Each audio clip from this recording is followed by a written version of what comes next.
pandemic, natural disasters such as fires, floods, storms, and etc., much more, and even the twisted human conspiracies and underground wars which have not surfaced to common knowledge as yet.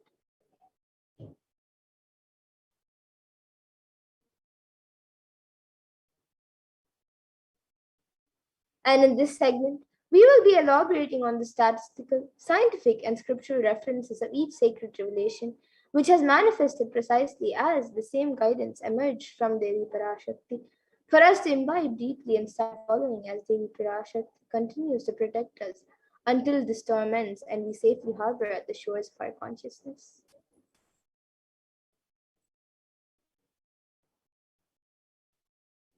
So now let us see what Devi Parashakti has revealed in the Akashic readings. Let us see what she has revealed on the 30th of April 2021 on the 8 methods to protect you from coronavirus.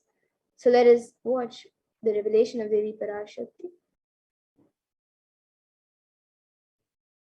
Parashodasi Meenakshi, Parameshwari Meenakshi, Parasakthi Meenakshi இங்கு எழுந்து அருளினோம் எல்லோர்க்கும் ஞானமும் தன்மையும் தந்திட நன்மையெல்லாம் அளித்திட நாமே வந்தோம் இங்கு கைலாசத்தின் சுவாமினியாய் பரமசிவன் கிரகத்திருந்து நம் அனுக்கிரகத்தினால் நித்யானந்தன் விக்கிரகமாய் மலர்ந்தோம். உங்கள் எல்லோருக்கும் நல்லதை செய்திட நன்மையை சொல்லிட தர்மார்த்த காம மோக்ஷம் எனும் புருஷார்த்தங்கள் நாளும் பொங்கி மலர்ந்திட வந்தேன் இங்கு. மாந்தர்கள் கொடுந்தொற்று கொரோனா கண்டு அஞ்ச வேண்டாம். 8 வழியின் மூலமாகவும் எண்ணத்தில் தியானித்து என்னை பிரார்த்தித்தல் 1, சமூக வலைதளங்கள் மூலமாய் என்னை சரணடைதல் 2, எங்கெல்லாம் என் மகமாரி வடிவத்தில் நான் குடிகொண்டிருக்கின்றேனோ அங்கெல்லாம் பூமிதித்து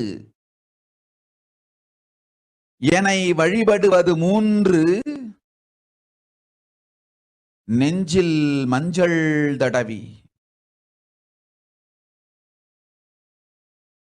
வேப்பம் சாரருந்தி தினந்தோறும் என்னை தியானிப்பது 4, நிர்விகல்ப நிலையிருந்து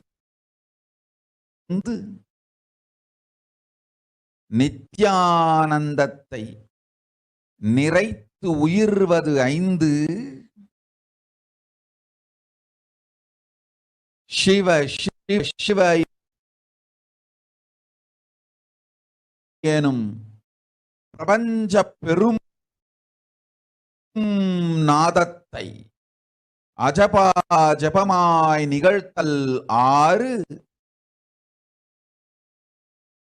நிறைவான பூரண மனத்தோடு வாழைப்பழத்தோலும் வெங்காயமும் குதிகாலில் வைத்து பத்திட்டு நித்திரையில் அடங்குவது 7, பூரணமாய் பரிபூரணமாய் அருணாச்சல ஸ்மரணையில் நினைப்பும் மறப்பும் அருந்த உணர்வு ஸ்மரணையில் அகம் அகம் என ஸ்புரிக்கும் அருணாச்சல ஸ்மரணையில் ஆனந்த ஸ்புரணத்தில் இருப்பது 8 எனும் 8 முறையிலும் என எண்ணியோர் அத்துணை பேருக்கும் இல்லை கொரோனா கொடுந்தொற்றின் தாக்கமும் கொரோனா கொடுந்தொற்றின் பயமும் கொரோனா கொடுந்தொற்றின் மயக்கமும் வாழ்வீர்கள் வளத்தொடு நல் ஞானம் யோகத்தொடு நாமே நிம்மோடு நானே நீயாய் நீயே நானாய் நல்வாழ்வு வாழ்வீர்கள். எட்டில் ஒன்று செய்தாலும் கொரோனா உங்களை எட்டவிடாது காப்.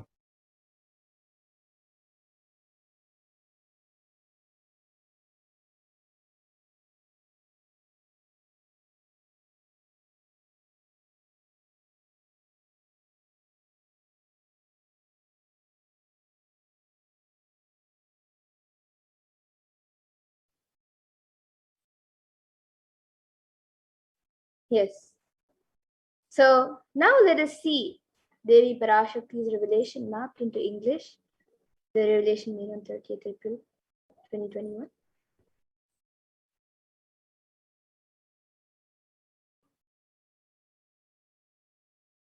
So Devi Parashakti reveals, "O humans, don't be scared of the deadly infection, Corona, through these 8 ways, praying and meditating on me, surrendering to me through social media, wherever I am residing, worshipping me by doing fire walking, applying turmeric in chest, drinking neem juice and meditating on me every day, being in an unclutched state filling with eternal bliss."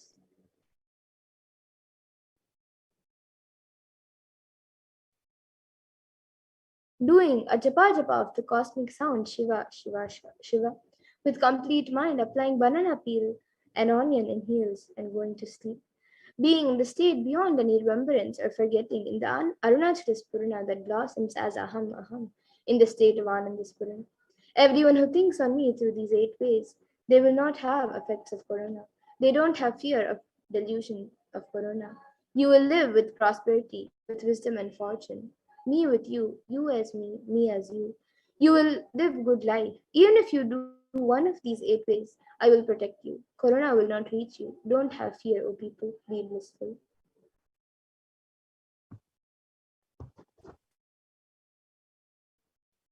In the above revelation, Devi Parashakti has revealed the 8 methods to protect all of humanity from COVID-19. Let us now look at the benefits and science behind each of these methods and understand how we can use them to benefit us and protect us from COVID-19.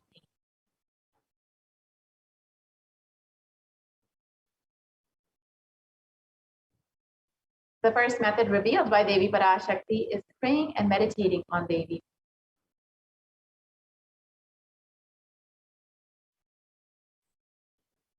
So, a study published by Healthline gives 12 science-based benefits of meditation, and the 12 benefits that it says is that it reduces stress, controls anxiety, promotes emotional health, enhances self-awareness, lengthens attention span, may reduce age-related memory loss, can generate kindness, may help fight addictions, improves sleep, helps control pain, can decrease blood pressure, and is accessible anywhere. So these are the 12 science-based benefits revealed. And the study done by the U.S. Department of Health and Human Services has found that meditation has a direct impact on both our physical as well as our mental health.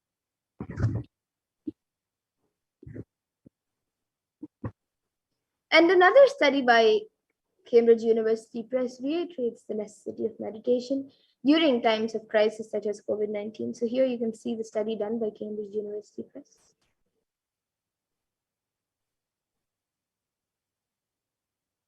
And in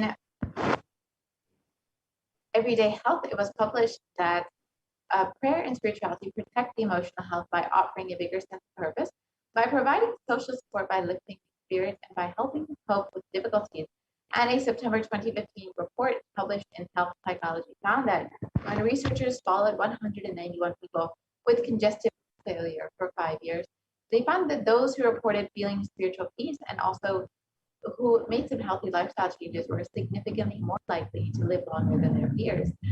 And people with major depressive disorders or chronic medical illnesses who report high levels of religiosity which includes daily religious experiences, generally become more optimistic than their peers. This was found in a study published in July 2015 in Depression and Anxiety.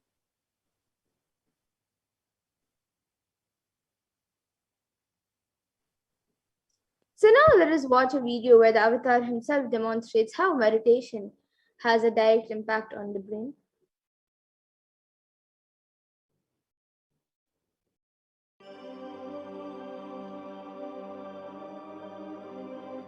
Nithyananda participates and encourages scientific researchers to derive evidences for meditation and healing through meditation. Dr. R. Murli Krishna, President COO, Integris Mental Health and James L. Hall Jr., Center for Mind, Body and Spirit, Oklahoma in US, and his team invited Nithyananda to derive scientific evidences for meditation and the state of his enlightenment. When Swamiji came, I have requested him to do one thing. I asked him, would you be willing to undergo some scientific investigation of the meditation process? He very cheerfully agreed without one complaint. He went for 3 repeat sessions for PET scanning and 3 repeat sessions for quantitative EEG sessions. And these are really not very easy tests to go through. It requires a lot of patience and a lot of willingness to do that. So we did that, because if a meditation process is doing something to your brain, we should be able to detect that. Scientific findings are verifiable. They are replicable. You can replicate them, duplicate them. So Swamiji went through those sessions and we found some interesting findings. In PET scan, they inject a radioactive dye which goes and sits in parts of the brain that are active.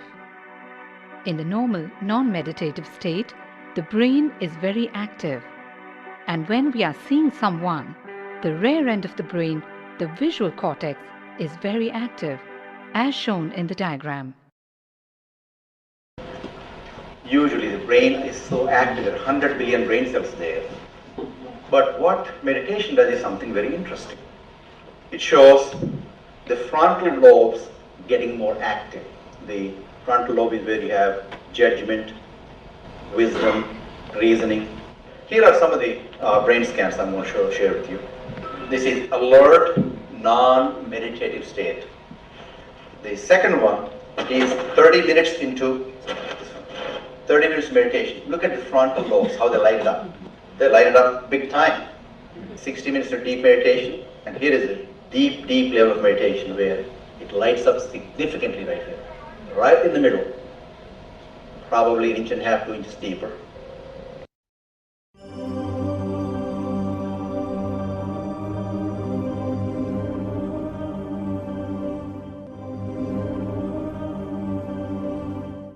What's interesting was, Swami was inside, and that's the last part of that one. See that light right here? So what's interesting was, I've never seen that before in my life, so the other parts I've seen may not be to the extent that Swamiji showed, but this is something interesting. There is something called dopamine, which is a chemical our brain is involved in. Dopamine is produced mostly in this area, and when you have any pleasurable feeling in your body, it is mediated through dopamine. It's a neuroreceptor. It's a chemical that transmits messages of pleasure. Basically evokes pleasure chemicals. You eat the same thing is with visual pleasures you have. Beautiful people, beautiful sceneries, nature, whatever gives you pleasure. It's mediated through dopamine. Everything that human beings experience involves dopamine. But what's interesting is that you and I have the potential to create our own dopamine in a big way. So I named it, for lack of a word in the past, the D spot, which is the dopamine spot. If you can discover your D spot, you got it made in life. The D really stands for divine spot. The D also stands for delight, and the dopamine spot. What's also interesting is that he could, at will, go in and out of those states. Those are some of the findings I want to share with you. There's so much more talk about physiology of mind and brain and the body. It's a fascinating field. that this is something that all human beings can relate to, can apply in our own lives. Not only a sophisticated knowledge, but these things have application in daily life for all of us. Nithyananda's system of free healing, known as Nithya Spiritual Healing, has been baffling the medical world, curing diseases from migraine to cancer. Qualified people are also initiated to become healers. The complete report of the research conducted on Nithyananda's neurological system can be found in the book Mystic Phenomena, Scientific Data.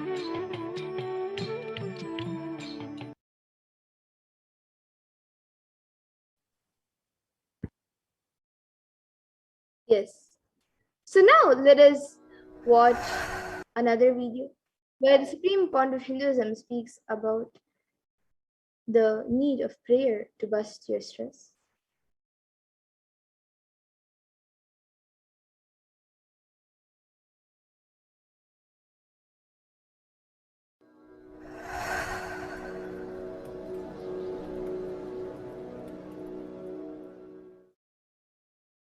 If you are not allowed to do yoga, made to believe early morning sleep is the best thing in your life, you are tortured, you are abused, your divine rights are violated. If you are constantly inspired to do yoga early morning, Brahma Muhurta time, and everyday puja, sit that 30-40 minutes and melt down by feeling connection. Understand? Nothing can be compared to prayer to bust your stress. I tell you, prayer is the best stress buster. Deep feeling connection and tears rolling in your eyes and melting down. Prayer to Paramashiva. Intense yearning, Vyakulata, talking to Paramashiva, relating to Paramashiva. Nothing can be compared to that to bust your stress. I tell you, every day puja is an ultimate recharging experience. If you do everyday puja,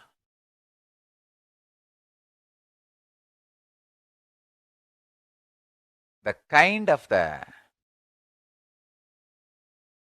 stress-free life you will live, your whole biological clock will be aligned to Kailasa. I tell you, I have seen the people who have the habit of Nitya Puja live long. Not just long, happy. In my whole life, it is Nitya Puja, Puja, that gave me all the best things of life. Everyday puja, relating with the deities is the best stress buster. Touch the deities, do decoration, dress up. Even now, my best time of the day is when I sit with my deities. When I sit with my deities, dress up the deities, jewel them, spend time with them, talk to them, intensely pray, deeply connect and pray. Understand? You do not know the power of Archavatara. God landing in physical deity form. Never underestimate the power of Archavatara. The Archavatara is equivalent to living avatara. What living avatar can do to you, an Archavatara can do. Atma Linga I am giving to all of you is literally living Archavatara. It's a piece of God. Literally.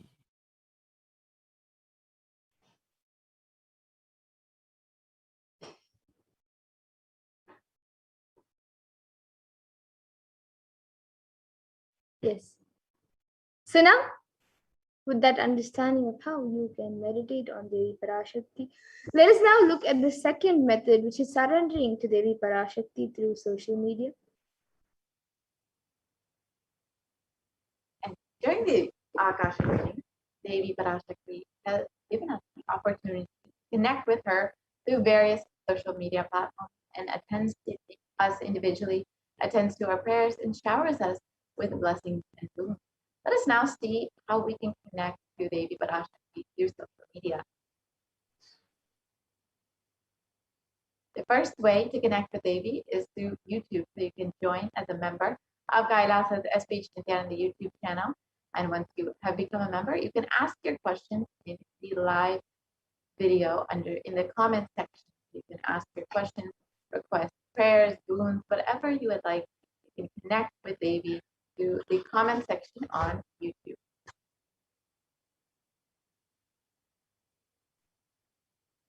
And next, on Facebook, you can like and follow Kailasa's SPH Nithyananda Paramashivam Facebook page. And you can ask your questions in the comment section.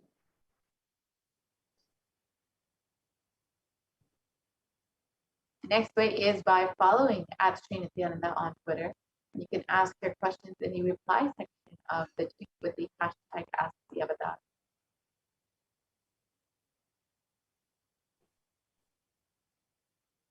And you can follow Sri Nithyananda on Instagram and ask your question in the comments.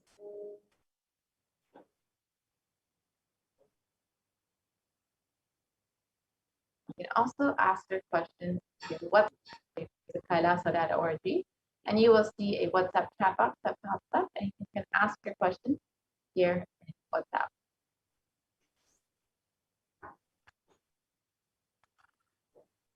So now let's watch a video where Devi Parashakti blesses people. An introduction to Devi Parashakti.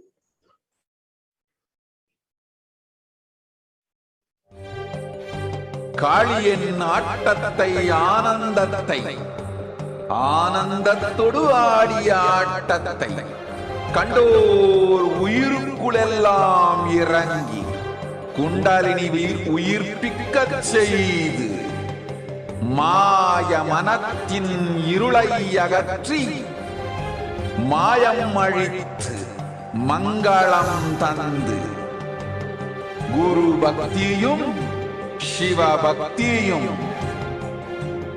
Paramasiva பக்தியும் பரமசிவ சக்தியும் அளிக்கின்றேன். மனமாயை விடுத்து குரு பதத்தை பற்றுங்கள். நித்யானந்தமாய் நிஜாவதாரமாய் வந்துதித்த என்னை பற்றி வாழ்வில் எல்லா நலமும் பெற்றிடுங்கள். ஓம் ஓம் ஓம். யாதுமாகி நின்றாய் காளே.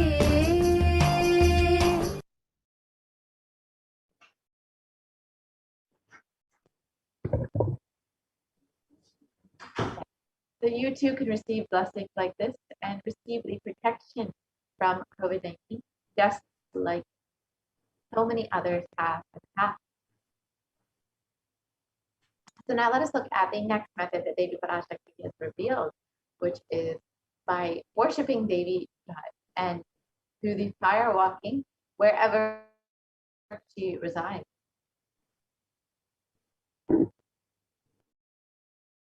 So the Supreme Point of Hinduism has revealed that our He has revealed that firewalking is an alchemy product, and our rishis and munis have been adept and master in every field, and whether it is health or keeping the society safe, and in every field.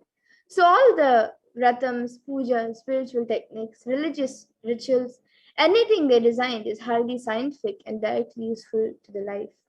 Coronavirus will not affect you at all because that firewalking time, that small blisters that you get just shoots up your whole immunity. The power is the power to protect yourself from any virus or any problem. It's actually a powerful technique. It's a very powerful technique followed in those days, especially during this season.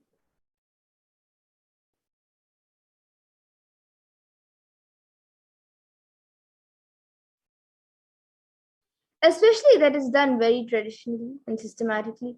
If you had even small blisters, and even if you did not have any blisters, you are protected already from corona problem.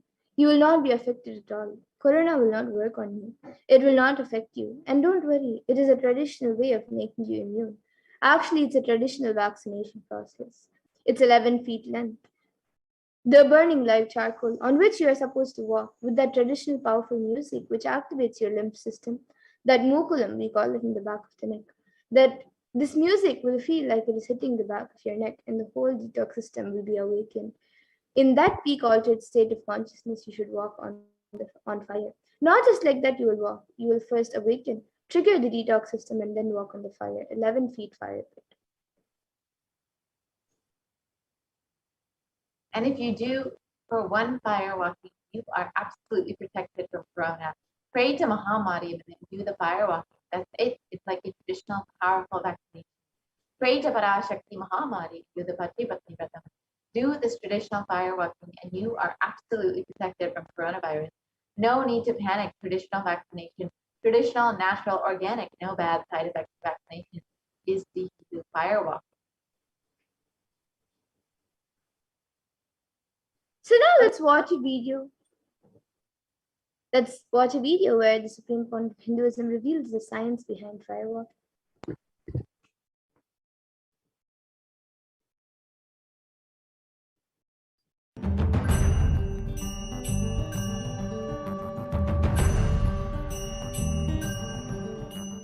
All these transmutation processes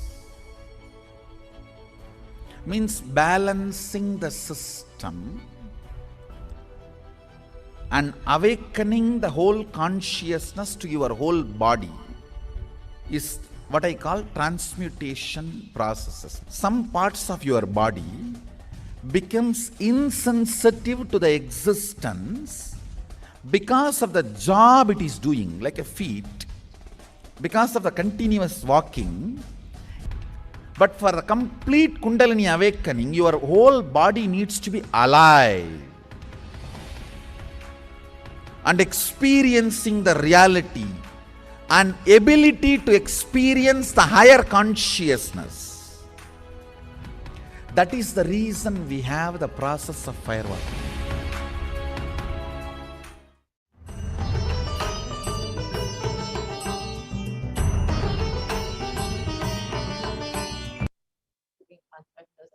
Let us now watch a short clip of the Supreme Concept himself doing the fire walking in Tiruvannamalai, the birthplace of the Avatar himself.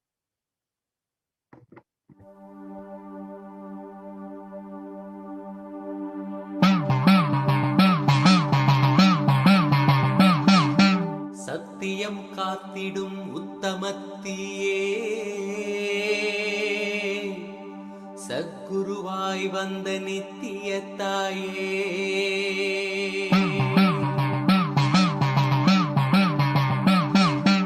வேதங்கள் வணங்கிடும் ஆதியும் நீயே ஜோதிமலையிலே அவதரித்தாயே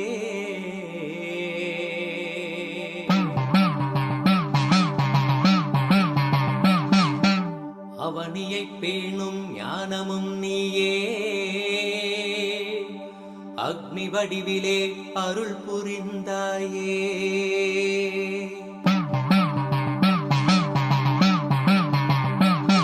நீனிலே பிறந்தவளே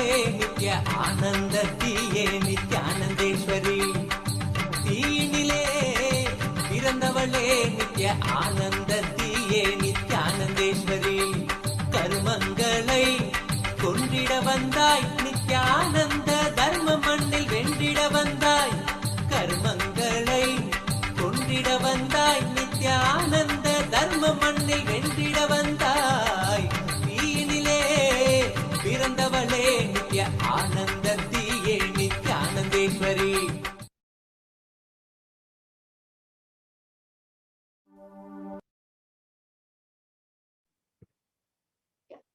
And a study done by the U.S. National Study of Medicine and the National Institute of Health has explained the various effects and benefits of fire walking. And the study found that those who participate in fire walking experience increased levels of happiness as well as lower levels of fatigue compared to those who did not participate in fire walking.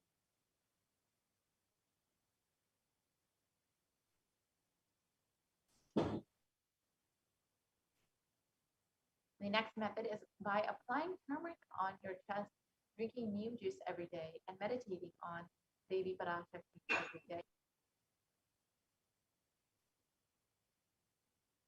So let us now watch a video where the Supreme Point of Hinduism reveals the benefits of neem juice.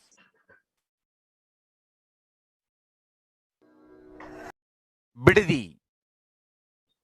It is not, I'm not talking from air, I'm talking from ground. In Bididi, before we came to that land, 30 borewells were dug, no water.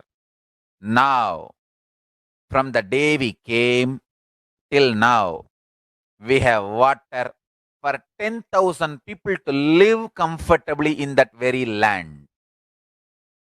It's only pouring, pouring Karumari's grace wherever we started ashram. Nature completely cooperates because we know biology, whole biology thinks.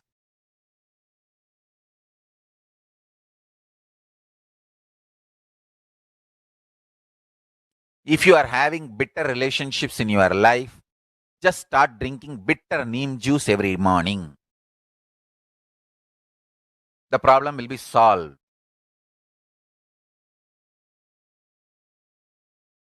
Understand, if you are irritated, even if you don't react, even if you don't talk to people, you release that kind of vibes. Take Haritaki. You will see you release sweet kind of vibes. Take neem juice. You release healing, compassionate vibes. A woman who applies neem powder and takes bath, who applies turmeric powder and takes bath, is equivalent to Karumari Mahamayi.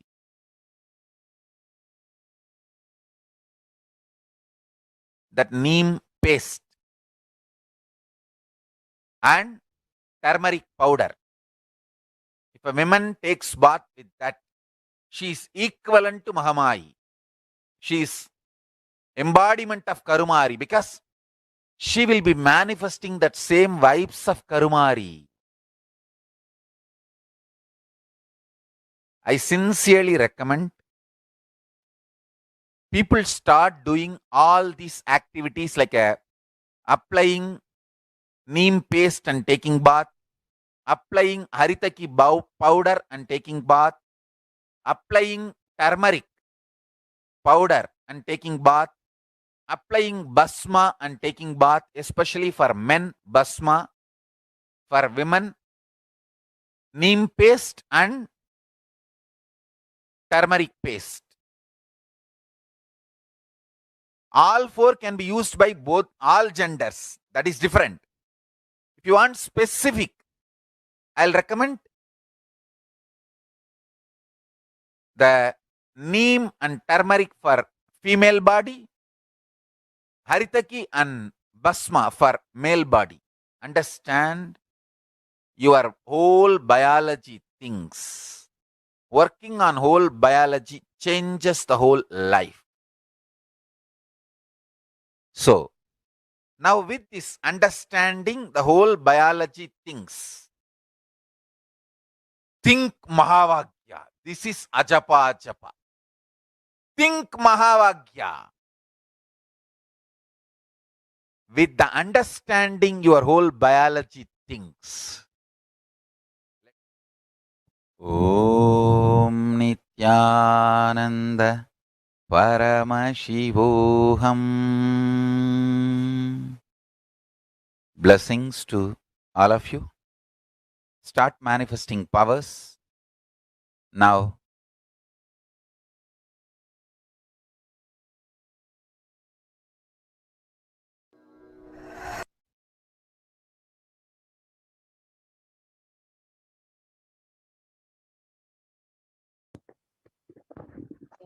And now that we've understood the benefits of neem juice as revealed by the Supreme Concept of Buddhism, let us look at turmeric. Of course, turmeric is very well known traditionally for its anti-inflammatory effects, especially in Ayurveda and traditional medicine.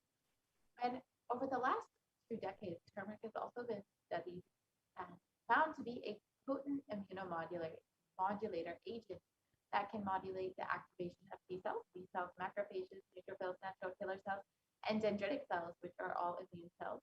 And curcumin can also downregulate the expression of various pro-inflammatory cytokines, including as well as chemokines. So this was published in the National Center for Biotechnology and Information in the United States. And this essentially means that turmeric can help in modulating the activation of various immune cells, as well as enhance the body's antibody response. And both of these allow for the body to have a stronger immune system.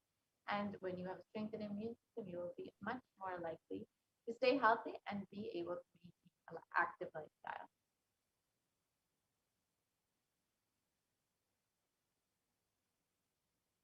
And another study by India.com, an article published by India.com, says how neem can help you in fighting against coronavirus.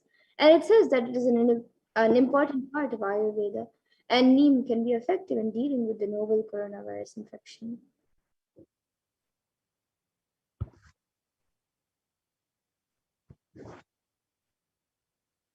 And another report shows that turmeric and neem are effective against coronavirus, according to a KGM study.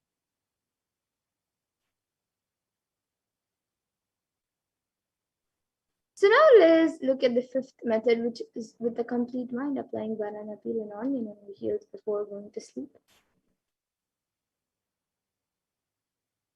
So it's a very simple way to protect yourself from COVID-19. You can just put some onion in a heel of your foot and make sure you can put a sock over it so it stays in place, and then you can go to sleep at night. You can do the same with a banana and both of banana peel. And both of this will help you detox your entire body and will help you protect yourself against COVID-19 as revealed by the Kailasa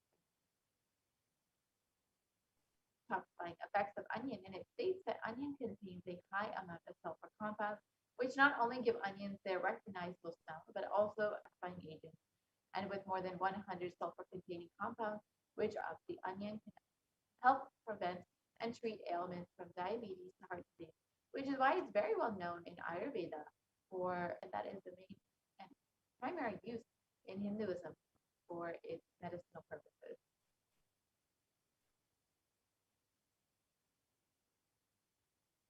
And a review published in the Journal of Phytotherapy on the detoxifying effects of onion states that compounds from onion have been reported to have a wide range of health benefits, which include anti-carcinogenic properties, anti-platelet activity, anti-thrombotic activity, anti-asthmatic, and antibiotic effects.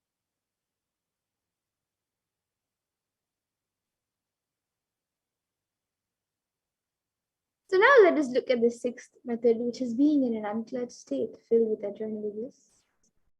So let us watch a video now on how the supreme point of Hinduism explains and reveals the science of unclutching.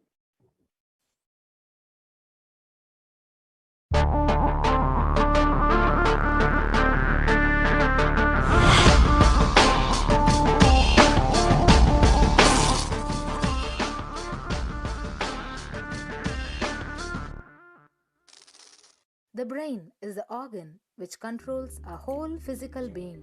Once our brain has been imbalanced, it will then transmit that imbalance throughout the whole body. Thought forms have the ability to influence people everyday events in life. According to science, our brains generate an electromagnetic field which may be measured by such instruments as an encephalograph. This electromagnetic field is generated by the brain every time we think, and as our mind is never still, we may be compared to perpetual power generators. Fear produces nervous disorders. Anger produces headaches and violence. Confused thoughts produce congestion and ill health. Depression causes cancer, tumors, mental diseases, and lowering of the immune system, causing death through own willpower. Our thoughts generate intricate energy patterns which can be detected by sensitive equipment and seen by clairvoyant individuals. These energy patterns are known as thought forms. Surprisingly, thought forms are shaped by the thoughts themselves. Each of us creates hundreds of thought forms every hour and release them into the environment. Although we cannot see them, the thought forms have as real an existence as any other form of energy. Most people can sense others' thought forms, and a continuous energetic exchange happens between people, about which we are used. This also explains why we sometimes take a sudden liking or dislike to a certain person directly on meeting them. We just catch their vibes. Unclutching is a guide for equanimity and enlightenment. Thoughts are like bubbles in a fish tank.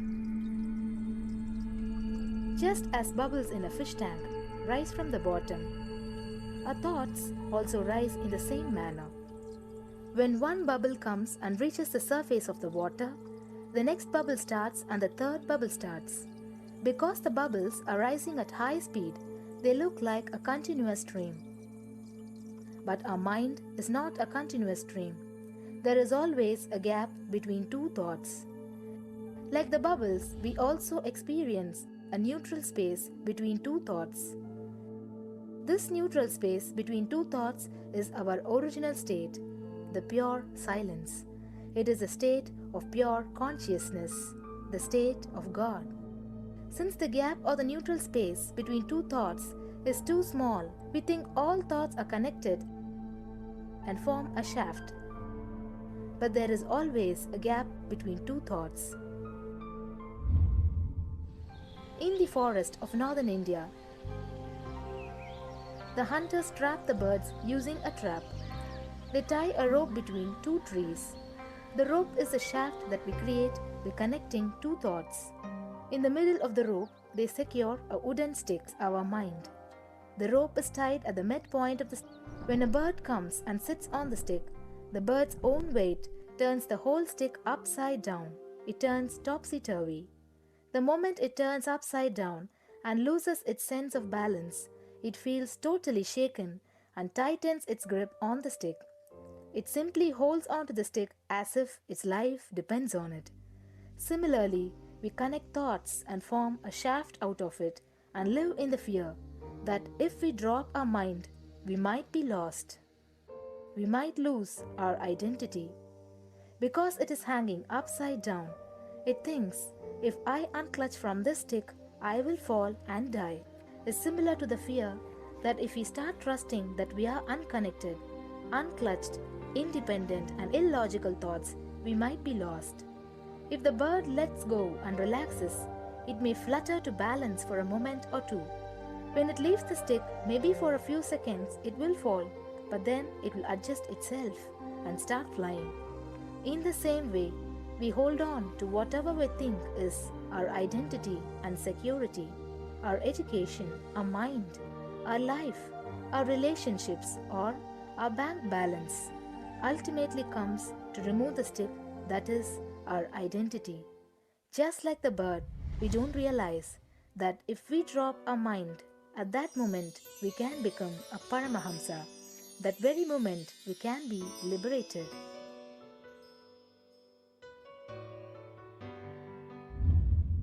In Mundaka Upanishad, there is a story which explains there is a huge tall tree, and in the tallest branch of the tree, there is a golden bird sitting unclutched from everything in bliss, like Dakshinamurti. In the lower level branch, there is a small bird which jumps from here and there to various branches eating fruits. When it eats a bitter fruit, it feels bad. Whenever she eats the bitter fruit, she sees the bird which is looking above silently like Dakshinamurti and feels why I should not be like that bird. But unfortunately, when the same bird, when it eats tasty fruit, it forgets the bird sitting above it. In the same way, she keeps battling between branches, eating bitter and tasty fruits again. One day, as a small bird flies up higher, and as it reaches near the golden bird, it realized that he and she are the same. There is no difference between them both and realizes her original state. The small bird realizes that she also can be in the same state of the golden bird and become a Paramahamsa. This moment, trust yourself about losing your identity.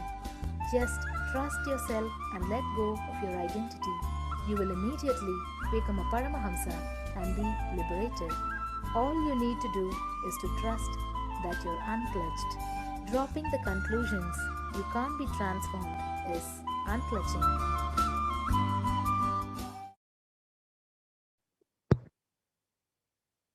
Yes, now that we've understood the science behind unclutching, you can take a few minutes in your day to experience this space. So whenever you find a few moments in your day, you can sit with your head, neck, and spine in a straight line and have your eyes closed. Intensely chant the Mahavakya, Om Nithyananda Paramashivoham, and do not engage with any thoughts or emotions. Purely let the space of unconsciousness manifest and chant the Mahavakya, Om Nithyananda Paramashivoham. And you can also listen to the Mahavakya. Do this on YouTube. And just spend a few moments in your day experiencing this beautiful space. And if you do take some time to do this, you can also log your minutes for peace at kailasa.tv/minutes4peace. We will be projecting that link for you in a few moments. And do take some time to experience this.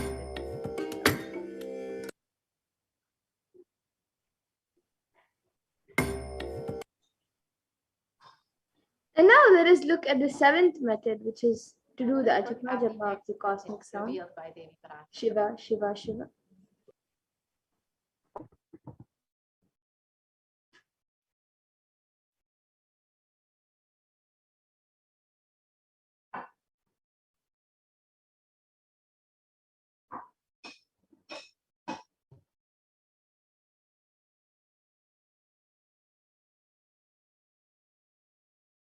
So start.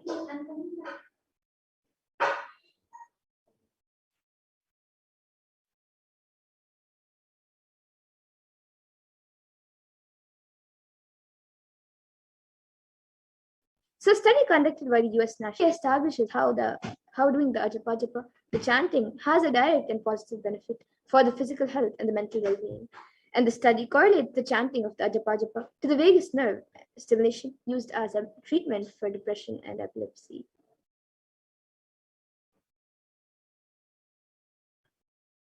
And here you can see the results of the study.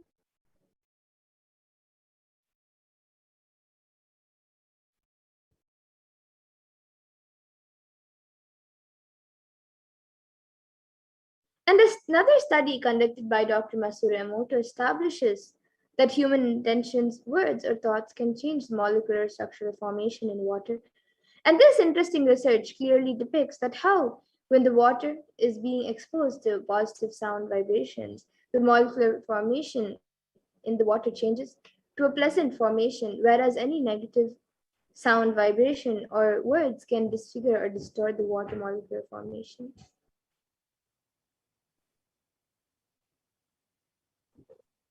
And this study found that when water was exposed to positive emotions or words like compassion, thank you, wisdom, it formed the molecular formation of the water turned into these beautiful snowflake-like structures.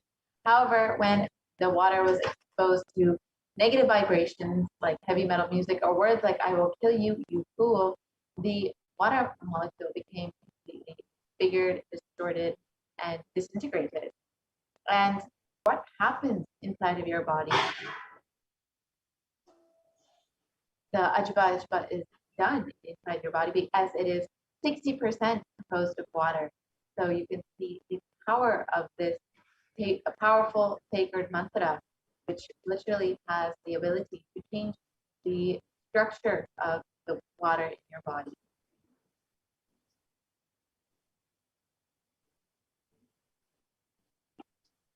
And you can also become a part of the Global Unclutching Initiative if you are taking a part in this, experiencing the state of unclutching, or if you are chanting the Ajba Ajba, you can log your minutes for peace at kailasa.tv/minutes for peace.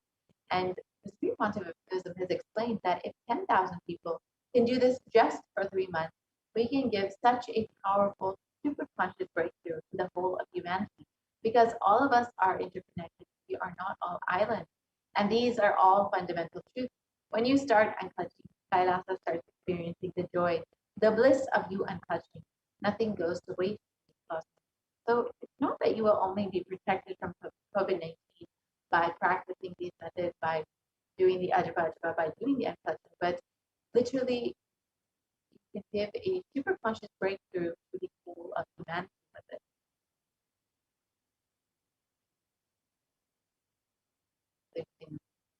The last method revealed by Devi Parashakti to protect you from COVID-19 beyond any remembrance or forgetting in the Arunachala Purana that blossoms as Aham Aham in the Ananda Purana.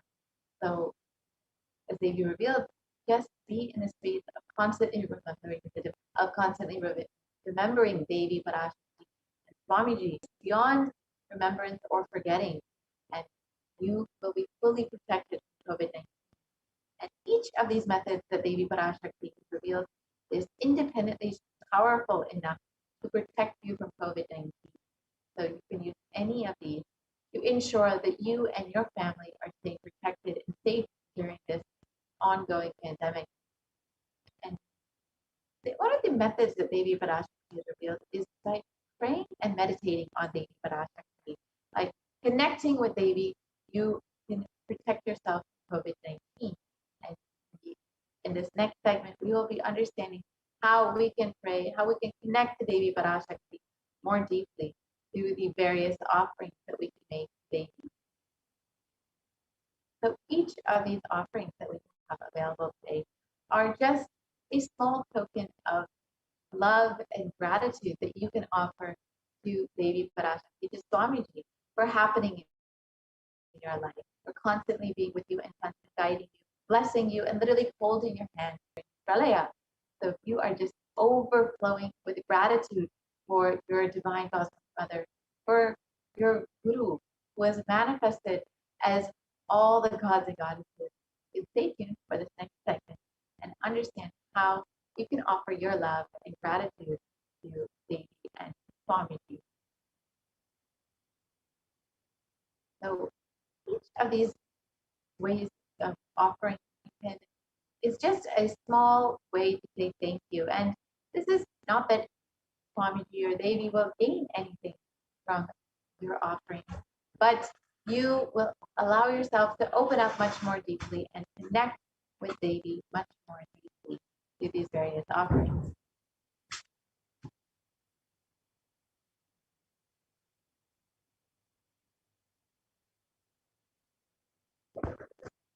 So an offering is a giving of a divine gift of pure love, devotion, and oneness, and it consists of two parts, the giving and the accepting.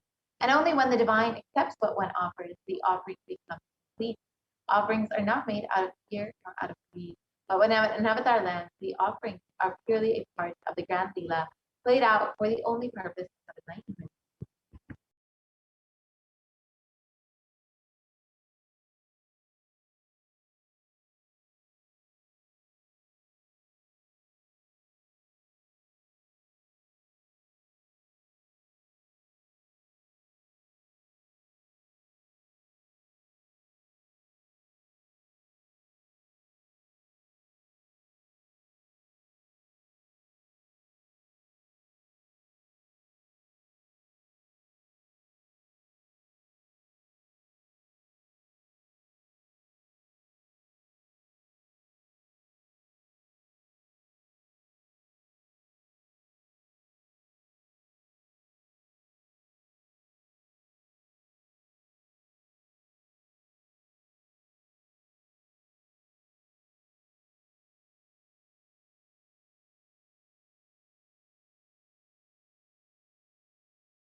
Nithyananda? Yes, now let us look at the various offerings we can make to Devi Parashakti. The traditional offerings that we offer to the divine when we prepare to receive the darshan of the divine.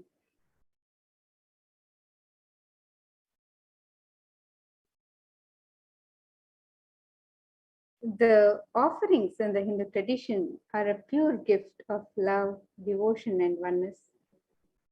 And there is no fear or greed. The offerings are not made of fear or greed, but just as an expression of the sacred sentiments for the divine. And when an avatar lands, the offerings are purely a part of the grand Leela played out for the purpose of enlightenment.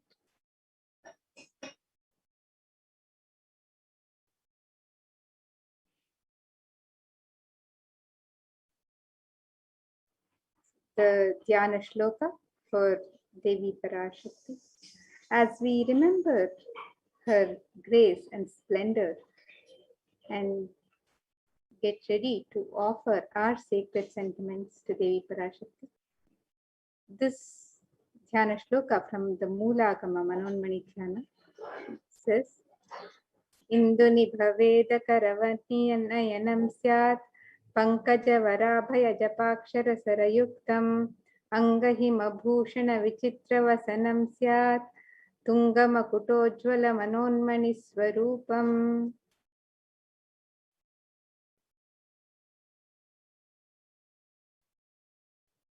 And the translation of this verse: the moon-like face holding the Veda books on hand, fire and eyes, with lotus flower gracing and blessing hands, one hand with Japamala, beautifully decorated with jeweled ornaments and wonderful clothes, and crowned. Her name is Manonmani.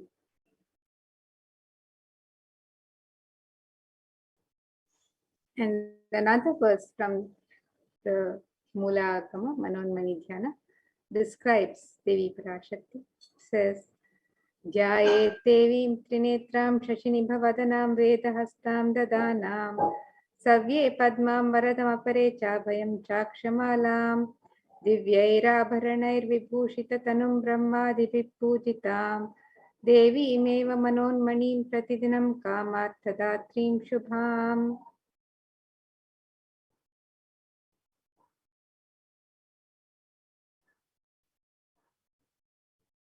And the translation for this verse says, I meditate on Devi with three eyes, glowing like a moon, and holding the Veda, lotus, and gracing with blessing and gracing hands.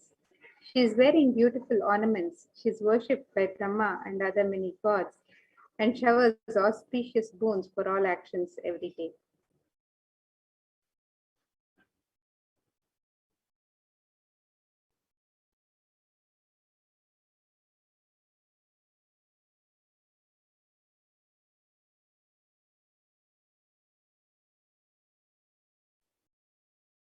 And in the Vedic tradition, various offerings to the divine are made with the sacred element of gold.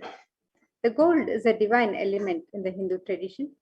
So let us see a scriptural reference that describes the significance of the divine element of gold. This verse is from the Atharva Veda. It says, Treda Jatam Janmanedam Hiranyam Agnirekam Priyatamam Babhuva Somasyaikyam Insitasya Parapatata Apamekam Eta Ahutatte Hiranyam Trividastvavai Vishe. The translation: triply born by birth is this gold. From the atoms of Agni is one, dearest to Agni. One fell away from the Soma when it was hurt. One they call Apa, the watery molecules. Let that triple be a long life.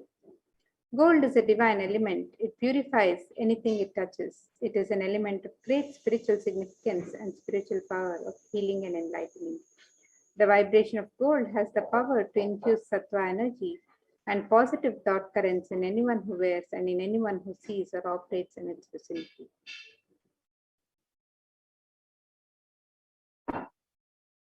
The gold is present in all the Hindu scriptures, the Agamas, Vedas, Shrutis, Smritis, Itihasas, Puranas, in all the Hindu scriptures, it is abundantly displayed that gold is the most auspicious and purest metal which purifies our being. In the Hindu civilization, everything was built in gold, exchanged in gold. Ritual feasts were offered in gold bricks.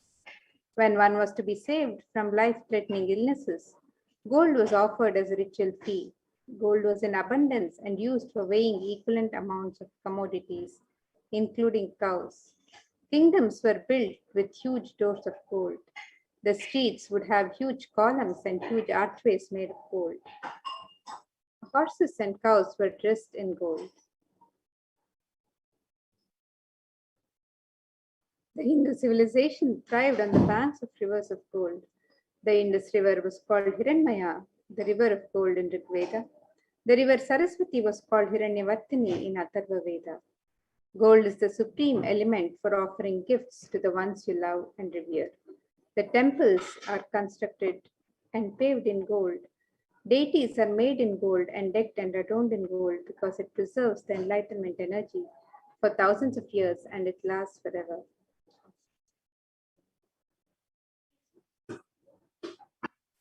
Now let us look at some of the traditional offerings we can offer to Devi Parashakti through the website. So the e-hundi offerings are the traditional, similar to the traditional hundi offerings, where in every Hindu temple, the devotee can offer anything that they wish to offer to the divine in the hundi. So also you have the e-hundi offerings where you can make any offering today as your expression of the sacred sentiments to Devi Parashakti. Devi is this one who is fond of true devotion, and this verse describes Devi's love for true devotion. It says, Bhakti Bhakti Gamya Bhakti Vashya Bhayapaha Shambhavi Sharadharadhya Sharvani Sharmadayini.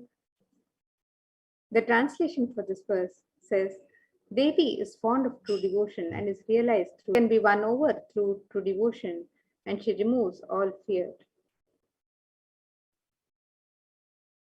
If there is any fear in the minds of the devotees, Devi is sure to remove that fear. It is stated that Devi likes to be worshipped in autumn.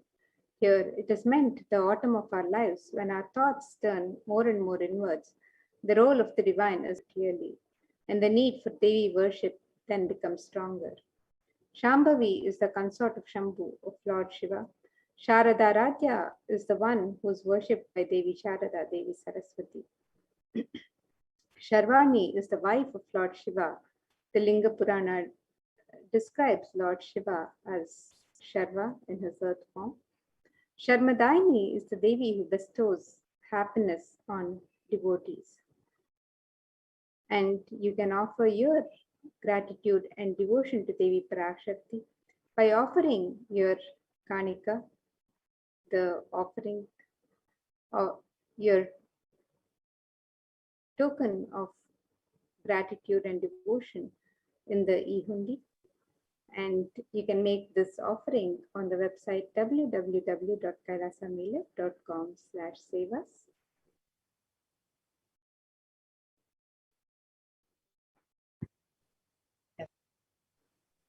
The next offering we have is the Sankalpa chanting, the offering of your conscious solution. So before you start anything in your life, or if you just want to manifest something in your life, you should always set a conscious resolution, an intention for what it is that you want to manifest. And when you offer that conscious resolution, that Sankalpa, at the feet of Devi Parashakti, at the feet of Swamiji, you will receive the overflowing energy of Devi. That's exactly what it is you want in your life. And in the Devi Mahatmya, it describes that the goddess enchants this universe, and she herself gives birth to the universe. That God is being created without anything, any interest in anything. That leads to salvation and gives wealth in the materialistic sense. So you can offer your sankalpa to Devi Parashakti and receive the blessings for the fruition of all of your desires and wishes.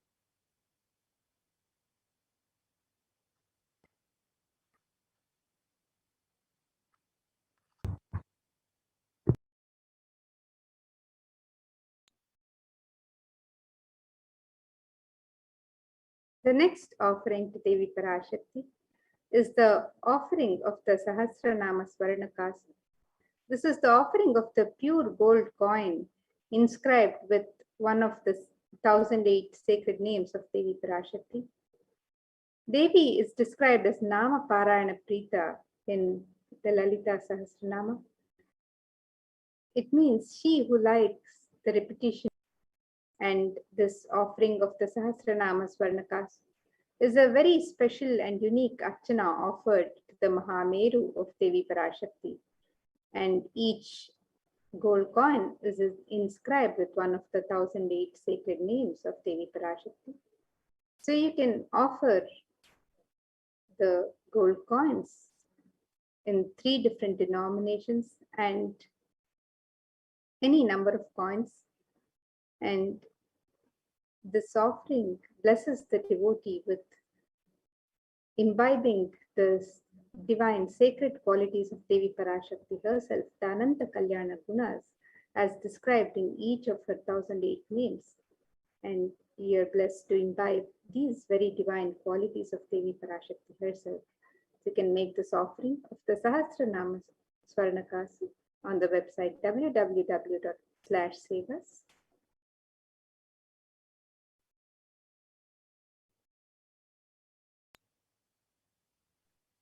And the next offering that you can make to Devi Parashakti is the Mukta Anguti, the finger ring with a pearl. And Devi is known to be adorned in pearls and very fond of pearls. And of course, the pearl represents Devi's infinite compassion. So when you offer this pearl, you Devi's infinite compassion.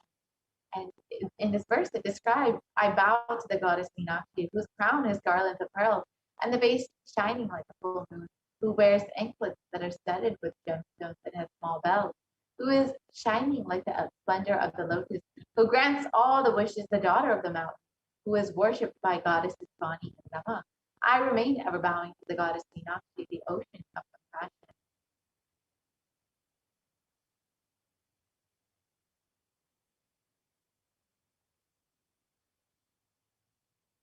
So when you offer this the pearl finger ring, you will be bestowed with Devi's overflowing compassion and love in all of your business endeavors.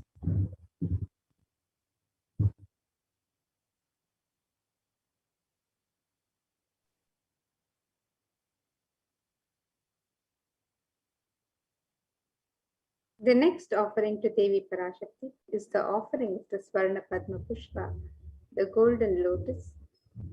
Agama, one of the verses describes the significance of the gold lotus.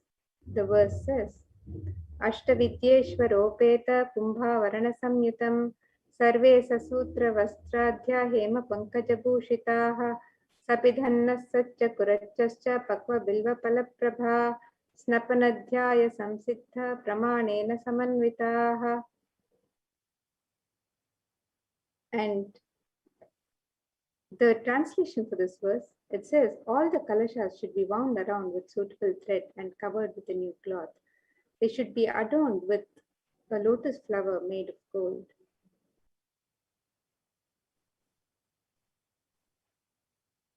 And there are hundreds of scriptural references for using the worship of Paramashiva.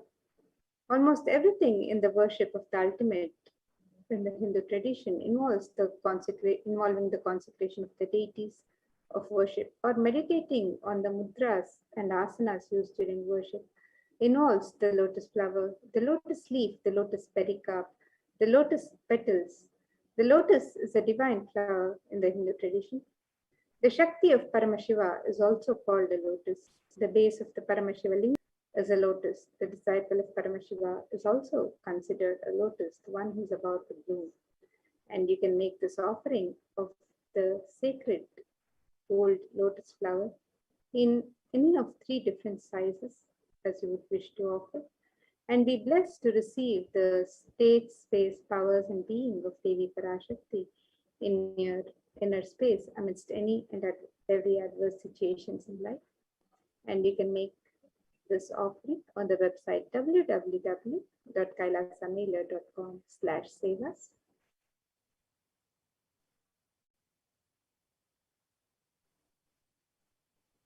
next offering is the Swarnamati, the gold toe ring. And in this verse, it describes the power of Devi Parashakti's feet. It says, "You whose brightness from the toenails destroys the darkness of devotees who prostrate at your feet. You whose brightness from your 2 feet overpower that of the lotus flower." You can see from this verse how powerful Devi's very toenails are. So when you offer this gold toe ring, Badnameti, to the feet of Devi Parashakti, you will be blessed with Devi's blessings and grace in even the most difficult aspects of your life.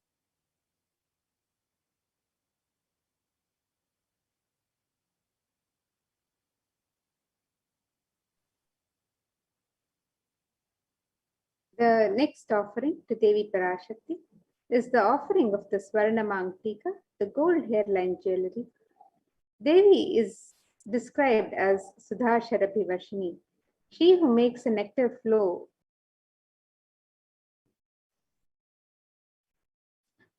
in all our nerves from the Sahasrara. That is she who gives the very pleasant experience of the ultimate. And the Swarnamang Tika represents the nectar overflowing from the Sahasrara, which is fully opened with the sacred sentiment of gratitude.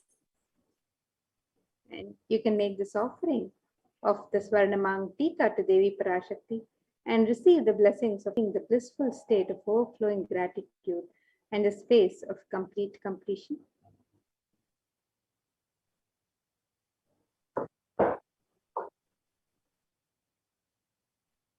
The next offering is the Pratiksha Pada Puja, the offering of gratitude to the divine lotus feet of Swamiji, who is manifesting Devi Parashakti herself for each and every one of you. So in the Saundarya Lahari, it states that the nails have been sharpened by constantly being touched by the crowns of the celestial beings who always prostrate before Devi.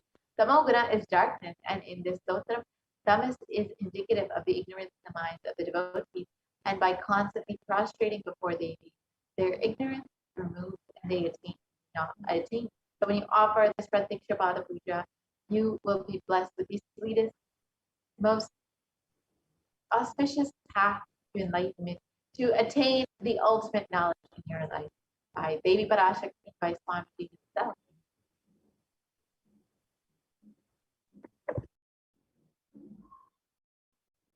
And the next offering to Devi Parashakti is the offering of the Vastra Seva, the sacred cloth. And this offering blesses the Yajaman with all the auspiciousness and blessings of Devi Parashakti. And the Supreme Pontiff of Hinduism, Jagadguru Mahasannithan, and His Divine Holiness, Bhagwan Sri Nithyananda Paramashivam, is the Nijavatar of Devi Parashakti herself, manifesting and in the BHAVASAMADHI darshan today, Devi Parashakti herself is manifesting through the Supreme Pontiff of Hinduism as the Nijavatar. So you can make this offering of the Vastra Seva, the sacred cloth offering to Devi Parashakti. Be blessed with all the auspiciousness and blessings in your life.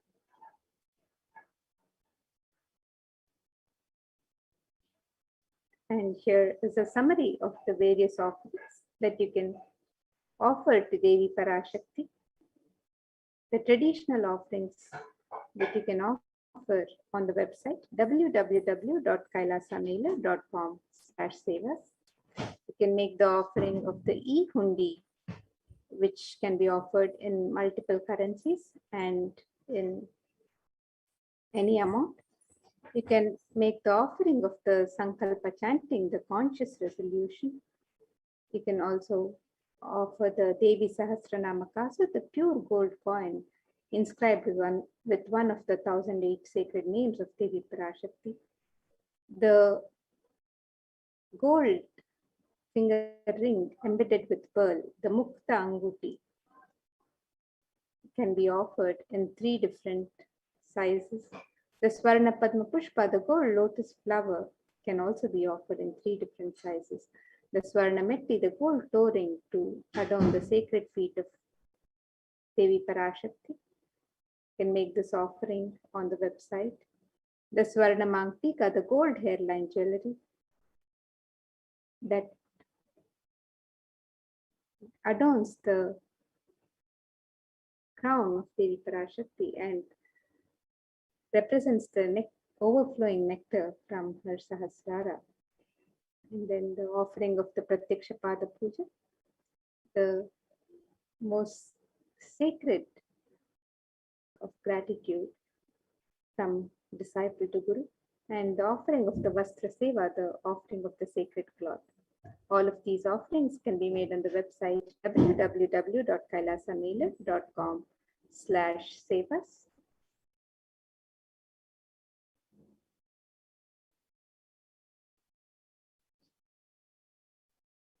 And here we have the offering, the website for the various offerings, www.kailasamailer.com/sevas. And you can make your various offerings to Devi Parashakti. And with the Navaratri happening, you can also sign up for any sevas and offerings you would like to offer to Devi Parashakti during these Navaratri Brahmotsavam celebrations. We can make the offering of the e-hundi, which is offerings in any of multiple currencies and any amount of your choice. And you can make the offering of the traditional jewelry and sevas on the links on step 2. The e-hundi offerings can be made in multiple currencies: the US dollar, the Australian dollar, the New Zealand dollar, the Canadian dollar, the euro, the Indian rupees, the Singaporean dollar, the Malaysian ringgit, the Great Britain pound, and the Chinese yen. And you can make these offerings in any amount of your choice. The traditional offerings of sevas and alankar and the puja items can be made on the website. The offering of the conscious resolution, the Devi Sahasranama Swarna Kasu, the Mukta Anguti, the Swarna Padma Pushpa, the Swarna Metti, the Swarna Mangtika, the Pratyaksha Pada Puja, the Vastra Seva, and various other traditional offerings can also be made on the website www.kailasamailer.com/sevas. And if you'd also like to make an intention to make an offering and receive the blessings of Devi Parashakti to manifest your reality, you can submit the form on step 1. And once you've made your offerings, you can fill out the details for the Sankalpa for yourself and your family members on the form on step 3. So as you prepare to receive the darshan of Devi Parashakti today, go ahead and make your offerings, your traditional offerings of gratitude, your love and devotion, the expression of your sacred sentiments, your gift to Devi Parashakti today. And let's get ready for the darshan of Devi Parashakti.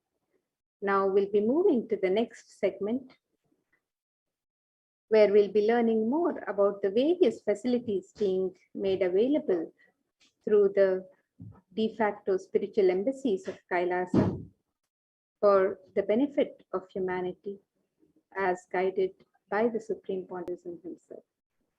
So now we'll get ready for the next sessions, and you can make your offerings and prepare to receive the darshan of Devi Parashakti. Nithyananda Mother makes moment. Nithyanandam. Nithyanandam, everyone. Welcome back to this segment of the Kailasa's de facto spiritual embassies with the blessings of the Supreme Pontiff of Hinduism, Jagat Guru Mahasannidhanam, His Divine Holiness Bhagwan Nithyananda Paramashivan's blessings. Let's start with the Sadguru Vandanam. नित्यानन्दं परमसुगतं केवलं ज्ञानमूर्तिं द्वन्द्वातीतं गगनसदृशं तत्त्वमस्यादिलक्ष्यम् एकं नित्यं विमलमचलं सर्वदी साक्षिभूतं भावातीतं त्रिगुणरहितं सद्गुरुं तं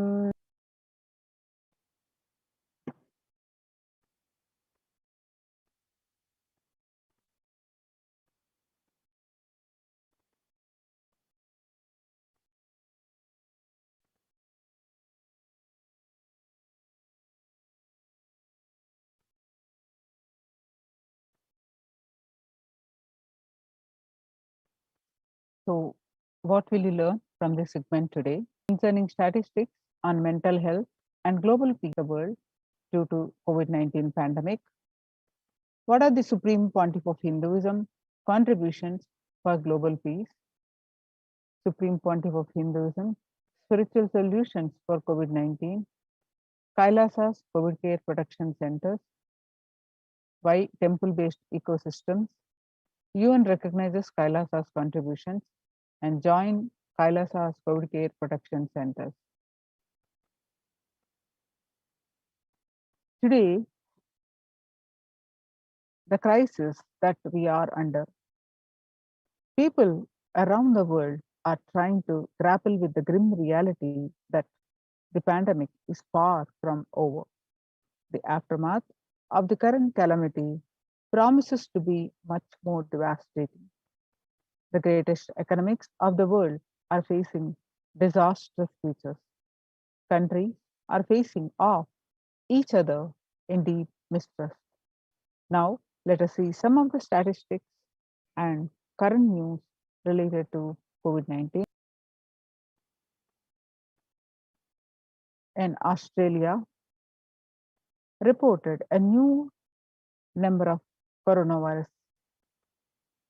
cases on Thursday when the country continues to battle the third wave of COVID-19 infections.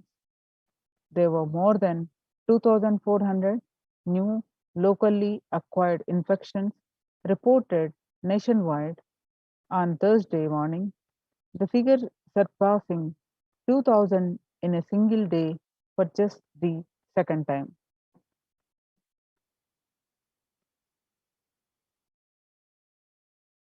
The World Health Organization on Tuesday said that the Delta variant of coronavirus has elbowed out all the three other COVID-19 variants of concern that now represent a tiny fraction of the samples.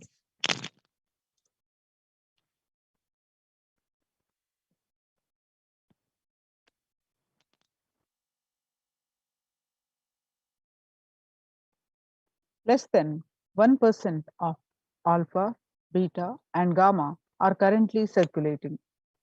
It is really predominantly delta around the world, said the World Health Organization's technical lead on COVID-19, Maria Venkar-Pove. The Delta variant, which was first detected in India last year, has become more fit. It is more transmittable and is outcompeting. It is replacing the other viruses that are circulating. She said and added that the variant has been detected in more than 185 nations till date.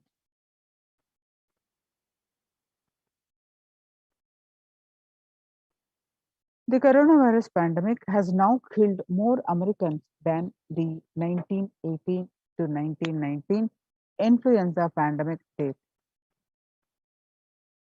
1918 flu infected about 25% of Americans and killed an estimated 0.65% with 675,000 deaths.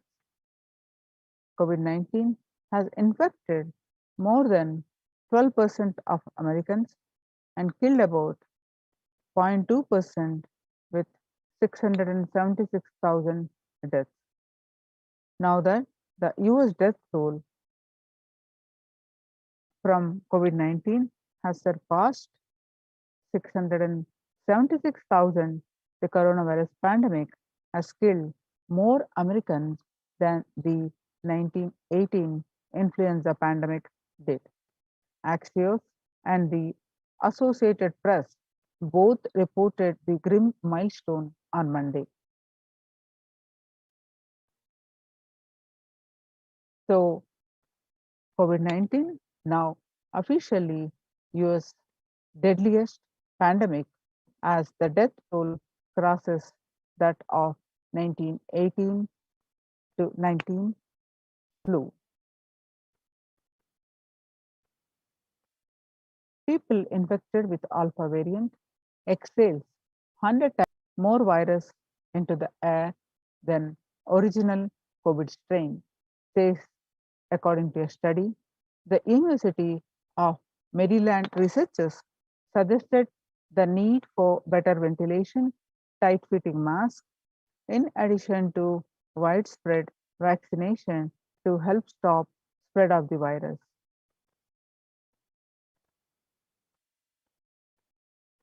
6 feet distance may not be enough to prevent viral transmission indoors. In Washington, physical distancing of 2 meters, about 6.5 feet, may not be enough to sufficiently prevent transmission of virus carrying airborne aerosols indoors. According to a study, the results published in the journal Sustainable Cities and Society suggest that the physical distance alone is not enough to prevent human exposure to exhaled aerosols and should be implemented with other control strategies such as masking and adequate ventilation. COVID-19 variant is still most concerning, says the world. It's doubly transmittable ancestral strain, which means that it can spread to more people. In US, COVID-19 pandemic is nowhere under control in the United States, says Chief Medical Advisor Anthony Fauci. He said, right now we are still in pandemic mode because we have 160,000 new infections a day. That is not even modestly in good control. In an interview with Axios, the US has reported 40 million cases of COVID-19 since the outbreak of the virus, with over 4 million infections adding up in the past few weeks. In a country of and be hanging around and having 100,000 infections a day, you have got to get well below 10,000 before you start feeling comfortable. The increase in COVID cases comes as the US administration earlier this month announced that it is planning to provide booster shots of vaccine as the Delta variant has become dominant in the nation and is wreaking havoc. The surge in Delta variant is driven by the low vaccination coverage in many communities across United States, according to the US Centers for Disease Control and Prevention. COVID-19 violent incidences and fatalities in January 2020 to April 2021. You can see in April 2020, there is a spike in the violent incidences. Is made the world less peaceful. Are more likely to report symptoms of anxiety and depressive disorder during the COVID-19 pandemic.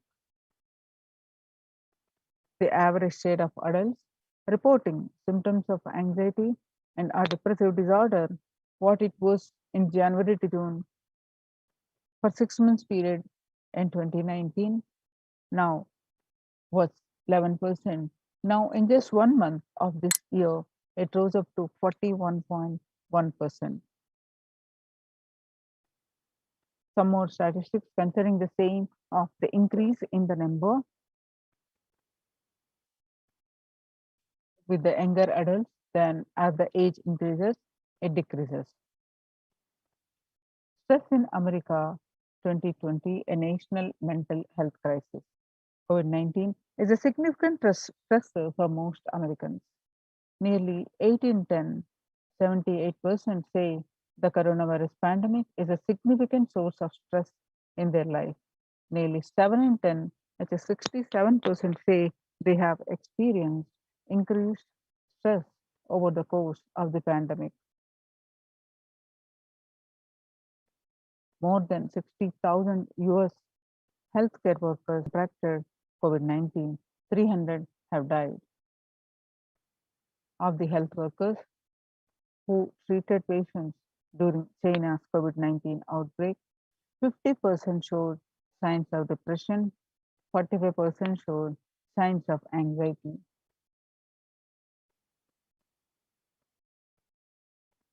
Self-reported mental health among pregnant women and new mothers before COVID-19 pandemic, depression was 15%, and now during this COVID-19 pandemic, it rose up to 40.7%. And before COVID-19 pandemic, the anxiety was 29%, and now it rose up to 72%. Living under stay-at-home orders, 8 in 10 students are struggling with focus on school or work and avoiding distractions. About 55% of all students do not know where to go for help for their mental health.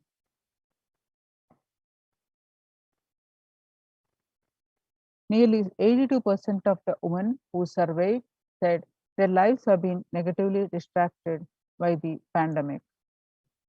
The global economic outlook during the COVID-19 pandemic, a changed world. The pandemic is expected to plunge most countries into recession in 2020, with per capita income contracting the largest fraction of the countries globally since 1870.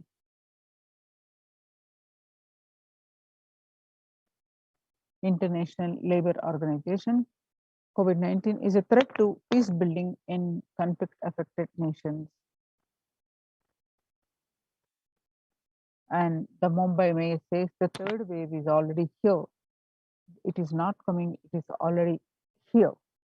And she advised people to stay at home and asked the mandals to allow only 10 people at a time and have them work in shifts.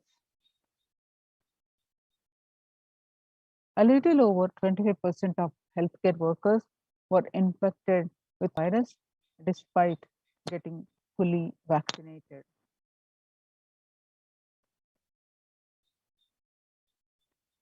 A new coronavirus strain known as Mu, which was first identified in Colombia in January, has been designated a variant of interest by the World Health Organization.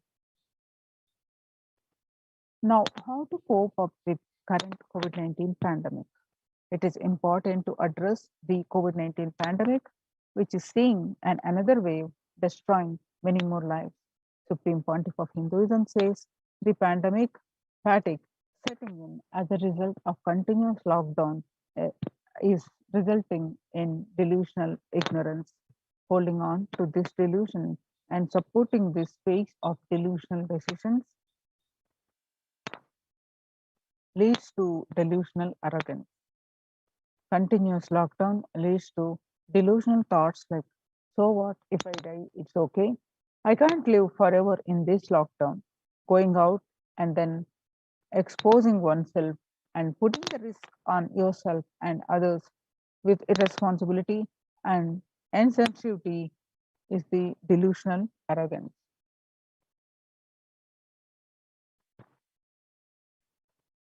The global COVID virus pandemic has left the whole world desperately looking for answers. Life as it had been experienced even back in February 2020 is no longer recognizable. Drastic change is the order of the day, with people having to redefine their world with the new paradigms of economy, society, faith, religion, and health. Blessed are those who have had the greatest fortune to be with the incarnation of Paramashiva, the supreme pontiff of Hinduism, in their lives and carry them through this crisis. Join the Kailasa Spirit Care Protection Centers with the link https://kailasa.org/Kailasa care.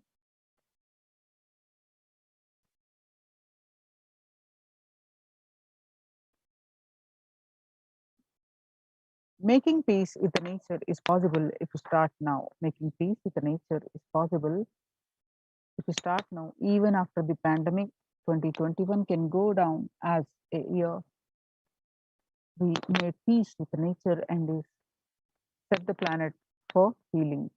Now let's watch a small clip, Making Peace with the Nature.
The World Health Organization Health and Peace Initiative, health and peace are interrelated. If, in the words of the Director General of World Health Organization, Dr. Tedros, there cannot be health without peace, and there cannot be peace without health. United States Institute of Peace. Amid COVID, we need enhanced international contribution, coordination to build peace.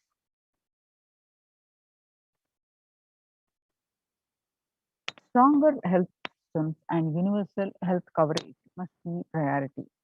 For the first time since 1945, the entire world is confronted by a common threat, regardless of nationality, ethnicity, or faith. A new social contract between people, governments, and private sector, civil society, and more can tackle the roots of inequality with the fair taxation on income and wealth, universal benefits, and opportunities for all. Now let's see the Supreme Pontiff of Hinduism's contributions towards the global peace. The Vedic tradition beautifully says, Yastu sarvani bhutani atmani ivana pushyati sarva bhuteshu atmanam tadona vigagupshate. Isha Upanishad, verse 6, global peace is the byproduct of individual bliss. Whenever an individual goes through spiritual bliss, he manifests a beautiful, peaceful life for him and everyone around him. If he is powerful enough, he moves the whole city, and more powerful, he moves the whole village or the whole country. If he is powerful, whenever whatever peace is the byproduct of individual peace, and how to achieve that individual peace by self-transformation. Self-transformation is the secret to achieve individual bliss, which leads to global peace. Now, let's listen from Supreme Pontiff of Hinduism for this regarding the self-transformation. Social answer means I'll tell, oh, you should all work for global peace. You should all work for turning the world. You should work for revolution. You should work for all these, that things. You should vote only the party which says that it will stop the war and all these things. This is the social answer. Nonsense. If you want the honest answer, I tell you, simply transform yourself. You can't do anything. If at all you can do, you would have done it.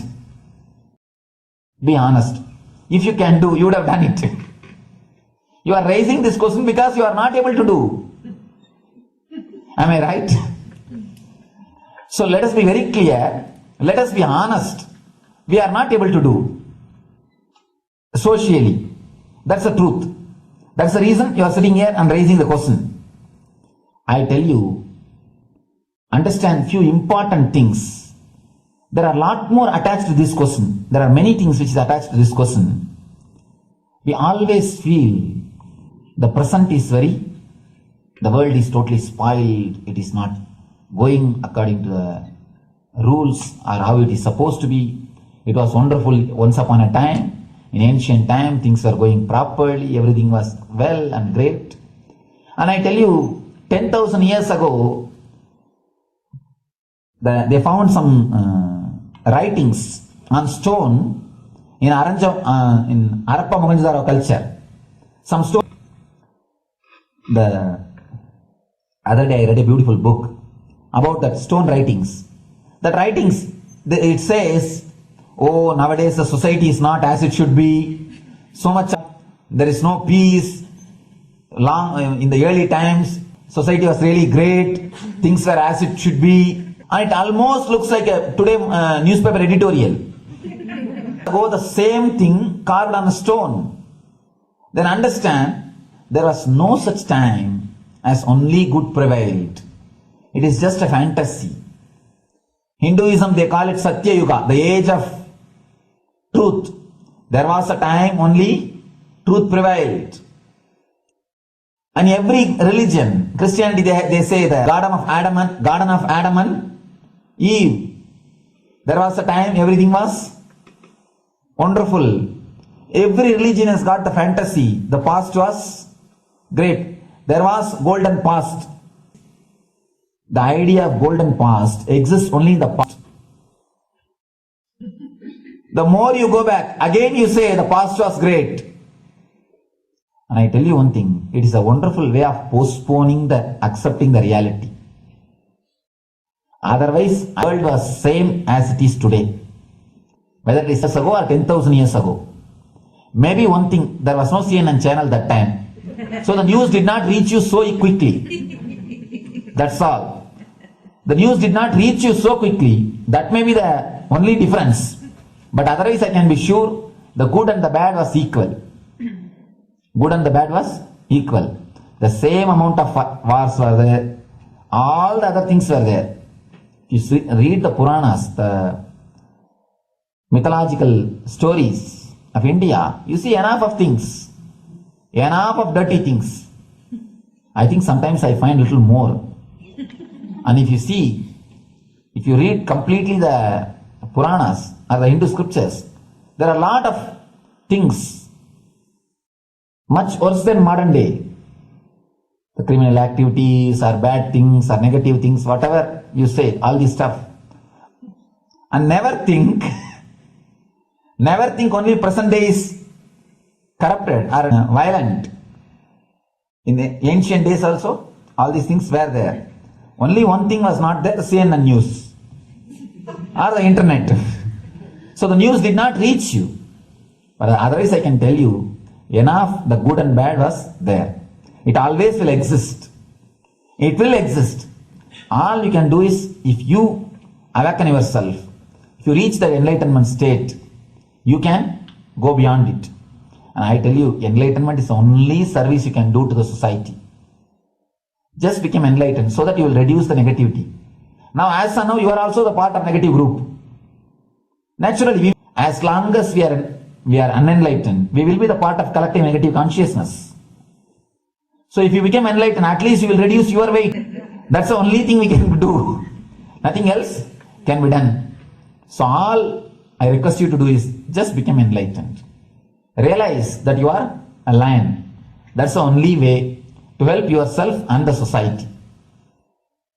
Otherwise, all revolutions, you see, all revolution again end up as one more tradition. In last 2000 years, 3000 wars have happened in the humanity. In 2000 years, 3000 wars. Human beings have not done anything except doing wars, except fighting. Everybody claims he wants to do revolution. He wants to spread peace. You see, every country claims their army is a defensive army. Then who is offending? Tell me. Every country says defensive army. Then who is offending? These are all just, games. The idea of peace is a pure game. Everybody wants to spread the peace according to them, not according to the other person. They want peace according to them. The other day I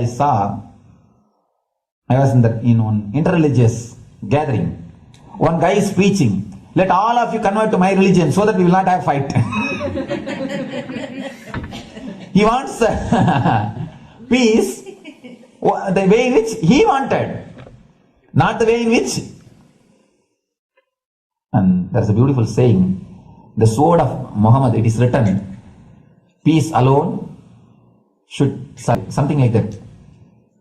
He has written some statement about the peace on the sword. We all take sword to spread the peace.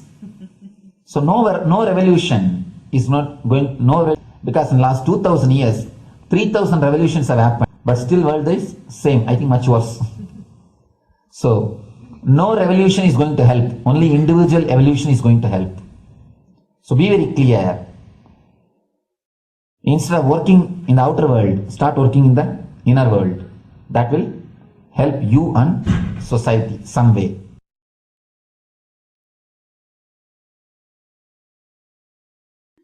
Social answer. Now let us listen from the Supreme Pontiff of Hinduism that Sri Kailas is all about peace-based powerfulness.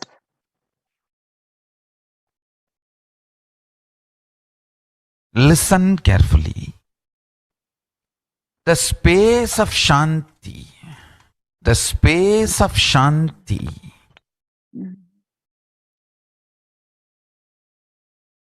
is where Kailasa grows.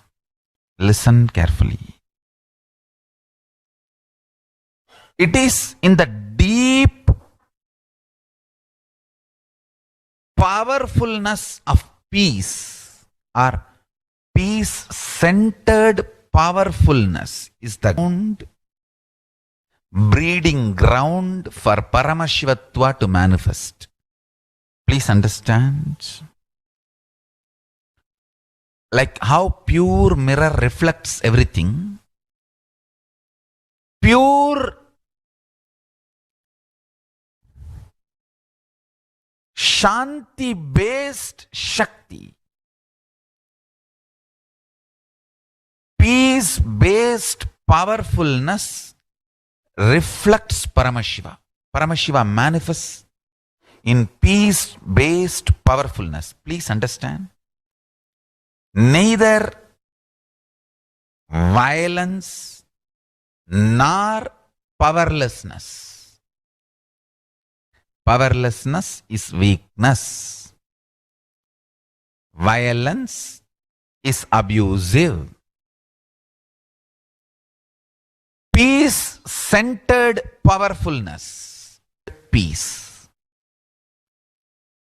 All the Upanishads starts with peace, completes with peace. Shanti mantra starts with Shanti mantra, gets completed with Shanti Mantra.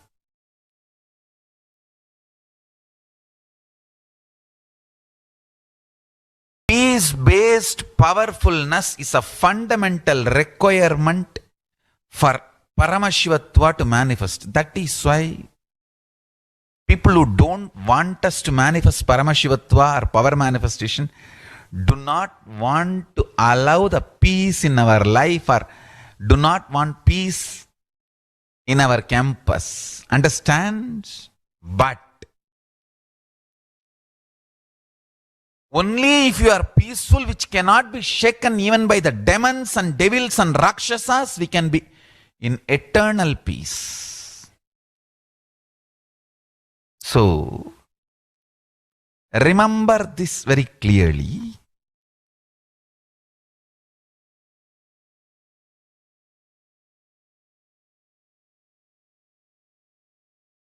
Peace alters the very DNA structure, genetic structure, the core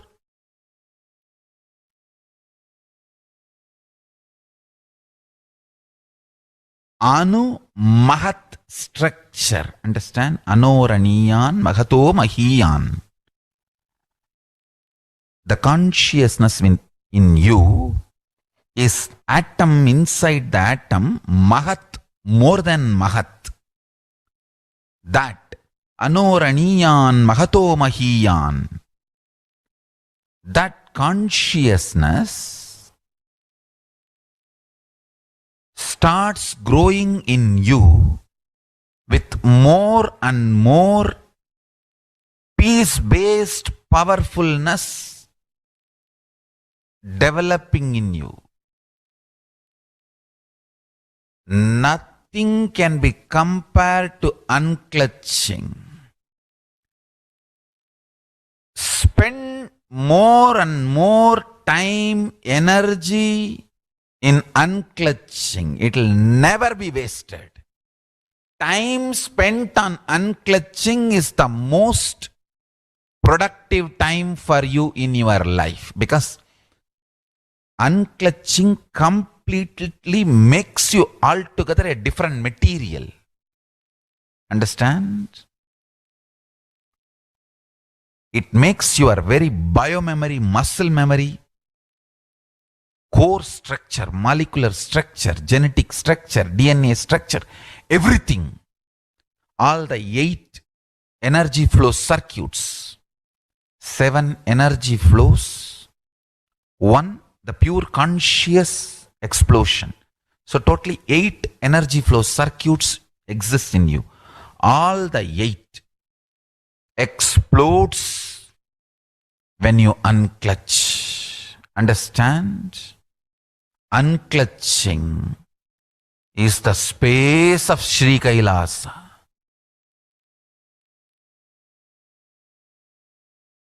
Listen carefully.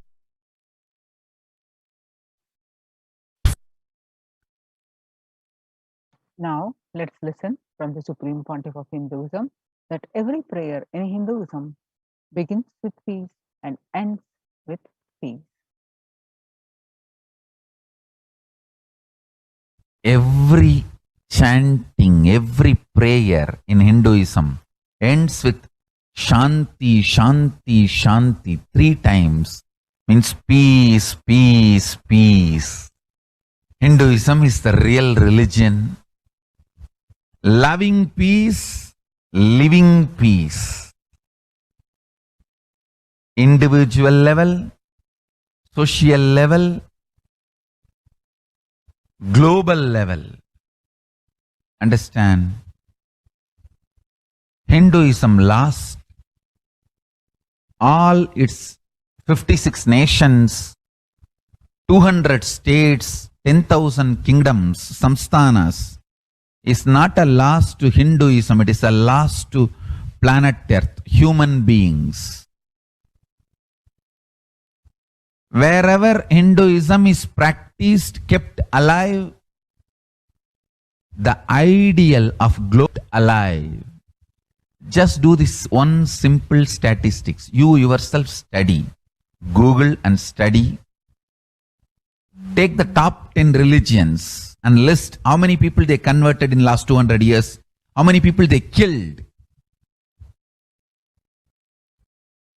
List for each religion.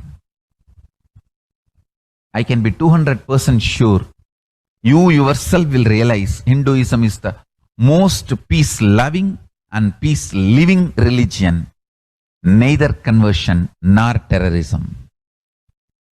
Neither conversion nor terrorism. Being the supreme pontiff of the most peace-loving,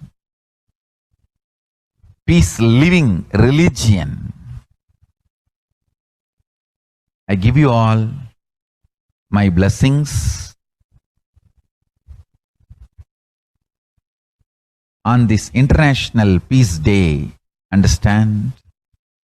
It is we Hindus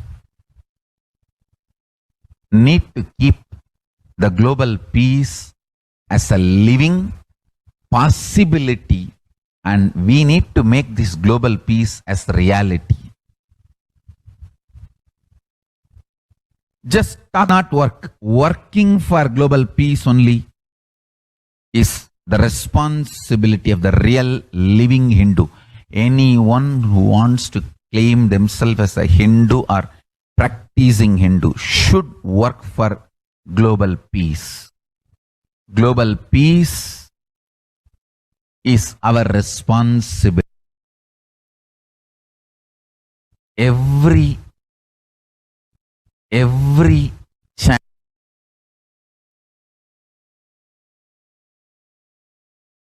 Hindus have the responsibility to bring global peace. So you can also throw a challenge. See, if you are making a Hindu micronation, you can throw this challenge to each one, your friends, family, people. Let them participate the challenge in the challenge and then let them send the challenge to others. So for the living and practicing Hindus to become founding for micronation in your countries, you can also make a challenge, like how they made ice bucket challenge and all that. We can make a challenge. You form Hindu micronation and claim, I am the founding father of the Hindu micronation Kailasa. And then you can invite your family, friends for a challenge. 11 people.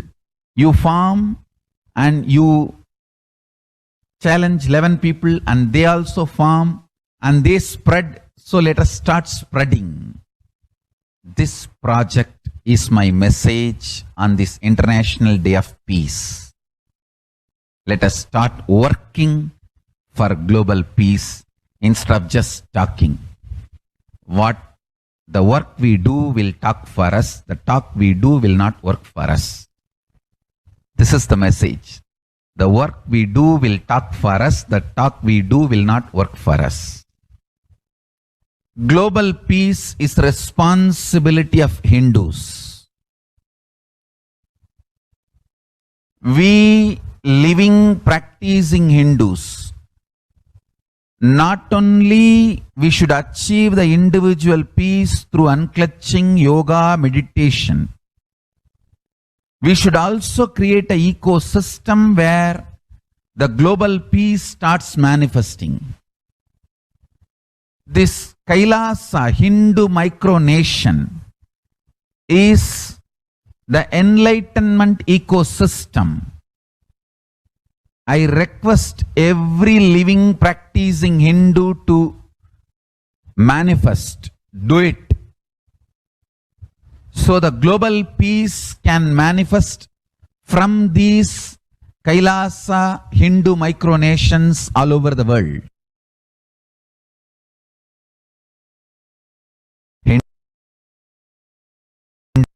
Hindus To join production centers, register now through the link below, https:// //kailasa.org/Kailasa care. Now let us understand the Supreme Pontiff of Hinduism's mission of global peace and superconsciousness breakthrough. The Sovereign Order of Kailasa, led by the Supreme Pontiff of Hinduism, and Nithyananda Order of monks and nuns, and Hindu diaspora are working for global peace and to give a superconsciousness breakthrough to humanity. It is the Supreme Pontiff of Hinduism mission to revive a conscious world where the global issues at the climate, economic, social, health, and humanitarian levels cease to exist from their very root, turning the problems of poverty, hunger, violence, discrimination into powerful living through the experience of oneness. The Supreme Pontiff of Hinduism has been working from the very grassroots level to usher in an era of peace at all levels, individual, societal, national, and global.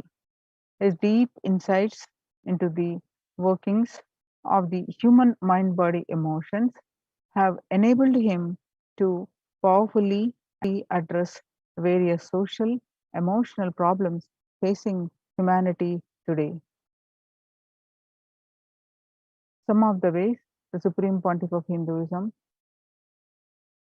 provides to combat the pandemic and other issues.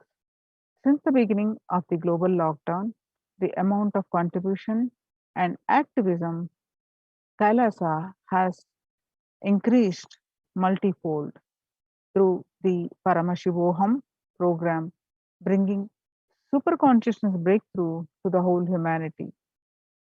By starting the Akhanda Nirvikalpa Samadhi Jnana Yajna and contributing almost 3 million minutes now.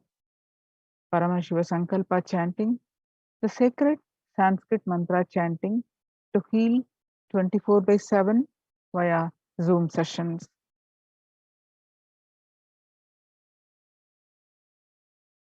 Spiritual healing to one and all 24/7, helping humanity to cope up with insecurity, fear, disease by empowering individuals to heal themselves, learn to cope up emotions like depression and tough situations in relationships, providing alternative solutions to worldly problems through power manifestation, initiating thousands every day into manifesting innate superhuman capabilities in the Kailas courtyard sessions,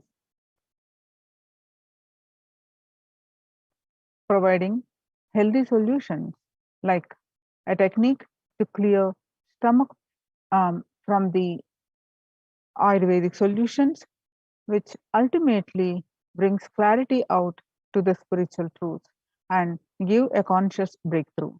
In the long term, establishing self-sufficient communities, continuing and intensifying the service of Annadan, free food in the Nithyananda Annalayas around the world in Tirunamalai and Los Angeles, paving way with the New World Order, starting the agriculture-based communities in Adi Kailas and several other locations. Peacekeepers of Kailasa offering various life solutions from the teachings of Supreme Pontiff of Hinduism. Hinduism prescribes various methods for global healing. One such is Maheshwara Puja. Collective negativity simply through the presence of the avatar and his order of monks, offering Maheshwara Puja to the natural calamitous hit victims. BHAVASAMADHI darshan to raise the individual consciousness breakthrough. Devi Parashakti Akashik reading the cosmic revelations. Society was created with the delusional ideas of too many human beings, blind spots, and the decisions made from these blind spots. If the visionary of a civilization or country or nation has blind spots, when he develops the vision for it, the whole civilization suffers those blind spots forever. Now, it is the time nature, Prakriti resets itself. Many of the blind spots based visions, ideas become important components of society. This pralaya, which is happening, is melting down everything which is delusion based. The world, as we know, is gone. Let us celebrate God. The isolation, which is seemingly endless, with an unknown future, which is compelling humanity to make a 100% lifestyle change, is something to deeply dwell upon. All problems need to be addressed only with the spiritual solution and powerful cognitions. To stop people having mental breakdown, pandemic fatigue, collapsing, depression, destruction, and also give them the super consciousness breakthrough to revive the enlightened civilization, the Supreme Pontiff of Hinduism continuously gives spiritual solutions and powerful cognitions.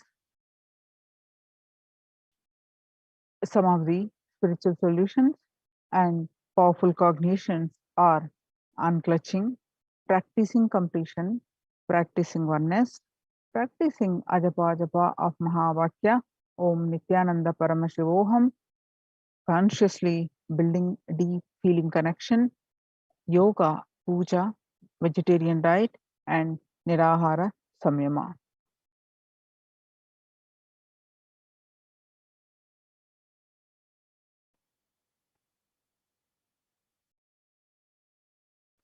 People from over 50 countries continuously radiate the space of Paramashiva by practicing the unclutching meditation 24 by 7, 7 days a week, starting from 13th May. At any given time, there are 4 to 8 zones actively unclutching around the world. The life solutions based on ancient Hindu tradition, the meditation and yoga techniques from the scriptures, the cognition rooted in the highest truth, the lifestyle based on living and radiating the higher values of life, and powerful way of living and realizing one's ultimate potential form the foundation of the Supreme Pontiff of Hinduism's teachings, which by their inherent nature provide the foundation for peace on planet Earth.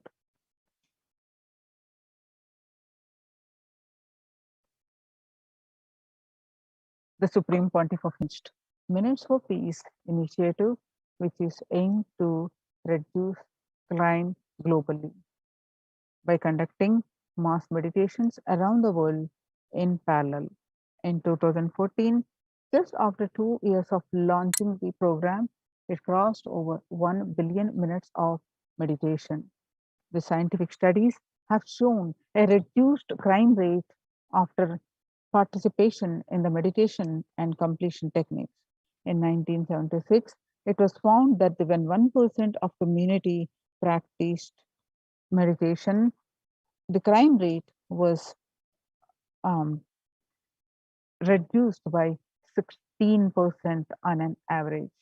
The current tally on the Minutes for Peace website is more than 4.3 billion cumulative minutes of meditation logged, including all the events, programs, and festivals where people have gathered in large numbers and participated in meditations and rituals. The total count comes out to be a staggering 409 billion minutes for peace so far.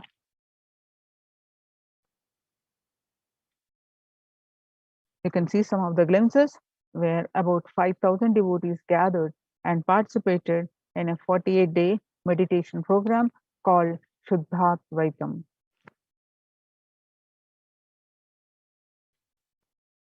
The Supreme Pontiff of Hinduism has hosted Kumbh Mela in Los Angeles since 2007. Nityananda Sangha is entrusted as the only organization to host Kumbh Mela outside of India by the Akhila Bharatiya Akhada Parishad. In September 2006, the Supreme Pontiff of Hinduism organized a month at the first confluence for world peace to honor the memory of those who lost their lives saving others on September 11th, 2001 at Irvine, California. The second Conference for Peace was held in 2007. The collaboration with the Vedic Society, VAPS, ISKCON, Siddha Yoga, and other organizations, the Kumbh Mela festival spread fast to other countries, including Australia, Canada, etc. The Supreme Pontiff of Hinduism organized a month-long peace walk covering the 1,000 villages and 1,000 kilometers to bring together in harmony from all walks of life, to practice feeling connection and oneness among people. During the walk, health camps were conducted in villages along the path. Supreme Pontiff of Hinduism has conducted a large-scale collective meditations on the 21st International Peace Day to raise the collective consciousness. Supreme Pontiff of Hinduism has revitalized the monastic tradition of sannyas by initiating hundreds of people into the Nithyananda monastic order. The all renouncing monks contribute to the best things of human civilization, living their life with the cognition, living their life with the cognition that life is for others. These monks and nuns act as the harbingers of peace and empowerment for the human society distraught with violent repression and other forms of life negativity. The Supreme Pontiff of Hinduism has also revised the ancient practice of embarking on pilgrimages, the spiritual journeys, taking spiritual aspirants to high energy sacred spots such as the Himalayas, Kumbh Mela, Varanasi, Angkor Wat in Colombia, in Cambodia, the various powerful temples of India. Even though prevalent in India, this practice is rapidly losing its original context, turning into a recreational family vacation, reviving the original spiritual context, and the Supreme Pontiff of Hinduism has made it possible for modern day human beings to benefit from the spiritual journey, to prevent all these centers and accelerate their journey of spiritual evolution, and hence and others peace, collective peace as a natural consequence.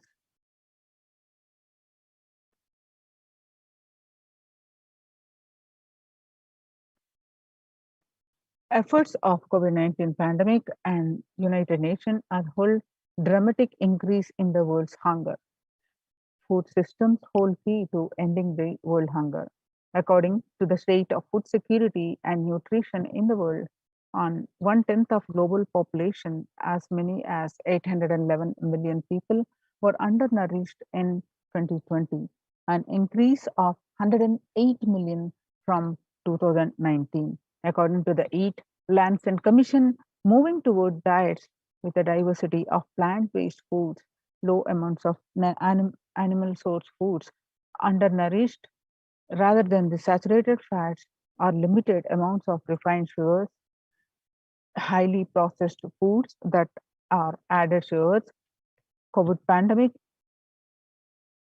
will prevent people from 19 to 24% of all adult deaths each year.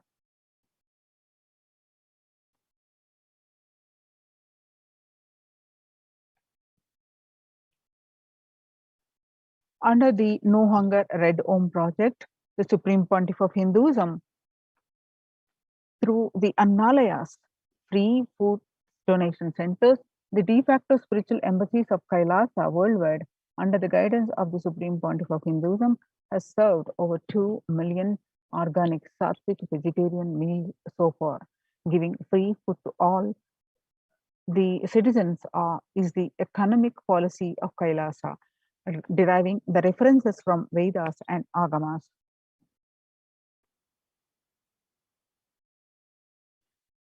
Now, one of the greatest contribution recently the Supreme Pontiff of Hinduism is doing is opening the Kailasa's COVID care centers.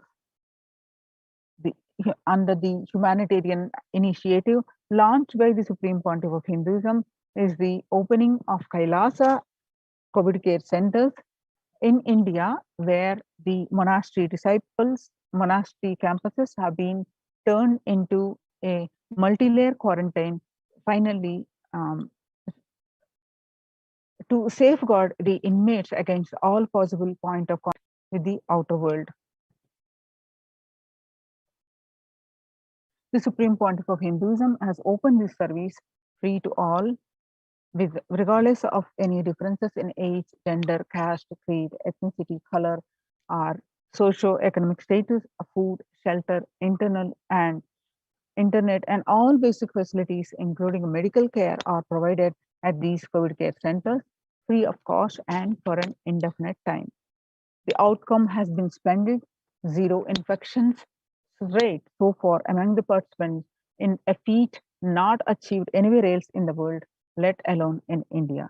This response model of handling the COVID-19 pandemic at a community level, along with the guidelines and recommendations for governments, have been recognized and accepted by the United Nations as well.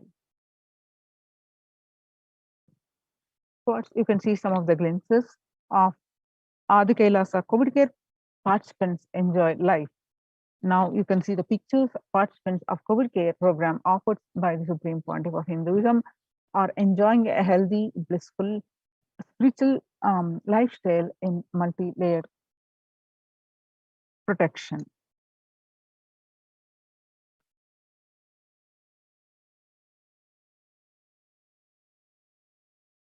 They enjoy the stress-free time following a spiritual routine, doing morning yoga.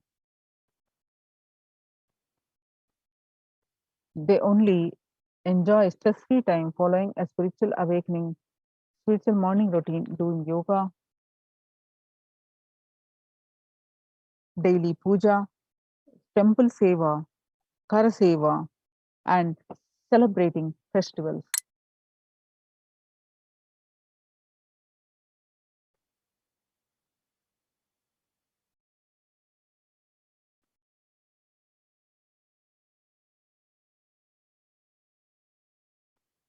Join the Kailasa COVID Care Protection Centers.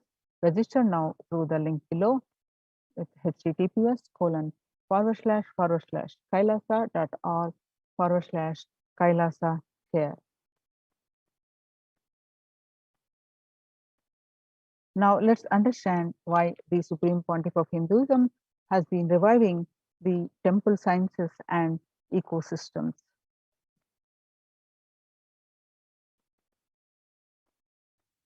Now, in the times of when the COVID-19 is rampant and ancient temples are in lockdown because of the risk of the widespread corona disease, the devotees of these temples were visiting and having darshan of their gods and goddesses for thousands of years. Yet all these ancient sacred sentiments have come to a harming halt after the lockdowns have taken place. The religious fervor of the devotees is being lost due to the pandemic.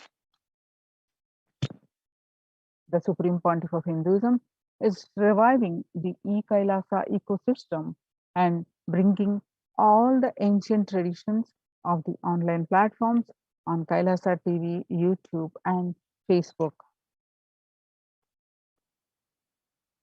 Now, let's listen to the Supreme Pontiff of Hinduism explains about the science of temples.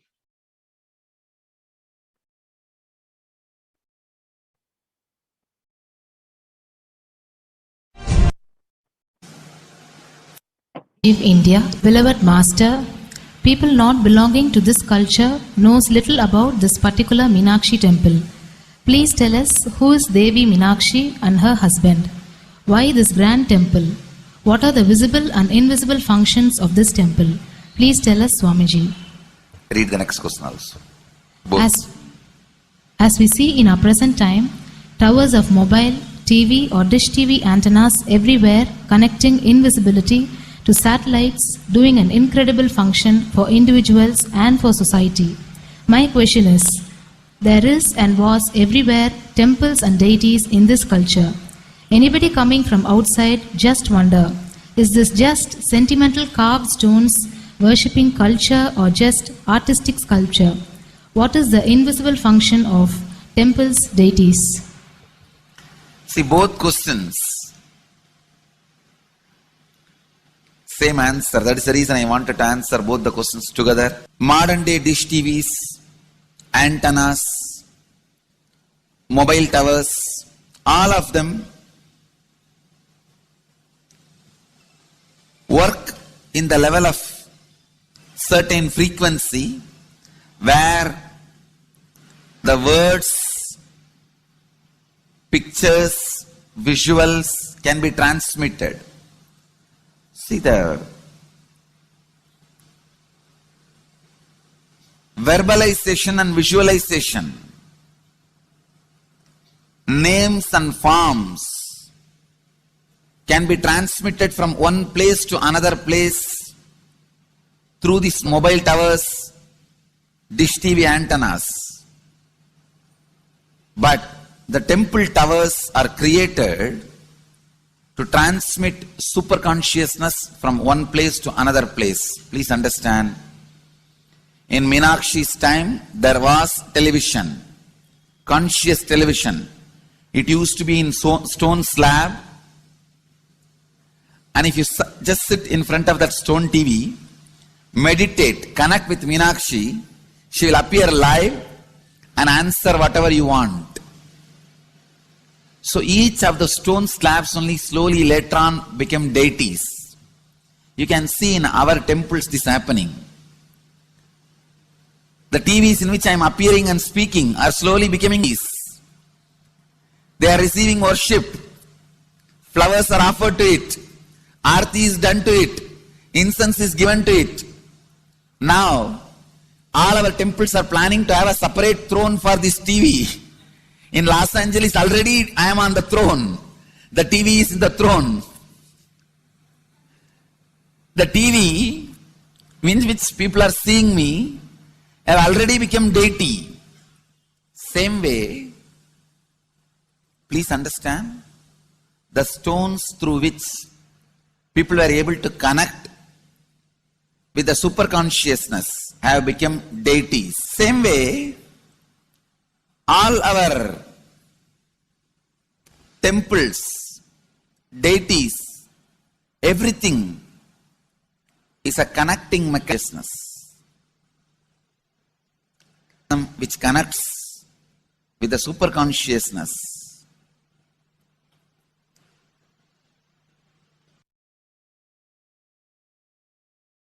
Please understand, the deities and temples are not just sentiment stones, or they are not just artistic sculptures, they are conscious transmitters. They raise you to the super consciousness. In each house in Vedic tradition, we have a puja room. All the puja rooms are your private conscious airport, are conscious transmission centers.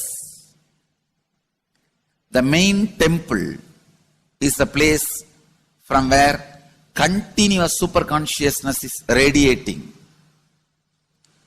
So if you just sit and connect with a deep feeling connection, see, in those days human beings were so beautiful and simple Just remembering the name of the deity is enough. They are already in connection with the deity. That feeling connection. When I read Patanjali's Yoga Sutra, it says, sit in Siddhasana and be in Samadhi. That's all. In those days, just if you sit in Siddhasana, you are already in Samadhi. If you sit, your mind sits. Now, if you sit, your mind sits. Mind is completely away from the body. In those days, human beings are so simple and intelligent. All the non-mechanical parts of their brain were awakened. It is Western culture which killed the non-mechanical parts of the brain, the functions of the non-mechanical parts of the brain. Please understand, in the Vedic civilization, always human beings were brought up in such a way that non-mechanical parts of the brain was fully alive and awakened. It is a cultural invasion, destroyed the greatest possibility of the human being when the non-mechanical parts of the brain is not functioning anymore. The temples, deities, all these are looking useless. Otherwise, they are a huge constant. So, an example, suddenly, if we find some method to travel just 20 feet above the air or 30 feet above the air without petrol or diesel, all our automobiles, roads, everything will become useless. Then you will wonder, why so many automobile industries are established? Why so many cars are produced? Why this huge road waste? I think our ancestors are fools. You don't understand. At one period, it was used. It was being useful. Our temples, our deities, all these are useful if all your non-mechanical parts of the brain is awakened.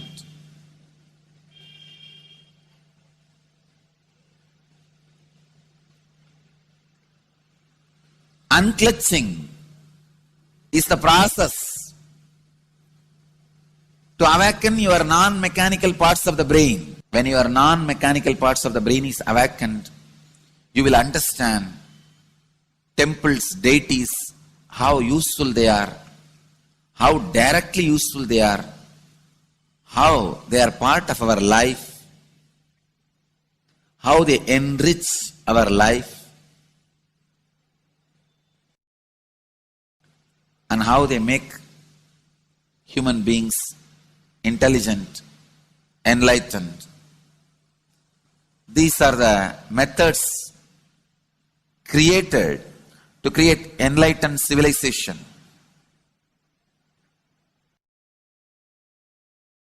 These grand temples are not built just monument.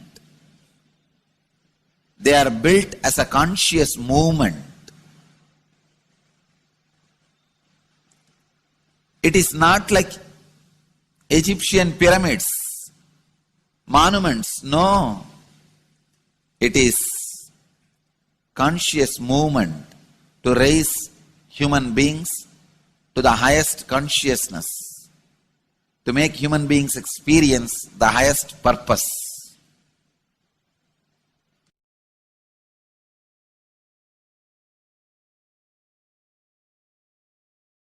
Understand, unclutch, use the temples to achieve the highest consciousness.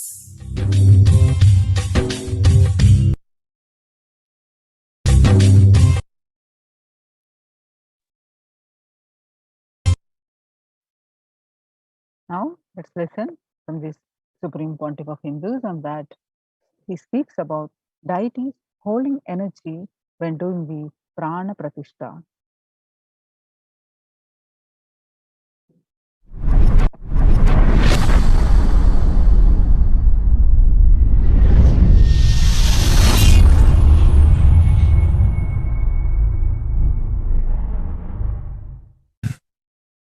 Actually,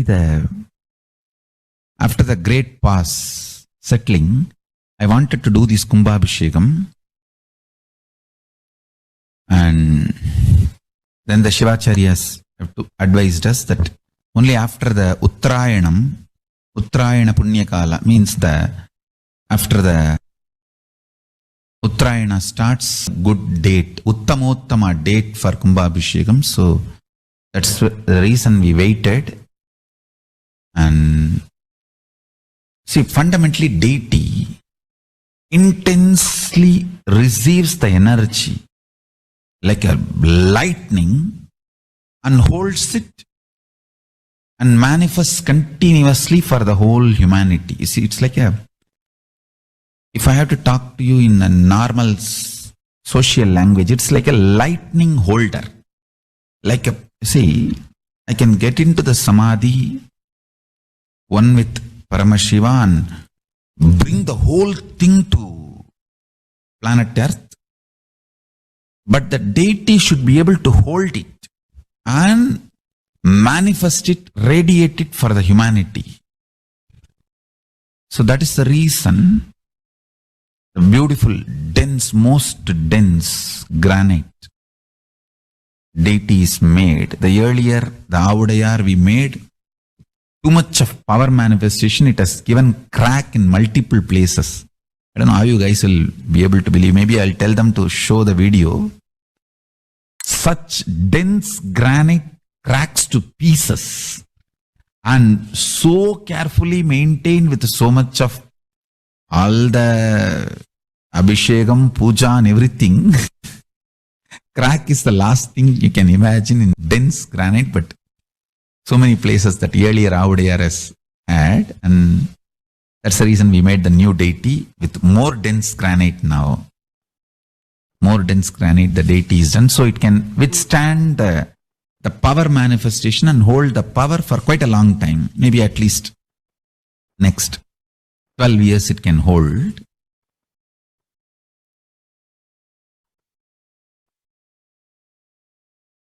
Now, let us see the revelations to the world by Devi Parashakti.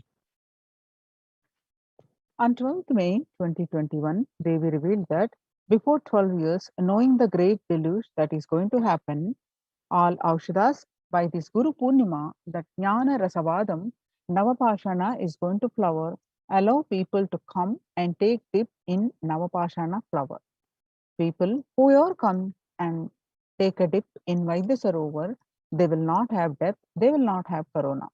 Crores and crores of people will come in line every day, they will come and dip in Anandalingam. On 13th May 2021, Devi revealed that, listen well to my words. For India, I made ship as protection. The Nithyananda Navapashana Lingam in Vaidyasarovar. Go to Adi Kailasa, O Indians, listen. All those regretting losing the Nithyananda Nija Avatara without confusion and without talking as just lip service, go to Adi Kailasa. Crores of people will come there looking for health, Navapashana water feast and medicine, and protection and enlightenment. To protect India from the great destruction, I, Parashakti, made this huge ship. Even if captain is not there, the ship is there. On 14th May 2021, Devi revealed that whoever comes to Adi Kailasa does the good work of saving people from deadly corona, I myself will do all of their life work. This is the commitment Paramashakti is giving you all. Parameshwari, I will do what I say. To save people from corona, I have set up a huge ship, Ananda Sarovar, Vaidya Sarovar and Anandalingam. I have made it in Adi Kailasa. Go there, take water every day, water, turmeric, milk and neem rasam showered on Navapashana Lingam are the medicines for this. The doors of Adi Kailasa will be open for all those who come with a trust. It will protect body and will give conscious health. It will also give highest powers, dharma, artha, moksha, jnana, powers, kama, and God beyond kama. Adi Kailasa life will give all the goodness. The hell on 31st May 2021, Devi revealed that the hell of Krimi Bhojanam mentioned by Vyasa in Garuda Puranam has opened and is directly falling on India as thunder. Running to Adi Kailasa and preventing it is the only way. I have opened Adi Kailasa for those who want to save their lives. All of you run to Adi Kailasa. On 11th June 2021, Devi revealed that drop the foolish mind with the business motive of bargaining, attain surrender, and go to Adi Kailasa. Be in Adi Kailasa, I will do good to you. On 18th June 2021, Devi revealed that for saving your life, go to Adi Kailasa. The best life is there. Before Corona takes your life away, go to Adi Kailasa and save your life. On 5th July 2021, Devi revealed that the soil of Adi Kailasa is Sarva Roga Nivarini, the cure for all diseases. And for all the diseases in the world, Paramashakti, myself, taking the form of Nithyananda as Nija Avatara, walking there barefoot for many years, manifesting all powers, the very soil was converted into great medicine that solves all karmas. On 5th July 2021, Devi revealed that talking the soil, taking the soil of Adi Kailas and mixing it with the water of Navapashana Linga of Vaidya and by applying it, all pains will vanish, breaking the attachment to body. It will make you enlightened. Goodness is there. I told the truth. Go to Adi Kailas. When the first world countries closed their borders during a massive global emergency, Kailasa has opened its doors to all without exception. The various centers that open across India are Adi Kailas in Pedadi, Bangalore, Salem Adinam in Tamil Nadu, Tirunamalai, Rajapalam, Pattanam, Srirangapadi, Madurai, Avattipalam, Huzur, all from Tamil Nadu, Baroda Adinam in Gujarat, Sripuram Adinam from Hyderabad, and Puduvai Adinam from Pondicherry. Kailasa rushes to aid India as India finds itself on the verge of COVID-19 third wave. Multiple free COVID care centers opened across India. Various social services offered during the pandemic in Kailasa's de facto spiritual embassies across India. Spiritual services offered during the pandemic in Kailasa's de facto spiritual embassies across India. Cosmic revelations on global pandemic. The free social service in de facto spiritual embassies across India are medical care, allopathy, Ayurvedic, Siddha medicine, infrastructure to accommodate thousands, accommodation for multi-layered quarantine, emergency ambulances, ICU on wheels, personal protective medical equipment through food banks, organic farming. Join the Kailasa COVID Care Protection Centers.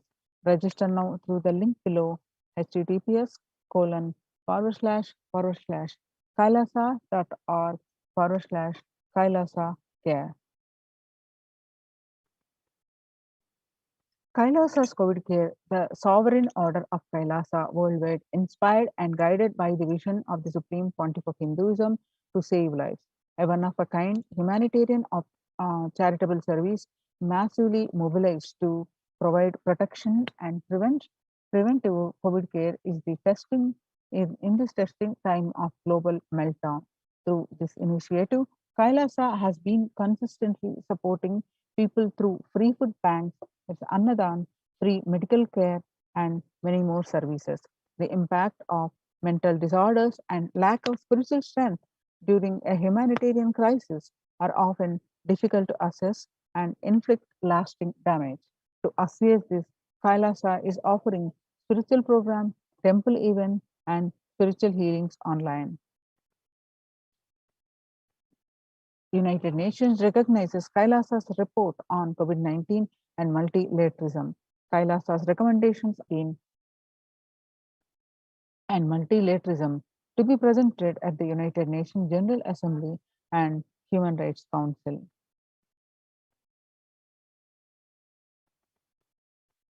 Kailasa's report and recommendations on International Treaty on COVID got accepted and published by the United Nations, surviving the highly contagious COVID-19, where the world is only as resilient as the least resilient country and person requires through multilateralism, governments, organizations, and people to collectively address the crisis. Kailasa has been successfully providing grassroots solid solutions in multifarious ways, including providing sustainable community livings with multi-layer quarantine, educating citizens on individual pandemic, leveraging the best of different economic systems based on charity, water, and money, providing food security and traditional Hindu medicine. These unique contributions have been recognized by the United Nations and published in their website www.ochr.org. So join the Kailasa's COVID Care Production Centers. Register now through the link below, https://kailasa.org/Kailasa care. The link again, https://kailasa.org, kailasa.org/care. Now, with this, we're going to move on to the next part of our program after a very short break. Thank you so much. Nithyanandam.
most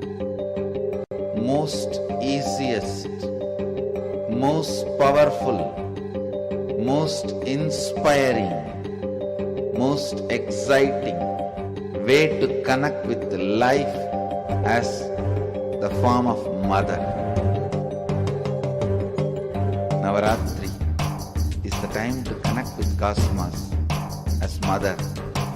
Celebrate Cosmic Mother. This 9 days we worship Mother, worshipping Divine Feminine.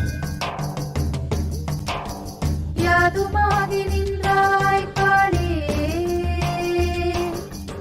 Om Kali Om Shakti Om Kali Om Shakti Om Shakti Om Shakti Om Sakthi.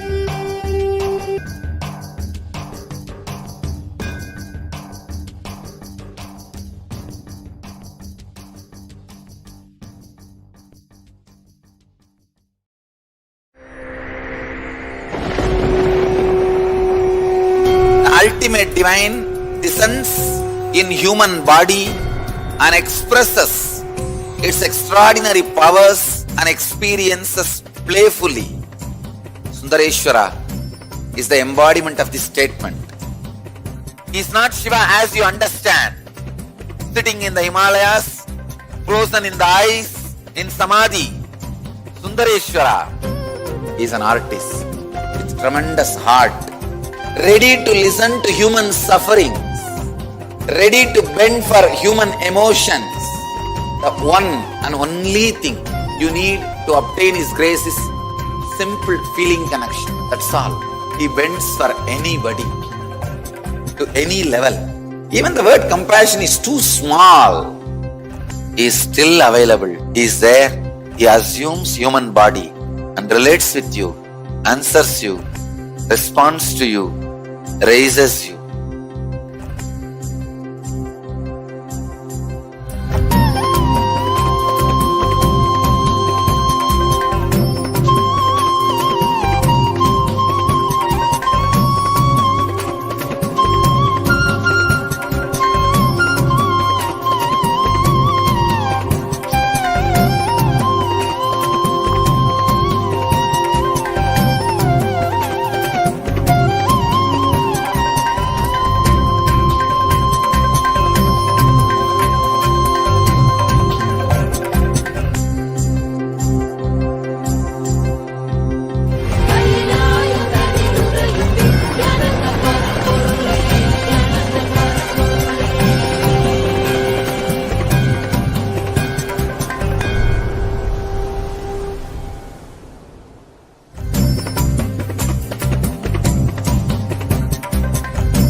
I was lost.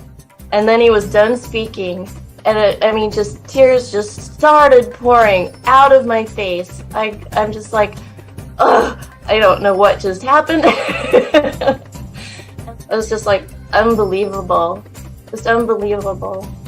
I was now just remembering it. I don't know what shifts inside you. It's just, I literally felt the strong initiation happening at that time when Swamiji blessed. I don't know, it just puts you in some different world altogether, and suddenly everything seems possible. Everything seems, like that impossibilities in that 1 second, fraction of a second, that impossibility drops from you. And you just, everything seems possible, that you get into that space of possibility. And I think, that is the greatest, dropping the impossibilities is really, and something changes in you, something shifts in you. You can physically feel the change. And the energy that is generated, it really, it's phenomenal.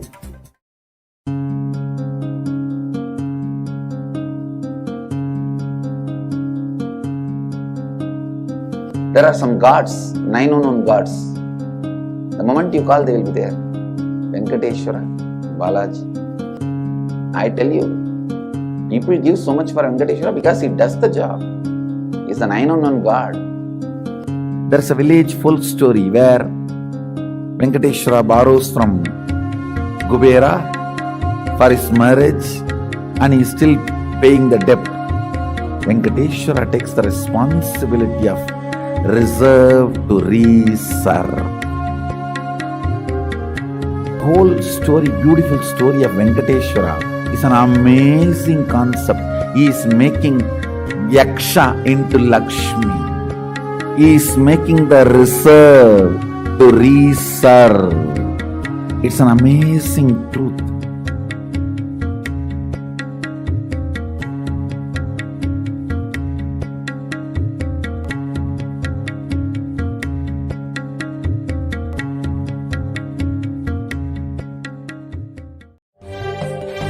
காளியின் ஆட்டத்தை ஆனந்தத்தை ஆனந்தத்தொடு ஆடிய ஆட்டத்தை கண்டோர் உயிருக்குளெல்லாம் இறங்கி குண்டலினி உயிர்ப்பிக்கச் செய்து மாய மனத்தின் இருளை அகற்றி மாயம் அழித்து மங்களம் தந்து குரு பக்தியும் சிவ பக்தியும்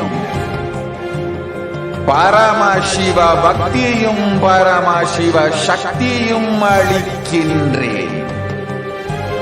மனமாயை விடுத்து குரு பதத்தை பற்றுங்கள்.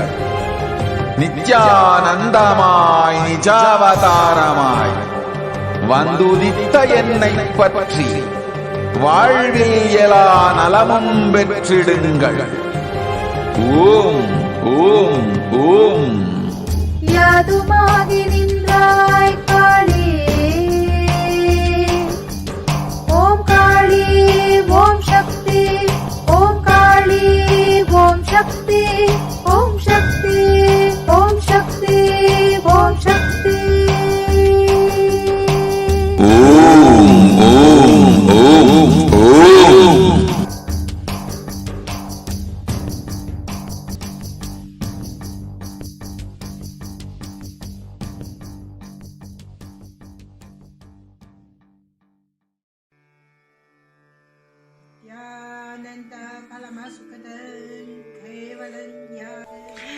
Here is Australia, Kailasa. How can I be so lucky and have a happy life in Kailasa? It's a long story. My name is Li Qi. My guru is His Divine Holiness Bhagwan Nithyananda Paramashivam. Since I was very little, I already wonder what life for. I really want to know the reason. A long time ago, I think I earn enough money, I will be very happy person, and then life is for happy. I tried to earn money, and then I'm really rich, but money didn't give me happy. Then I tried to get the happy life in romantic love. Romantic love take me go lots of places. Too many stories during this time, but I still don't feel I get the result, get the life reason. Then I start study from book, from video, from religion in many different ways.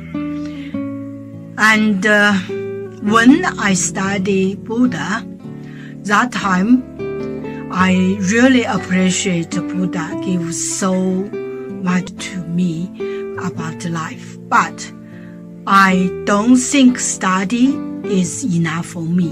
I want to, but I don't know how. Who let me get there?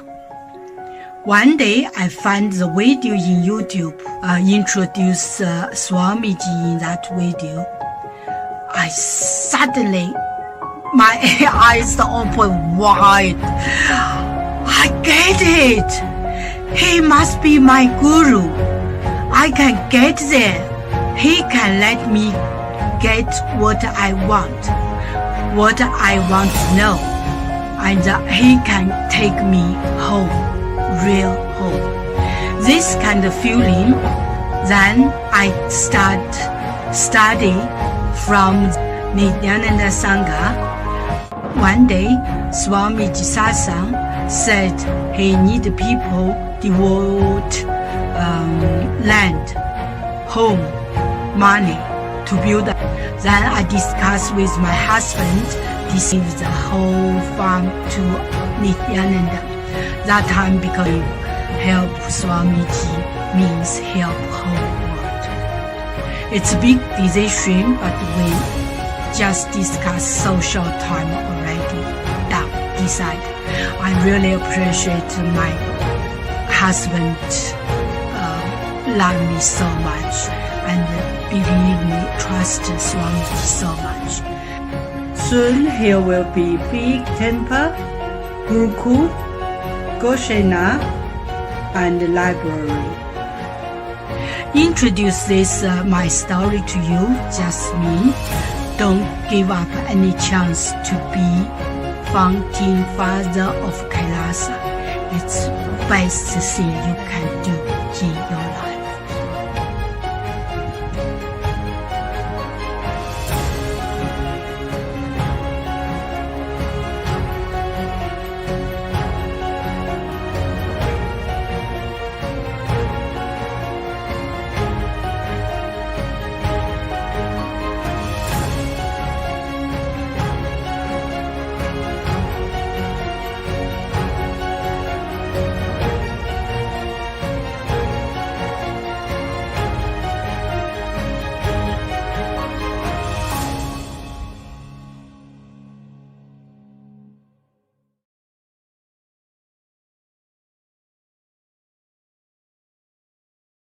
Just be alive for next 3 years. Don't die within next 3 years.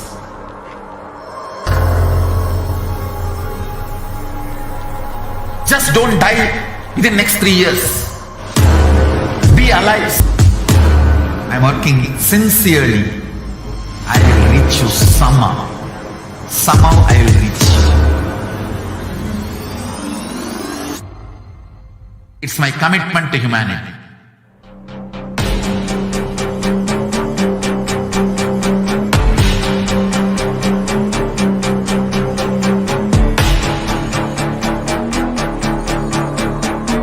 Just don't die within the next 3 years. I will reach you wherever you are, whichever corner of the world you may be. I will reach you with enlightenment. You manifesting the space, state, powers, being Paramashivoham. It is possible, and it is possible for you.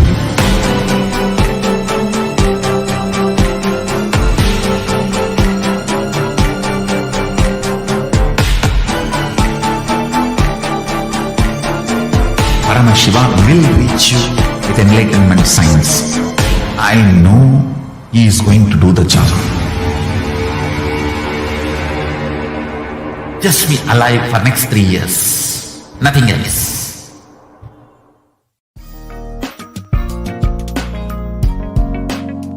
We get you health. We get you ability to build beautiful relationships in your life. We get you direct spiritual support, and we make sure you become wealthy.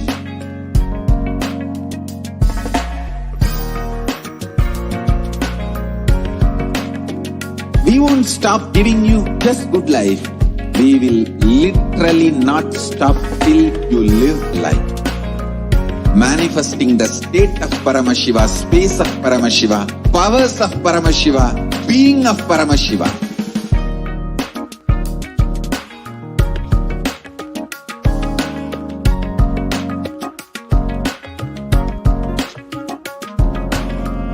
Whole world should become Kailasians. I want the whole world to know Hindus have something great to contribute to the world.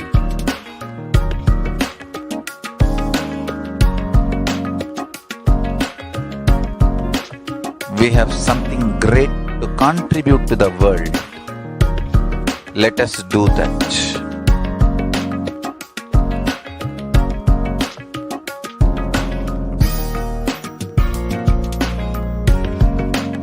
Kailasa is proper customized spiritual service helping you to identify your root patterns of suffering. We have perfected the science of helping every individual from every cultural, religious, nationality background.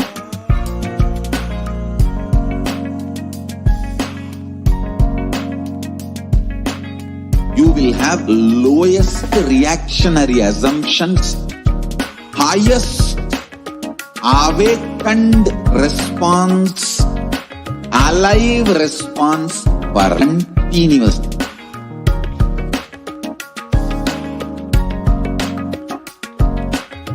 Kailasa is enlightenment ecosystem, literally enlightenment itself in your own home, wherever you are. For customized spiritual service helping you to complete with your life negativity, withdrawal from life, self-hatred, self-denial, self-doubt, so much of tiredness, laziness.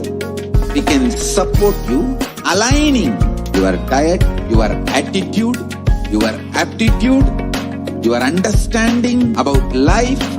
We can help you with everything.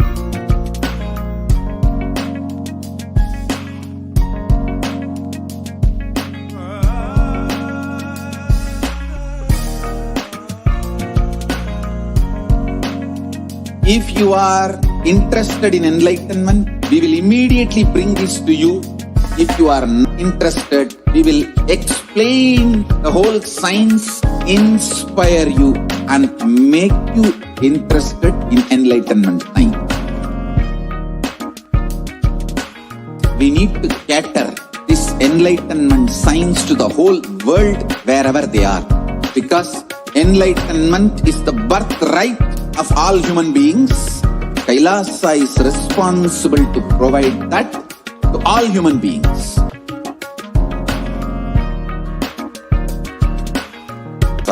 Is the totality of the knowledge I received from my gurus and practiced my life, perfected by teaching millions of people from all cultures, backgrounds, genders, nationality, race, from every creed.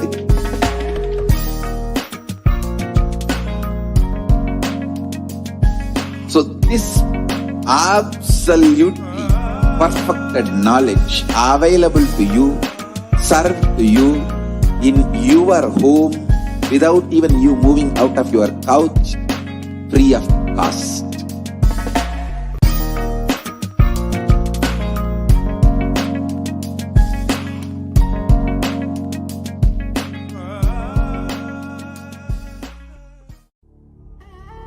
What I mean by the word Kailasa, listen intensely.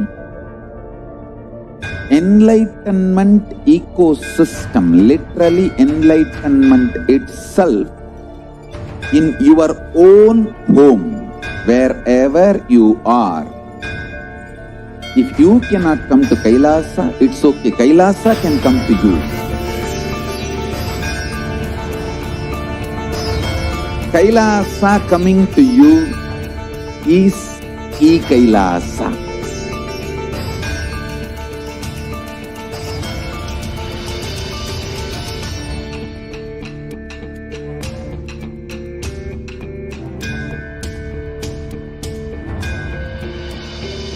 I will revive Hinduism.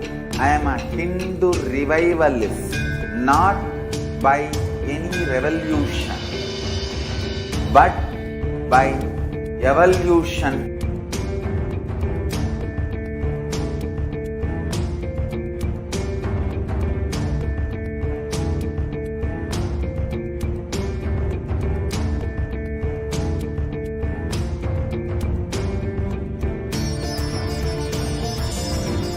And setting model community.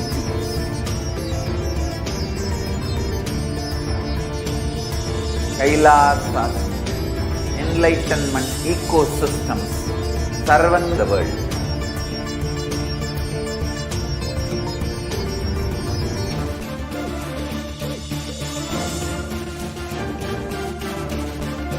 All powerful cognition, knowledge, only when you live, power manifestation and possibilities manifestation happen.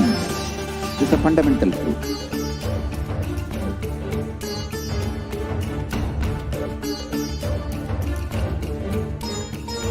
Hinduism cannot live exclusively as one sampradaya. No.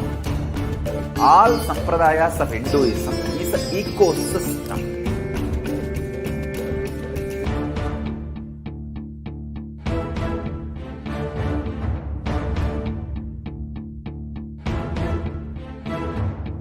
So don't keep quiet thinking that if one sampradaya is attacked, only that sampradaya is going to be affected. All of us are ecosystems.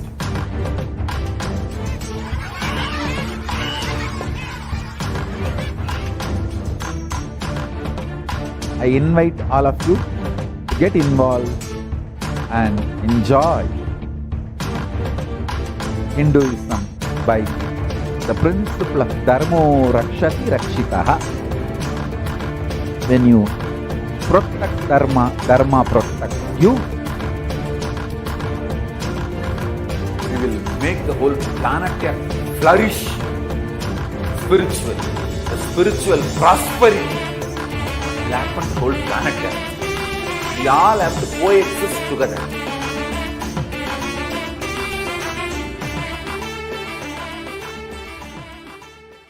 There are some great spiritual sciences unique to Hinduism. Subtle, otherworldly, but definitive science. Manifesting the cosmic beings in Archavatara, deities, in Nijavatara, living incarnations is possible. And the Kriya Pada of Vedas and Agamas elaborately explain the whole science of making the cosmic beings manifest in Archavatara, deities, and Nijavatara, living incarnation, both. During the BHAVASAMADHI darshan, literally those cosmic beings manifest through this body. Just like how they manifest in Archavatara, deity, they manifest in Nijavatara, Pratyakshavatara, and give you all the boons you ask, bless you. You see, each God is an independent intelligence to lead you to enlightenment. Each God is a bridge for you to achieve the Shivatva, the ultimate Shiva consciousness. Krishna is the bridge for you to achieve the Krishna consciousness.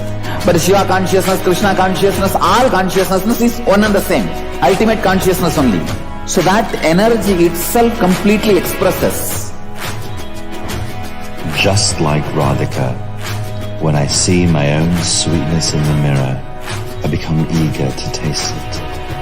I find that the only way to relish this sweetness through the constitution of Sri Radhika. BHAVASAMADHI darshan is a window to the infinite expanse of consciousness, allowing us to glimpse the formless in a way that we can understand. It cleanses the karmas of lifetimes. It awakens our biomemory to the space of Paramashiva, the ultimate consciousness, and creates a deep and lasting transformation in us.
most easiest, most powerful, most inspiring way to connect with life, the form of mother. Navaratri is the time to connect with cosmos as mother. Celebrate cosmic mother. This 9 days we worship mother, worshipping divine feminine. யாதுமாகி நின்றாய் காளி ஓம் காளி ஓம் சக்தி ஓம் காளி ஓம் சக்தி ஓம் சக்தி ஓம் சக்தி ஓம் சக்தி.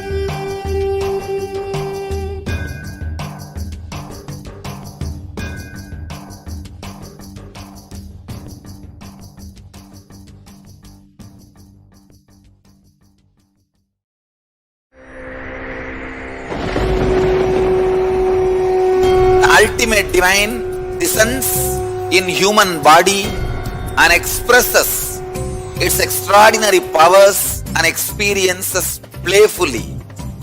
Sundareshwara is the embodiment of this statement. He is not Shiva as you understand, sitting in the frozen in the eyes in samadhi.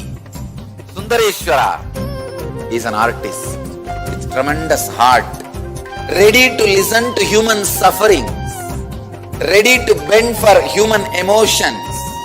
The one and only thing you need to obtain His grace is simple feeling connection. That's all. He bends for anybody, to any level. Even the word compassion is too small. He is still available. Even now, He is there. He assumes human body and relates with you, answers you, responds to you, raises you.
I don't know, I was lost. And then he was done speaking, and just tears just started pouring out of my face. I'm just like, ugh, I don't know what just happened. It was just like unbelievable, just unbelievable. I was just, I'm shaking now just remembering it. I don't know what shifts inside you. It's just, I literally felt the strong initiation happening at that time when Swamiji blessed. I don't know, it just puts you in some different world altogether, and suddenly everything seems, like that impossibilities in that 1 second, fraction of a second, that impossibility drops from you. And you just, everything seems possible, that you get into that space of possibility. And I think, that is the greatest, dropping the impossibilities is really, and something changes in you, something shifts in you. You can physically feel the change. And the energy that is generated, it really, it's phenomenal.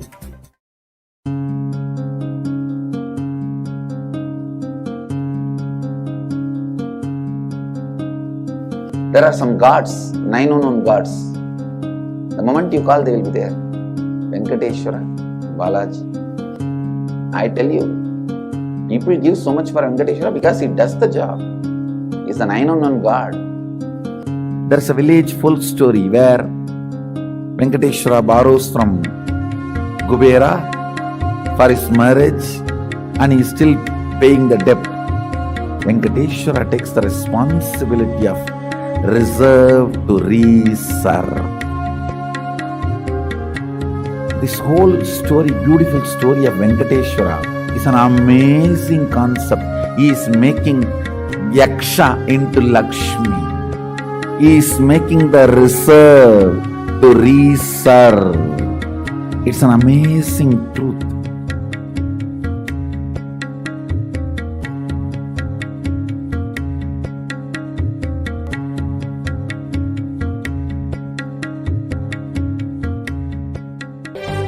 காளியின் ஆட்டத்தை ஆனந்தத்தை ஆடிய ஆட்டத்தை கண்டோர் உயிருக்குளெல்லாம் இறங்கி குண்டலினி உயிர்ப்பிக்கச் செய்து மாய மனத்தின் இருளை அகற்றி மாயம் அழித்து மங்களம் தந்து குரு பக்தியும் சிவ பக்தியும் பரமசிவ பக்தியும் பரமசிவ சக்தியும் அளிக்கின்றேன். மனமாயை விடுத்து குரு பதத்தை பற்றுங்கள். நித்யானந்தமாய் நிஜாவதாரமாய் வந்துதித்த என்னை பற்றி வாழ்வில் எல்லா நலமும் பெற்றிடுங்கள். ஓம் ஓம் ஓம். யாதுமாகி நின்றாய் காளி, ஓம் காளி ஓம் சக்தி, ஓம் காளி ஓம் சக்தி, ஓம் சக்தி ஓம் சக்தி ஓம் சக்தி. ஓம் ஓம் ஓம் ஓம்.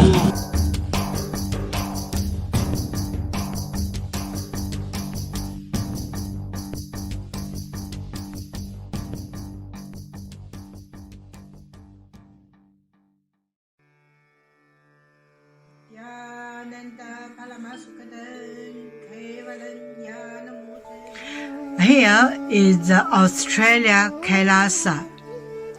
How can I be so lucky and have a happy life in Kailasa?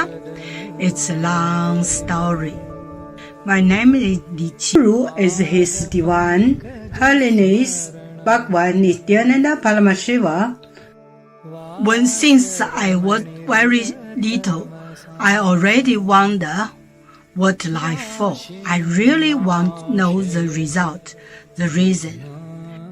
A long time ago, I think if I earn enough money, I will be very happy person, and then life is for happy. I tried to earn money, and then I really rich, but money didn't give me happy. Then I tried to get the happy life in romantic love. Then the really romantic love take me go lots of place. Too many stories during this time, but I still don't get the result, get the life reason. Then I start study from book, from video, from religion in many different way. And when I study Buddha, that time I really appreciate that gives so much intelligence to me about life. But I don't think study is enough for me. I want to be Buddha, but I don't know how. Who can let me get there? One day I found the video in YouTube, introduced Swamiji in that video. I suddenly, my eyes open wide. I get it. He must be my guru. I can get there. He can let me get what I want to know, and he can take me home, real home. This kind of feeling, then I start study from Nithyananda Sangha. One day, Swami Jisasang said he need people devote land, home, money to build up Kailasa. Then I discussed with my husband, decide to give the whole farm to Nithyananda. That time, because both of us believe beings help whole world. It's a big decision, but we just discussed so short time already. Decide. I really appreciate my husband love me so much and believe me, trust Swami so much. Soon here will be big temple, Gurukul, Goshena, and library. Introduce this my story to you, just me. Don't give up any chance to be founding father of Kailasa. It's best thing you can do in your life.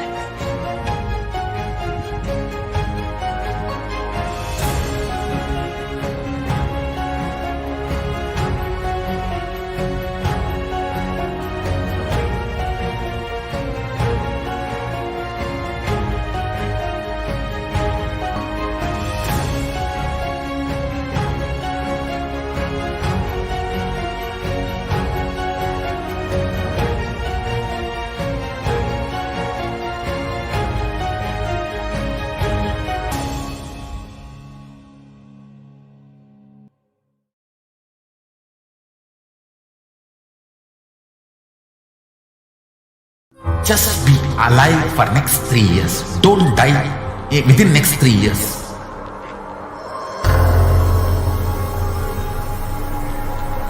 Just don't die within next 3 years. Be alive. Somehow be alive.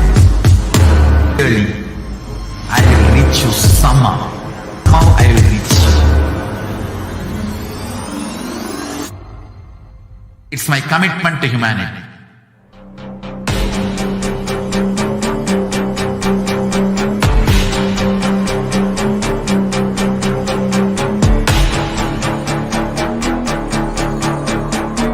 Just don't die within next 3 years. I will reach you wherever you are, whichever corner of the world you may be.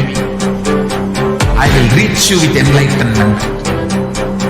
You manifesting the space, state, powers, being Paramashivoham.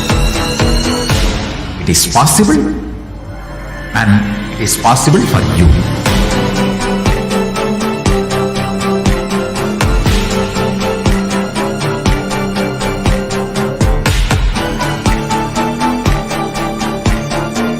Paramashivoham will reach you with enlightenment science. I know he is going to do the job. Just be alive for next 3 years. Nothing else.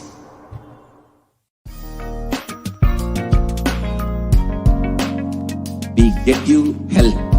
We get you ability to build beautiful relationships in your life.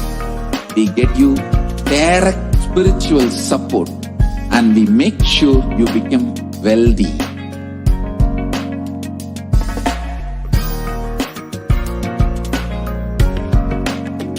We won't stop giving you just good life.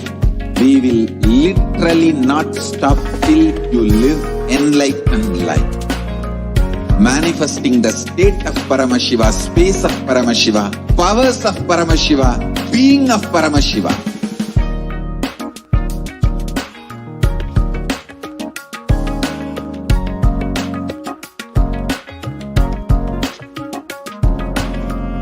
Whole world should be Kailasians. I want the whole world to know Hindus have something great to contribute to the world.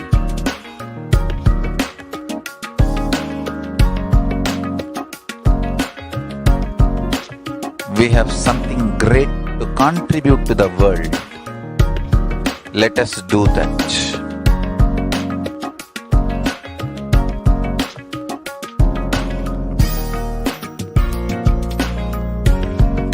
Kailasa is proper customized spiritual service helping you to identify your root patterns of suffering.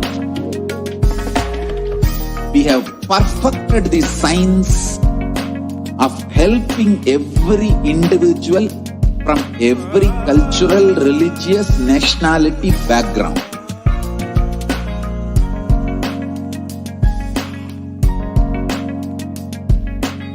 You will have lowest reactionary assumptions, highest awakened response, alive response for life continuously.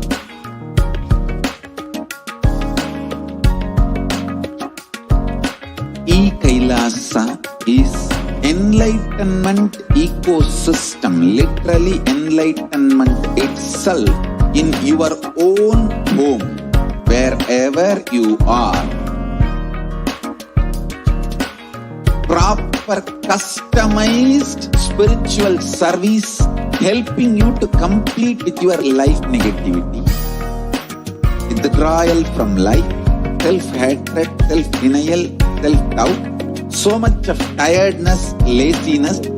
We can support you aligning your diet, your attitude, your aptitude, your understanding about life.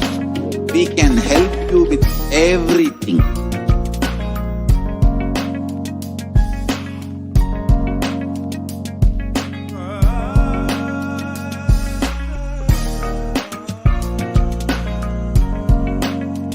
If you are interested in enlightenment, we will immediately bring this to you.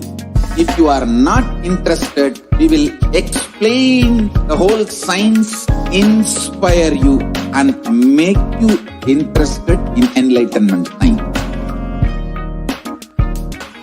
We need to cater this enlightenment science to the whole world wherever they are, because enlightenment is the birthright of all human beings. Kailasa is responsible to provide that to all human beings.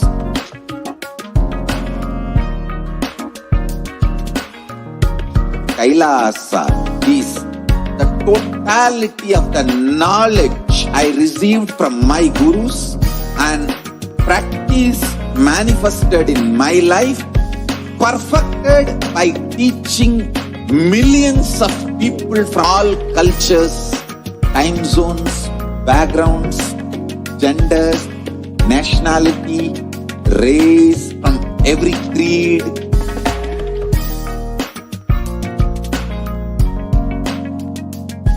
So this absolutely perfected knowledge available to you, served to you in your home without even you moving out of your couch, free of cost.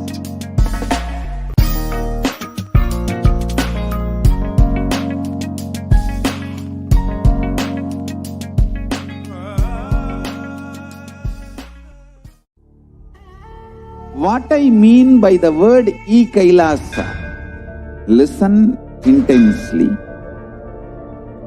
Enlightenment ecosystem, literally enlightenment itself in your own home, wherever you are. If you cannot come to Kailasa, it's okay. Kailasa can come to you.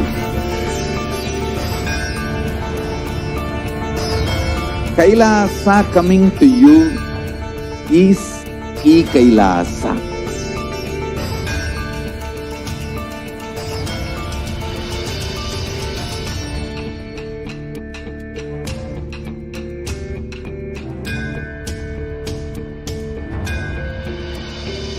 I will revive Hinduism.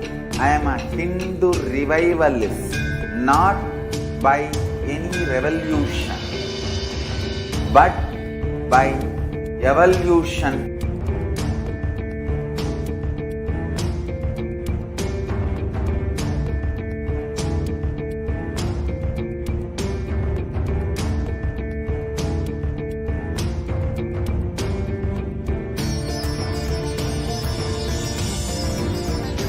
setting model community.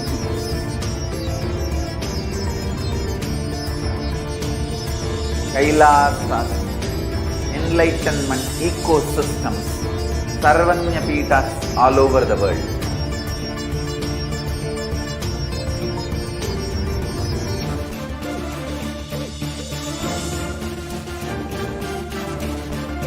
All powerful cognition, knowledge, only when you live, power manifestation and possibilities manifestation happens. It's a fundamental truth.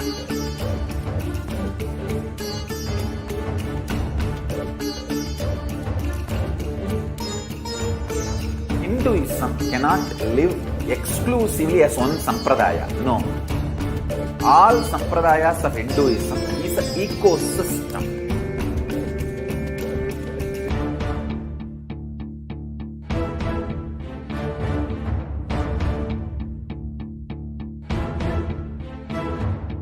So don't keep quiet thinking that if one sampradaya is attacked, only that sampradaya is going to be affected.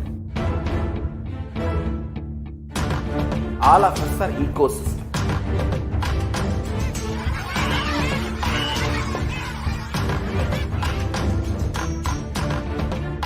I invite all of you to get involved and enjoy Hinduism by the principle of Dharmo Rakshati Rakshitaha. When you protect Dharma, Dharma protects you. We will make the whole planet flourish, the spiritual prosperity will happen to the whole planet. We all have to coexist together.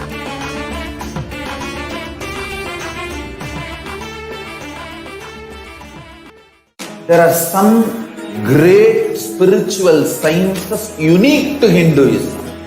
Subtle, otherworldly, but definitive sign. Manifesting the cosmic beings in Archavatara, deities, in Nijavatara, living incarnations is possible. Understand? Kriya Pada of Vedas and Agamas elaborately explain the whole science of making the cosmic beings manifest in Archavatara, deities, and Nijavatara, living incarnations, both. During the BHAVASAMADHI Darshan, literally those cosmic beings manifest through this body. Just like how they manifest in Archavatara, deity, they manifest in Nijavatara, Pratyakshavatara, and give you all the boons you ask, bless you. You see, each God is an independent intelligence to lead you to enlightenment. Each God is a bridge for you to achieve the Shivatva, the ultimate Shiva consciousness. Krishna is the bridge for you to achieve the Krishna consciousness. But the Shiva consciousness, Krishna consciousness, all consciousness is one and the same. Ultimate consciousness only. So that energy itself completely expresses. Just like Radhika, when I see my own sweetness in the mirror, I become eager to taste it. I find that the only way to relish the sweetness is through the constitution of Sri Radhika. BHAVASAMADHI Darshan is a window to the infinite expanse of consciousness, allowing us to glimpse the formless in a way that we can understand. It cleanses the karma, it awakens our biomemory to the space of Paramashiva, the ultimate consciousness, and creates a deep and lasting transformation in us.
most easiest, most powerful, most inspiring, most exciting way to connect with life as the form of mother. Navaratri is the time to connect with Cosmos as mother. Celebrate Cosmic Mother. This 9 days we worship Mother, worshipping Divine Feminine. யாதுமாகி நின்றாய் காளி, ஓம் காளி ஓம் சக்தி, ஓம் காளி ஓம் சக்தி, ஓம் சக்தி ஓம் சக்தி ஓம் சக்தி.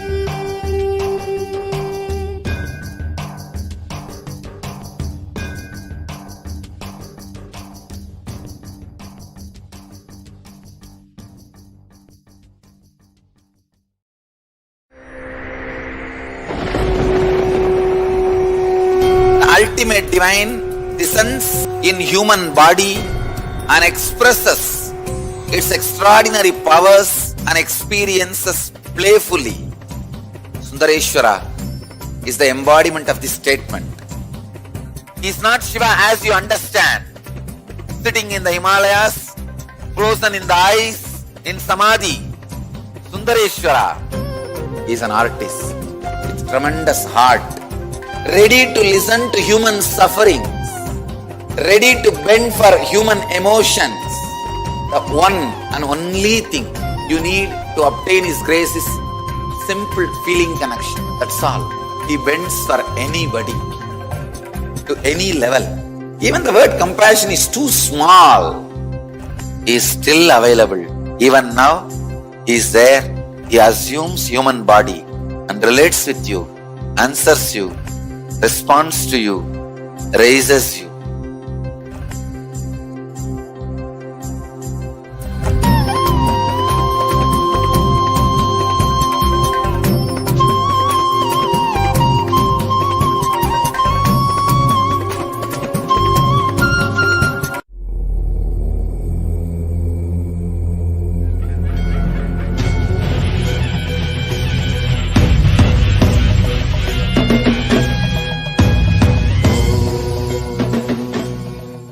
Connecting with the divine with your eyes closed is meditation.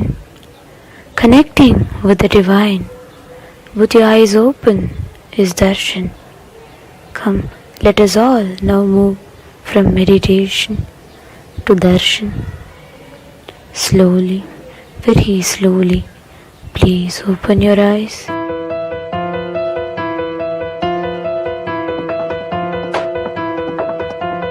Jnanamoolam Gururmurti, Bhujamoolam Gururpadam, Jnanamoolam Gururmurti, Bhujamoolam Gururpadam, Mantramoolam Gururvakyam, Mokshamoolam Gurukripa.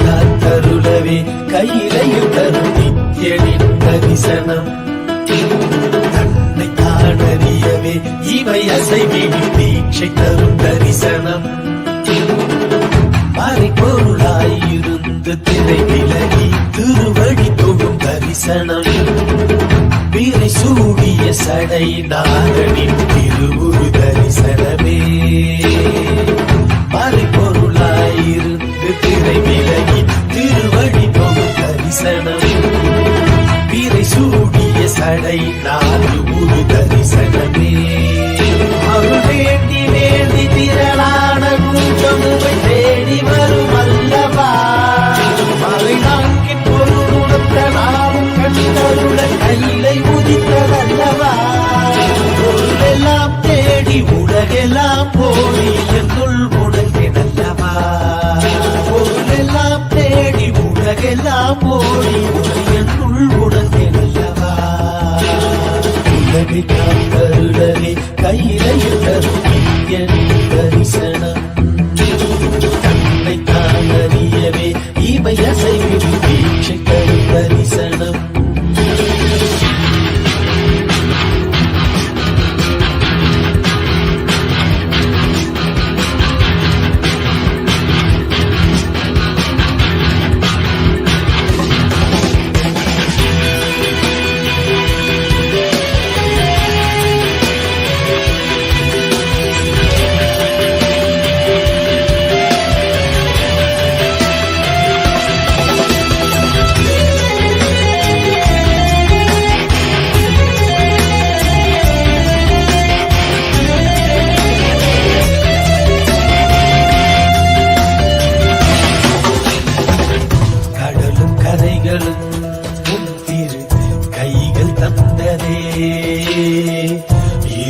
பகலுவே உந்திரு கண்ணில் அசையுவே நாங்கள் என்ன கோள்கள் என்ன உம்மை பற்றிட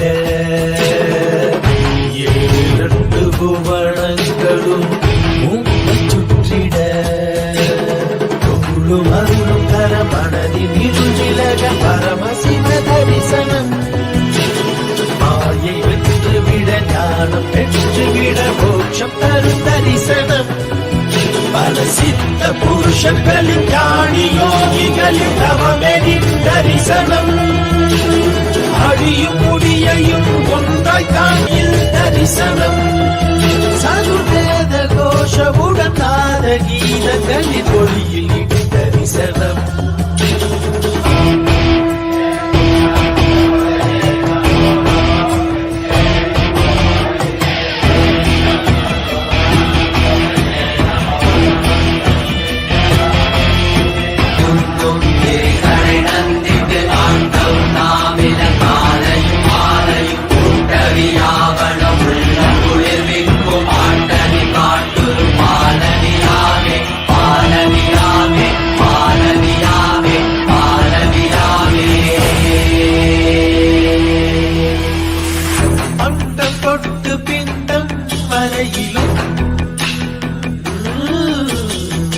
சாட்சியாகும் ஐயம் தரிசனம்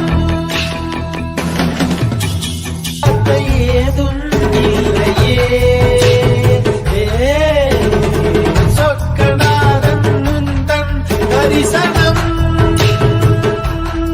நித்யானந்தா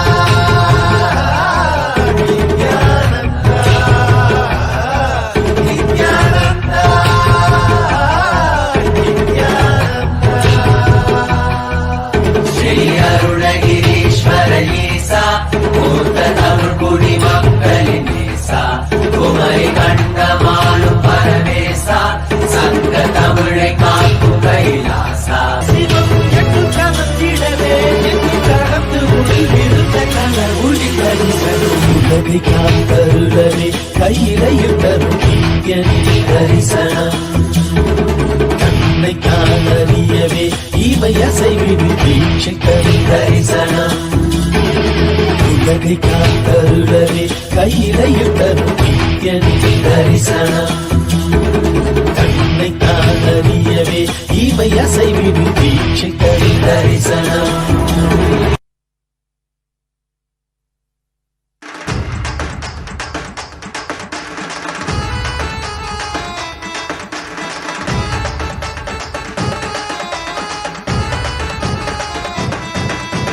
அண்ணாமலையில் பிறந்தான் புவி எண்ணாத யோகமை கொண்டிட நித்யன் ஈரேழு லோகத்திற்கெட்டா ஈசன் முக்தி நேரி அருளவே நித்யனாய் உலகிற்கு வந்தம்மை ஆட்கொள்ள தேவர்களை காத்திட வைத்தான் தாயாய் பேரருள் புரிய உடல் ரோமம் சிலிர்த்திட நித்யனாய் வந்து அண்ணாமலையில் பிறந்தான் புவி எண்ணாத யோகமை கொண்டிட நித்யன் ஈரேழு லோகத்திற்கெட்டா ஈசன் முக்தி நேரி அருளவே நித்யனாய் அண்ணாமலையில் பிறந்தான் திருவண்ணாமலையில் பிறந்தான்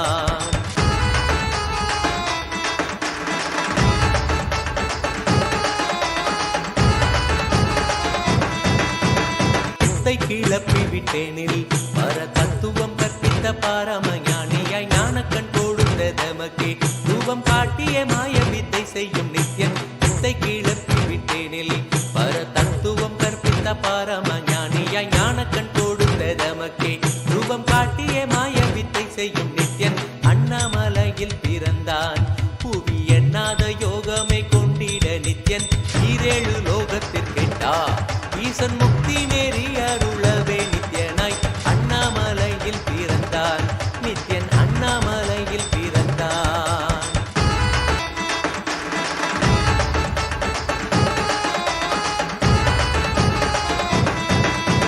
மெய்ப்பொருளான நித்யனை ஆழ்ந்து சிந்திக்க ஐயனின் ரூபம் விளங்கும் தாண்டும் சிவசக்தியாக ஐம்பொறிகளுக்கும் புலனாகின்ற நித்யன் மெய்ப்பொருளான நித்யனை ஆழ்ந்து சிந்திக்க ஐயனின் ரூபம் விளங்கும் யாண்டும் சிவசக்தியாக ஐம்பொறிகளுக்கும் புலனாகின்ற நித்யன் அண்ணாமலையில் பிறந்தான் புவி எண்ணாத யோகமே கொண்டிட நித்யன் ஈரேழு லோகத்திற்கெட்டா ஈசன் முக்தி நெறி அருளவே நித்யனாய் அண்ணாமலையில் பிறந்தான் திருவண்ணாமலையில் பிறந்தான்.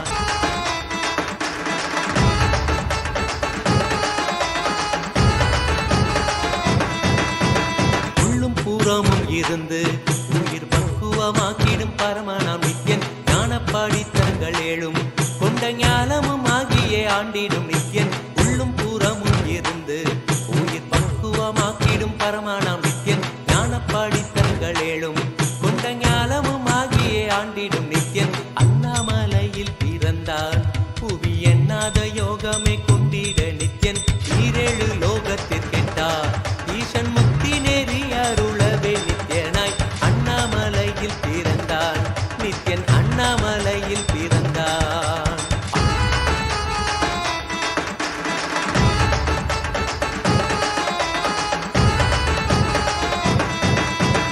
ஆப்த வாக்கியங்களான அருள் கவிதைகள் நித்யனின் மகிமை சொல்லிடும் மகிமை அர்த்தித்த பின்னே சிவசக்தி ஸ்வரூபமாய் தோன்றிடும் நித்யன் ஆப்த வாக்கியங்களான அருள் கவிதைகள் நித்யனின் மகிமை சொல்லிடும் மகிமை அர்த்தித்த பின்னே சிவசக்தி ஸ்வரூபமாய் தோன்றிடும் நித்யன் அண்ணாமலையில் பிறந்தான் புவி எண்ணாத யோகமே கொண்டிட நித்யன் ஈரேழு லோகத்திற்கெட்டா ஈசன் முக்தி நெறி அருளவே நித்யனாய் அண்ணாமலையில் பிறந்தான் திருவண்ணாமலையில் பிறந்தான்.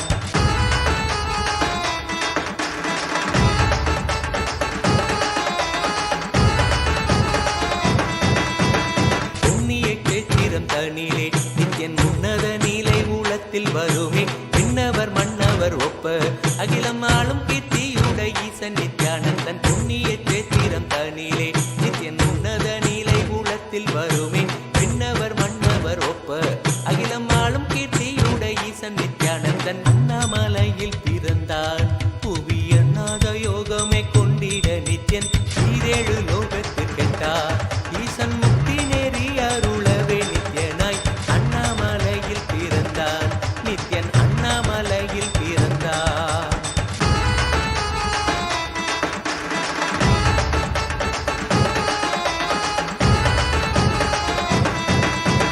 முப்புரி நூலை தரித்தவன் ஐயன் வேதியன் வெந்நீர் பூசிய நித்யன் அண்டத்தின் காரணன் முடிவற்ற ஆனந்தத்தை தொண்டற்கருள்வான் ஐயன் வேதியன் வெந்நீர் பூசிய நித்யன் அண்டத்தின் மூலக்காரணன் முடிவற்ற ஆனந்தத்தை தொண்டற்கருள்வான் அண்ணாமலையில் பிறந்தான் புவி எண்ணாத யோகமே கொண்டிட நித்யன் ஈரேழு லோகத்திற்கெட்டா ஈசன் முக்தி நெறி அருளவே நித்யனாய் அண்ணாமலையில் பிறந்தான் நித்யன் அண்ணா பிறந்தான்.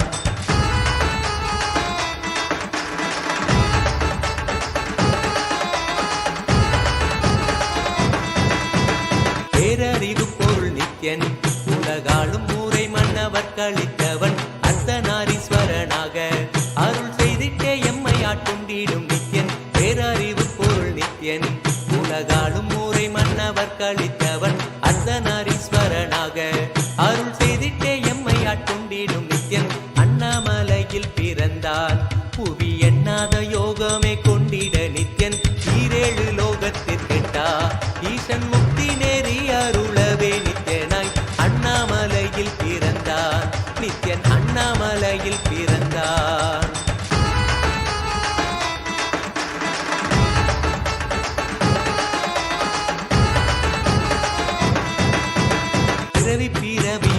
தேவர்கள் பரம்பொருளான பரமனையை தேட ஈசன் பிறவாமல் ஆட்கொண்டு எம்மை ஒரு தத்துவம் தன்னை உரைத்திட நித்யனாய் பிறவி பிறவியாய் தேவர்கள் பரம்பொருளான பரமனையை தேட ஈசன் பிறவாமல் ஆட்கொண்டு எம்மை ஒரு தத்துவம் தன்னை உரைத்திட நித்யனாய் அண்ணாமலையில் பிறந்தான் புவி எண்ணாத யோகமே கொண்டிட நித்யன் ஈரேழு லோகத்திற்கெட்டா ஈசன் முக்தி நெறி அருளவே நித்யனாய் அண்ணாமலையில் பிறந்தான் திருவண்ணாமலையில் பிறந்தான்.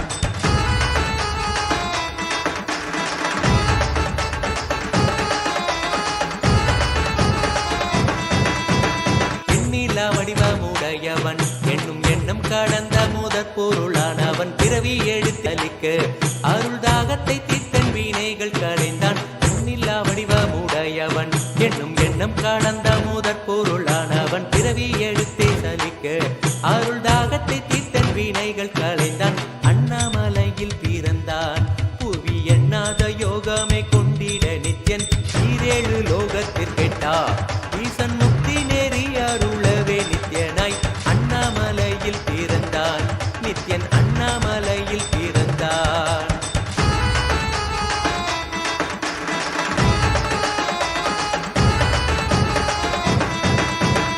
ஆனந்தமாய் என்னுள் நித்யன் முக்தி மார்க்கத்தை காட்டி விட்டிருந்த காணாத சோதியன் தெளித்தேனாயே நித்திட ஞானம் அருள்வான்.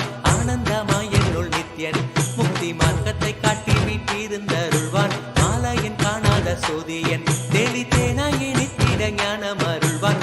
அண்ணாமலையில் பிறந்தான் புவி எண்ணாத யோகமே கொண்டிட நித்யன் ஈரேழு லோகத்திற்கெட்டா ஈசன் முக்தி நெறி அருளவே நித்யனாய் அண்ணாமலையில் பிறந்தான் நித்யன் அண்ணாமலையில் பிறந்தான்.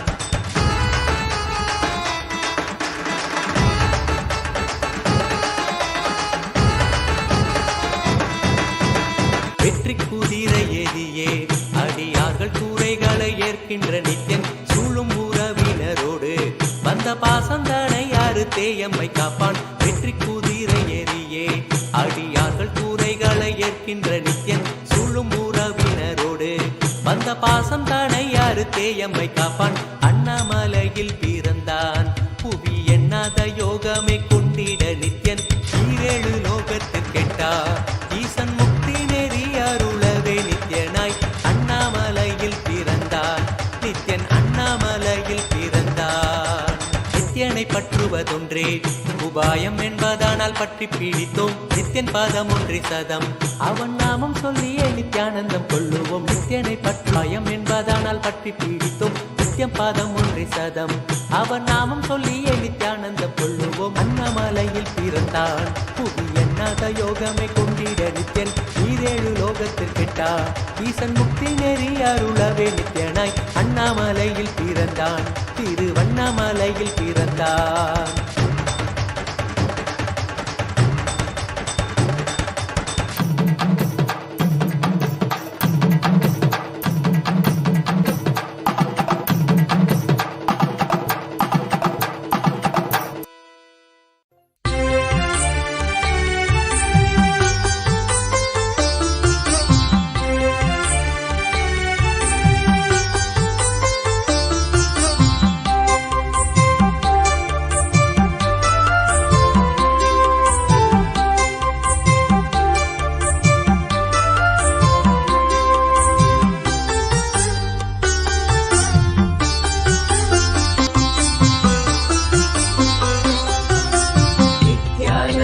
திருநீரு இது நித்யானந்த திருநீரு நித்யானந்த திருநீரு இது நித்யானந்த திருநீரு.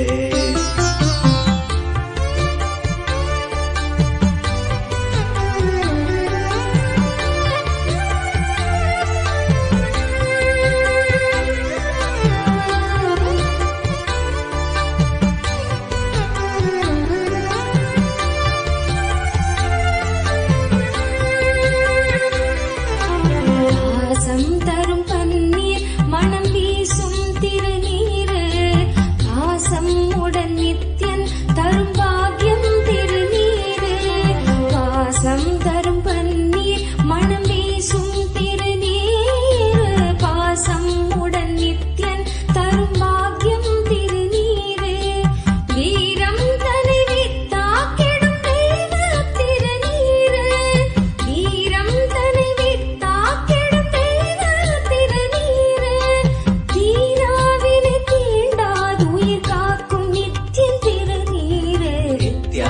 நித்யானந்த திருநீரு இது நித்யானந்த திருநீரு நித்யானந்த திருநீரு இது நித்யானந்த திருநீரு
திருநீரு இது நித்யானந்த திருநீரு நித்யானந்த திருநீரு இது நித்யானந்த திருநீரு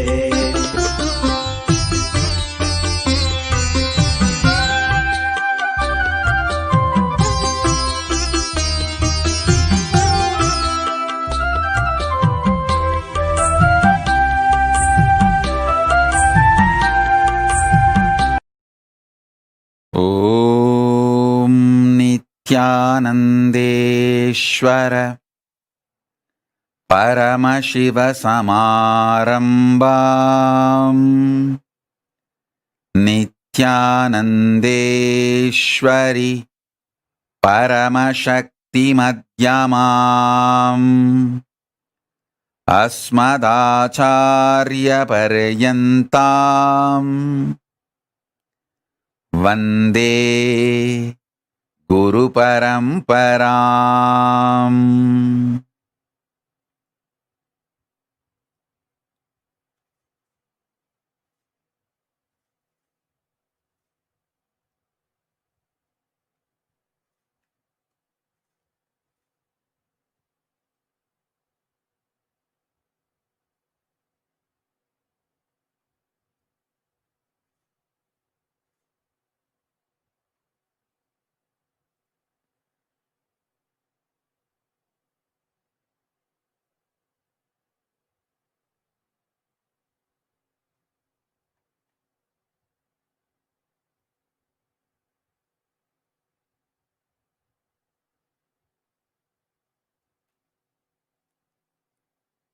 I welcome you all with my love and respects. I welcome all of you sitting with us. Sarvanyapita Kartas, Yajamans, Manifestors, Sarvaparityagis, Kailasians, Ministers, Ambassadors, Diplomats, E-Diplomats, citizens of Kailasa, everyone sitting with us all over the world.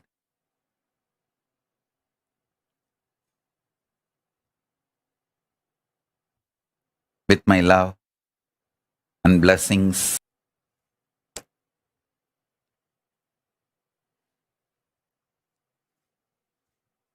Paramashiva's message directly from Kailasa. Listen. Physics of conscious sovereignty is all about developing a physical body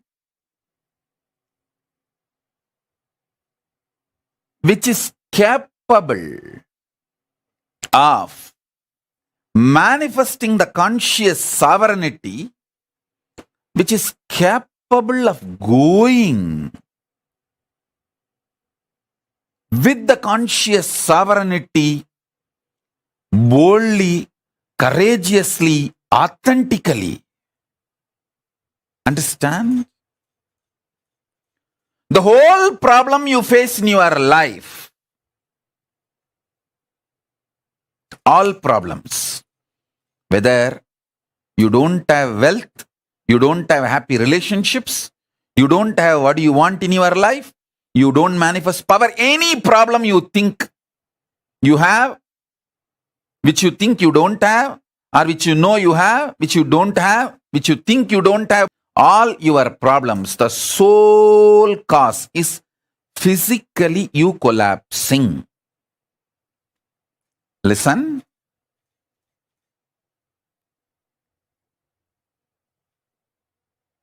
If your stomach is strong, you will never decide to break up a relationship or go for a divorce. If your brain is cool to perceive the inputs of all five senses and process it coolly without friction, you will never be poor. Your brain getting hot, stressed, even the stressed word is more like a mental, and I'll use the word physical words. Your brain getting heated up, physically getting heated up, and not processing the information. That is why during the summer, traditionally, during the summer, the Agni Nakshatra, we call it as Agni Nakshatra period, we are not supposed to start any big project, any big work, because the mind actually gets mapped on brain. So brain is the source from which mind operates. If the brain is heated up, and it gets heated up during the heat wave months, if the brain is heated up, you will not have a larger vision, ability to receive information and process information and take decisions. For India, I think Canada and US is going through now the heat wave. Canada, US, I think even Australia, in Europe, some parts, that heat wave is happening. Wherever the heat wave is happening, those countries, this is the Agni Nakshatra time for them. See, the intense heat wave is the time called Agni Nakshatra. So listen, all your problems are not because of mental collapse, it is because of brain collapse.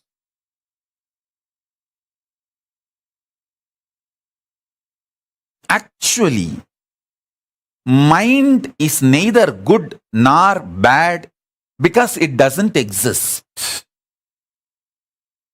How can you call somebody who doesn't have an existence as good or bad? It doesn't exist.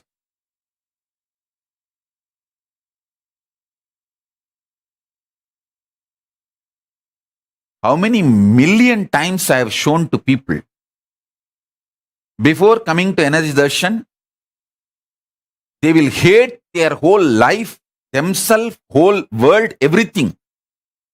All I do is just one touch on the third eye, maybe few seconds, my hands on their shoulder, looking into their eyes. Enna vanunganne? The fellow is already forgotten what he wants in the life. இது போதாதுன்னு ஒரு ஹக் வேற, முடிஞ்சு போச்சாவன். அடுத்த 3 ஜென்மத்துக்கு அவனுக்கு எதுவும் தேவையும் படாது, என்ன வேணும்னு தோணாது. And the moment he goes from the energy darshan, he loves everything he sees. Himself, others, world, everything.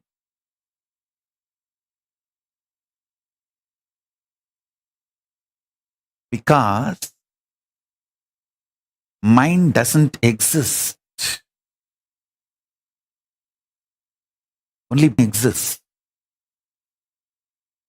when the brain is raised to the higher frequency. The whole mind starts operating differently.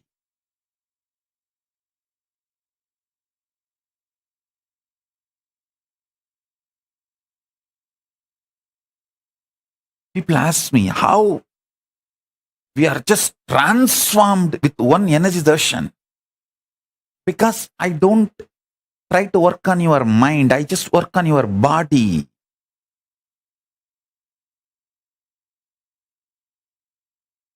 I just work on your body. You being told your problems are due to mind is the worst brainwashing done to you. Your problems are actually physical. If you understand, it is all about physical. You can easily solve it. See, when you flare up, how your stomach is. Whenever the same sensation comes to your stomach, be very clear you are going to flare up now. You don't need a reason externally.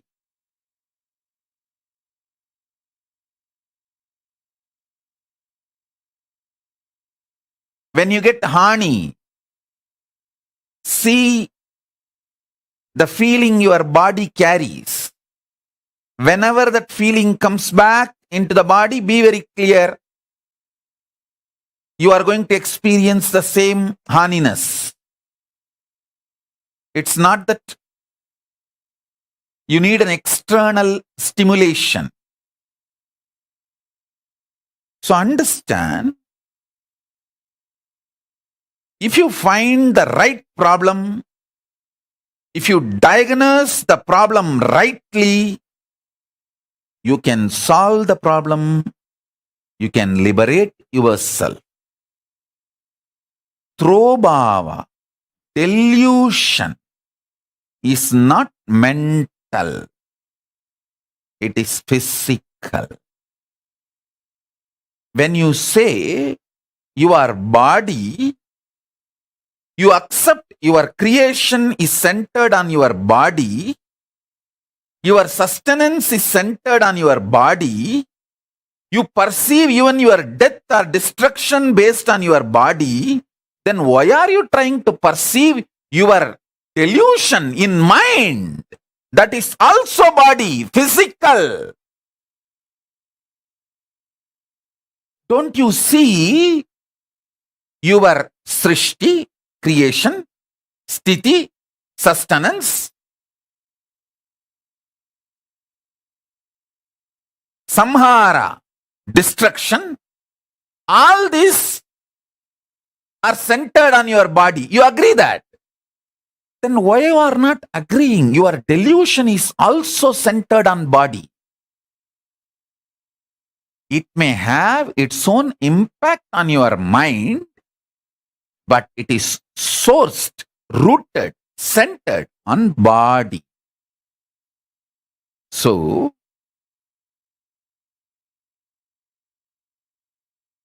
whenever you have a depression, you have mood swings, you have panic attack, you have any problem, attend to the body first.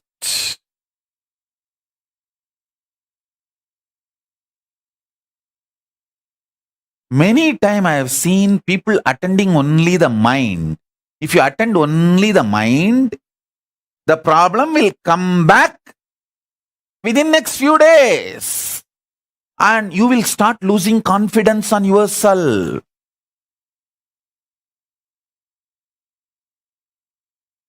So understand,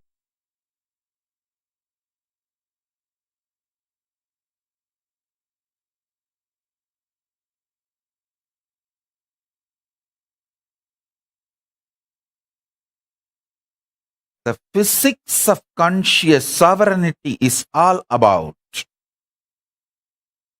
making your body right, perfect for manifesting Paramashiva. I have a very beautiful Tirumandiram I want to share with you all. Listen carefully, then I'll translate and give you the deeper meaning. I first bow down to Paramashiva and Tirumular.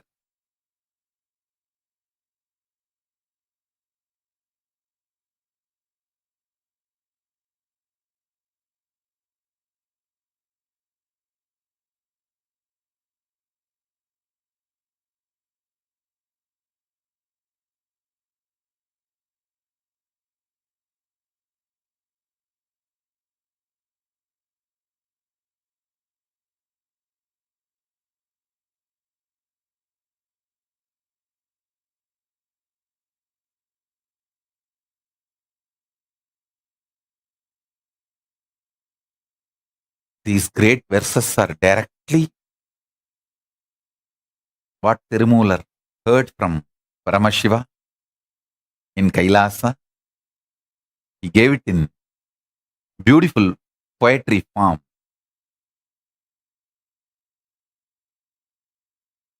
பதிபசு பாசம் எனப்பகர் மூன்றில் பதியினை போர்பசு பாசம் அனாதி பதியினை சென்றணுகாப்பசு பாசம் பதி அணுகிற்பசு பாசம் நிலாவே.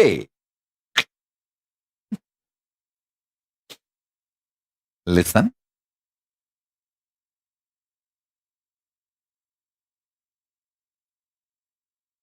I'll try to translate and give you the meaning.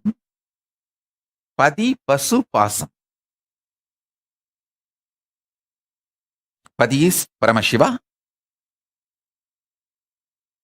Pasu is the individual soul which feels it has lost conscious sovereignty. It is chained, bound. It feels it is suffocated. It's under bondage. That individual soul which experiences bondage is pasu. Pasam is the bondage itself. The idea of delusion itself is pasam. Listen.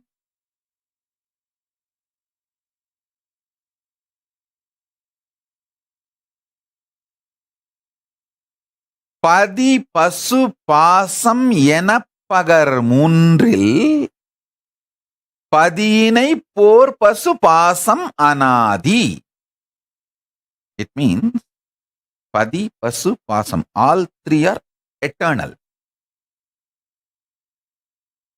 He uses one word.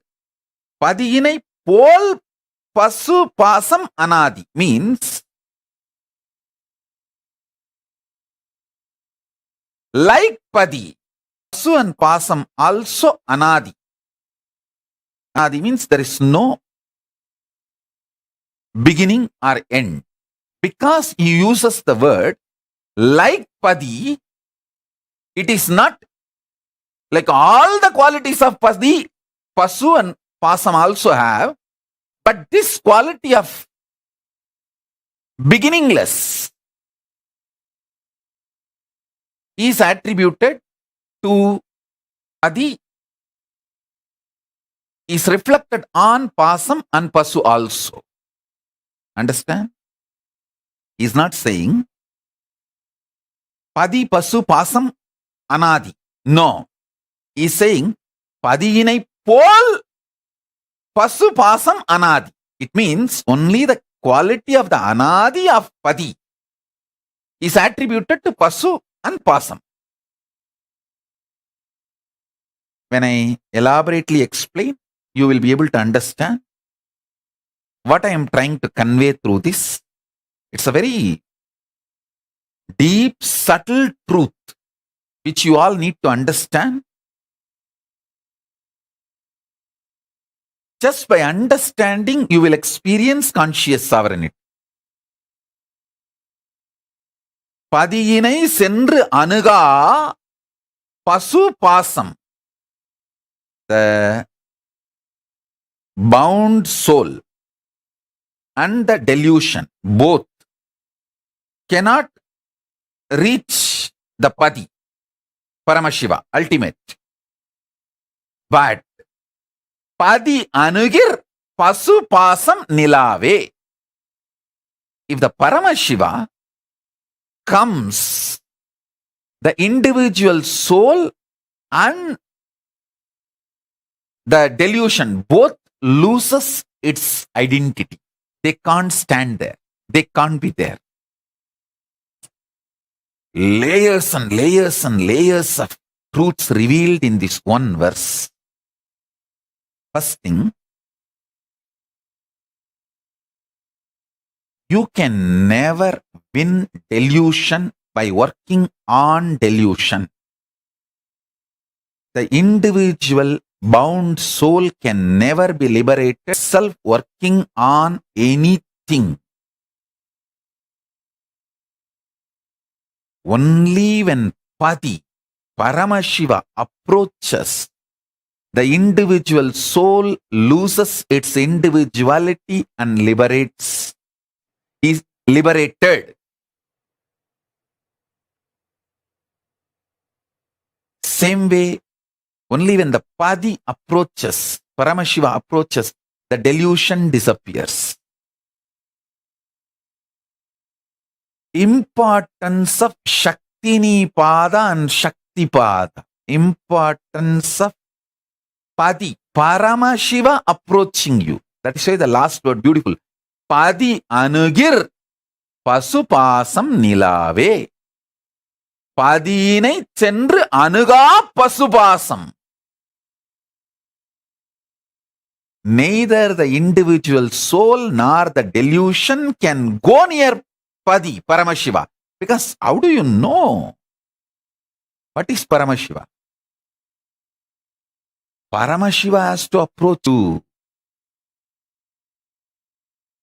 Listen, he is approaching you by giving a clear understanding. Shaktipada and Shaktinipada. Padi pasu pasam enapagar munril. Padinai pol pasu pasam anadi. Padinai sendru anuga pasupasam. Means the pasu, the bound soul, and the delusion both can never go to Paramashiva, Padi. This also has multiple meaning. Means neither the bound soul can reach Paramashiva, nor the delusion can bind Paramashiva. But if Paramashiva comes, the Pasu bound soul is liberated and the Pasam delusion disappears, dissolves. Padi means Paramashiva ultimate. Pasu means bound soul, individual jiva, passion. I am giving you the rough translation. If I speak in Tamil, explaining this 4 line, it may go 4 hours. So I'll just give you the translation. In English,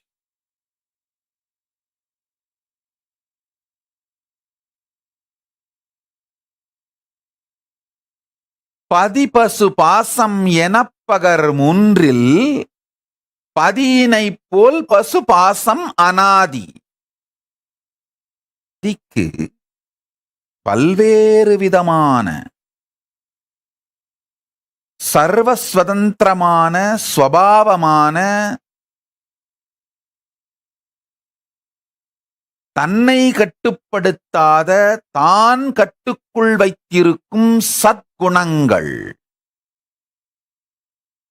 பலவாயிரம் உண்டு. அந்த பலவாயிரம் சத்குணங்களிலே ஒன்று அனாதித்தன்மை. ஆதி இல்லாத தன்மை அனாதித்தன்மை. பதிக்கு இருக்கின்ற பல்வேறு சத்குணங்களிலே அனாதித்தன்மை மாத்திரம் பசுவுக்கும் பாசத்திற்கும் உண்டென்று சொல்வதற்காகத்தான் பதியினை தனியாய் வைத்து பதியினை போல் பசுபாசம் அனாதி என்கின்றார் திருமூலப் பெருமான். பதி பசு பாசம் அனாதி என்று சொல்லவில்லை. பதி பசு பாசம் அனாதி என்று சொன்னால் பதிக்கு இருக்கின்ற பல்வேறு சத்குணங்கள் சார்ந்து வருகின்ற அனாதித்தன்மை பசுவுக்கும் பாசத்திற்கும் உண்டு என்று ஆகிவிடும். அது பரம அத்வைதத்திற்கு பாதகம், இழுக்கு. பரம அத்வைதத்திற்கு பாதகமோ இழுக்கோற்றாகவோ சுத்தாத்வைத சைவ சித்தாந்தம் சுத்தாத்வைத சைவ சித்தாந்தம் ஞான சுகபோத பரமாத்வைத சத்தியத்தையே சென்றடையும் வழிமுறைகளையும் சீராக்கி வடக்கிலே பல இடங்களில் கங்கைக்கு கருங்கல் படித்துறை கிடையாது. அப்படியே போய் இறங்கி குளிக்கணும். அது பல நேரத்தில் பாதுகாப்பு இல்லாமல் போகும். ஆனா கருங்கல் படித்துறை இருந்தால் செல்வதும் வருவதும் சிறப்பாய் பாதுகாப்பாய் இருக்கும்.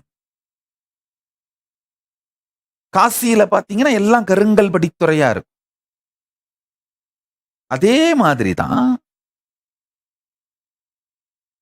சுத்தாத்வைத சைவ சித்தாந்தம் தெளிந்த கருங்கல் படித்துறையாக அனுபூதிக்கு, பரமாத்வைத அனுபூதிக்கு இனிமையாக எளிமையாக முறையாக செல்வதற்கான கருங்கல் கட்டுமான படித்துறையாகத்தான் சுத்தாத்வைத சைவ சித்தாந்த சத்தியம் விளங்குகிறதே அன்றி பரமாத்வைதத்திற்கு பாதகமாகவோ பங்கமாகவோ மாற்றாகவோ ஒரு கீற்று கூட சுத்தாத்வைத சைவம் சொல்லவில்லை என்பதே அறுதியான இறுதியான உறுதியான சத்தியம். ஆழ்ந்து கேளுங்கள். பதிக்கு இருக்கும் எல்லா சத்குணங்களின் காரணத்தின் பொருட்டு வந்த அனாதித்தன்மை பசுவுக்கோ பாசத்திற்கோ கிடையாது. பசுவுக்கும் பாசத்திற்கும் இந்த அனாதித்தன்மை மாற்றமே உண்டு. அதன் காரணங்களான மற்ற சத்குணங்கள் கிடையாது. அதனாலதான் 4வது வரியிலே தெளிவாக சொல்லுகின்றார் திருமூலப் பெருமான், பதி அணுகில் பசு பாசம் நிலாவே. அப்படின்னும் போது பதிக்கு இருக்கின்ற பரம அனாதி தன்மை பசுவுக்கும் பாசத்திற்கும் சாட்டப்பட இயலாது. இருக்கின்ற பல்வேறு சத்குணங்களில் ஒன்றான அனாதித்தன்மை மாத்திரமே பாசத்திற்கும் சாட்டப்பட இயலுமே தவிர பதிக்கு இருக்கின்ற காரணங்களால் வந்த அனாதித்தன்மை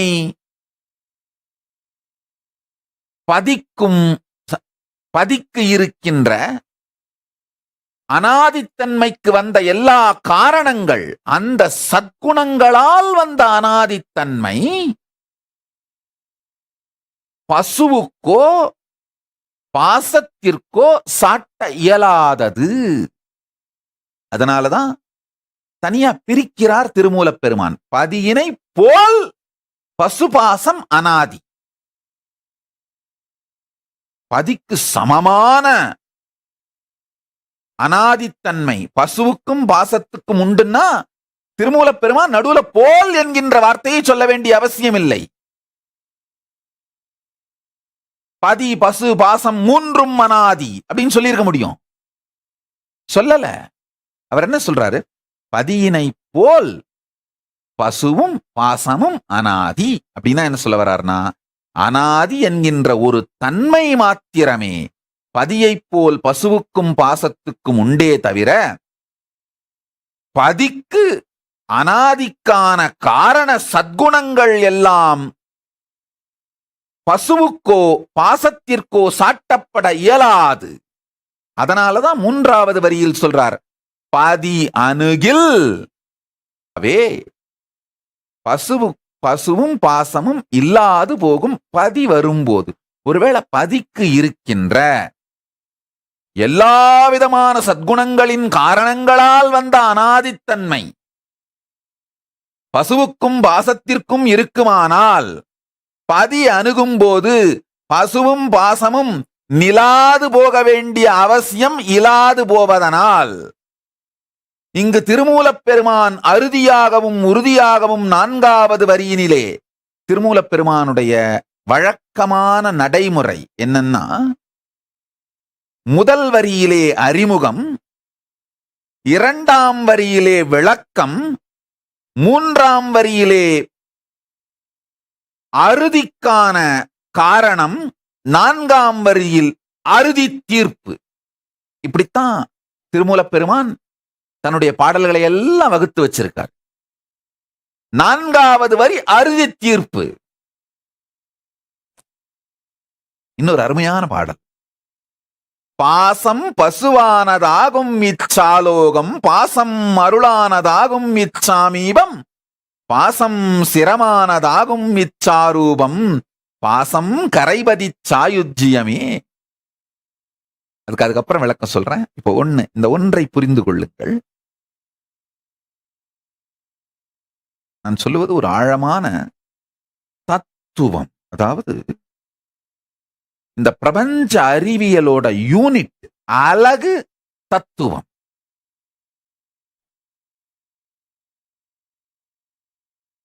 இந்த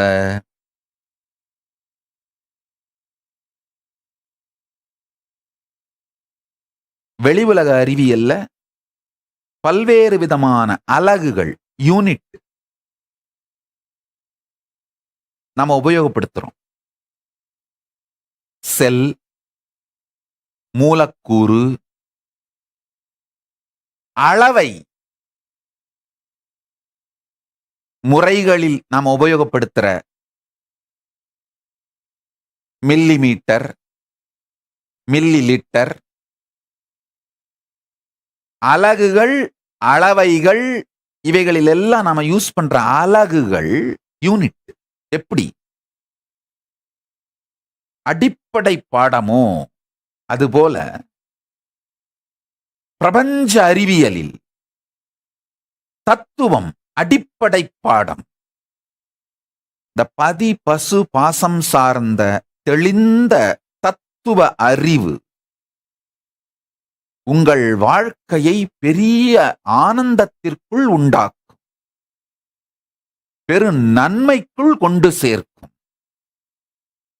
நான் சொல்வது வெறும் வார்த்தை சார்ந்த அறிவு அல்ல, நேரடியாக உங்கள் வாழ்க்கையில் நீங்கள் வாழக்கூடிய தத்துவ தெளிவு, யூனிட் ஆஃப் காஸ்மிக் சயின்ஸ், பிரபஞ்ச அறிவியலின் அலகு தத்துவம். திருமூலப் பெருமான் பதி பசு பாசம் என்பதை பற்றி சொல்லுகின்ற அலகு தத்துவம், யூனிட் பிரின்சிபிள், அதை புரிந்து கொண்டீர்களானால் உங்களுடைய டெல்யூஷன், பாசம் கழன்று போவது மட்டுமல்லாது, பதியே உங்களுக்கு இப்பொழுது உங்களை அணுகி பசுவை பற்றியும் பாசத்தை பற்றியும் தெளிவை அறிவிப்பதனால், சக்திபாத சக்திநீபாத தீட்சையாய் அளிப்பதனால் உங்கள் பசு பாசம் விலகி பதி உங்களுக்குள் பழுத்து மலர்ந்து பழவினை தீர்த்து பரமசிவமாய் எழுந்தருளி சாலோக்கிய சாமீபிய சாரூபிய சாயுஜ்ய முக்தி தந்தருள்வான். இது சத்தியம். ஆழ்ந்து கேளுங்கள்.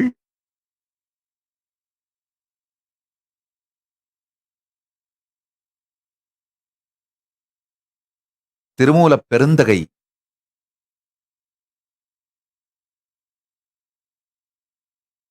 எளிய சூத்திரங்களாய் பிரபஞ்ச அறிவியலின் அலகைச் சொல்லுகின்றார்.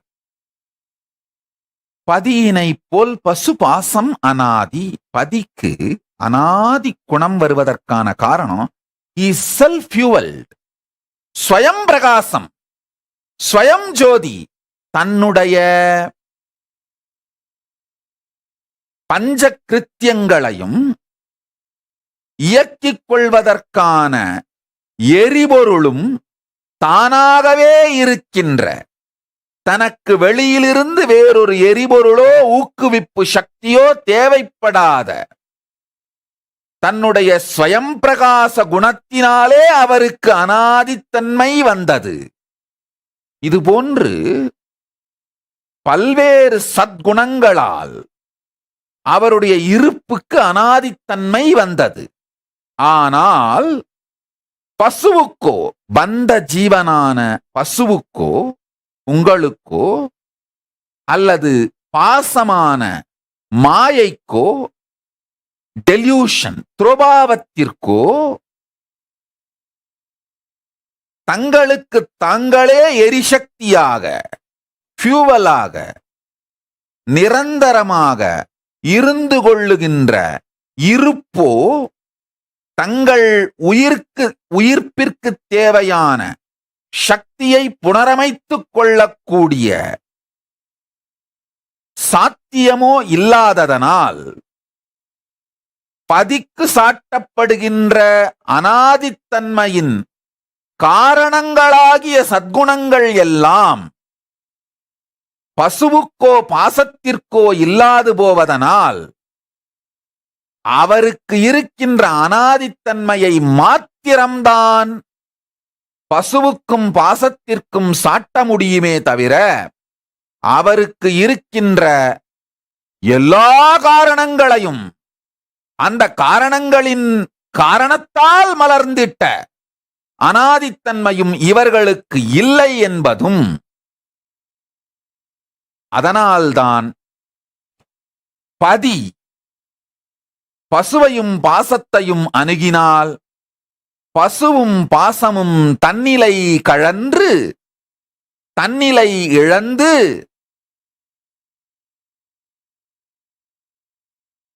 பதியோடு இரண்டும் அற ஒன்றும் அற கரைகின்றார்கள். அதாவது கரைகின்ற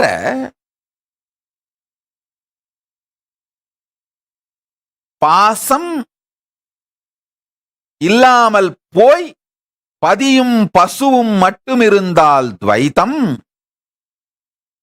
கரைகின்ற பாசம் பசு இரண்டும் கரைந்து போயிருந்தால் அத்வைத்தம், கரைகின்ற பசுவும் பாசமும் இரண்டும் பதிக்குள் கரைந்ததனால் பதி என்கின்ற தனி கருத்து கூட இல்லாமல் போயிருக்கும் இருப்பதே இருப்பாய் இருப்பதே பரமாத்வைத்தம். இந்த சத்தியங்களை ஆழ்ந்து கேளுங்கள். ஒவ்வொரு வார்த்தையும் சூத்திரம். திருமூலப் பெருந்தகை அருளிய திருமந்திரத்தின் ஒவ்வொரு வார்த்தையும் சூத்திரம்.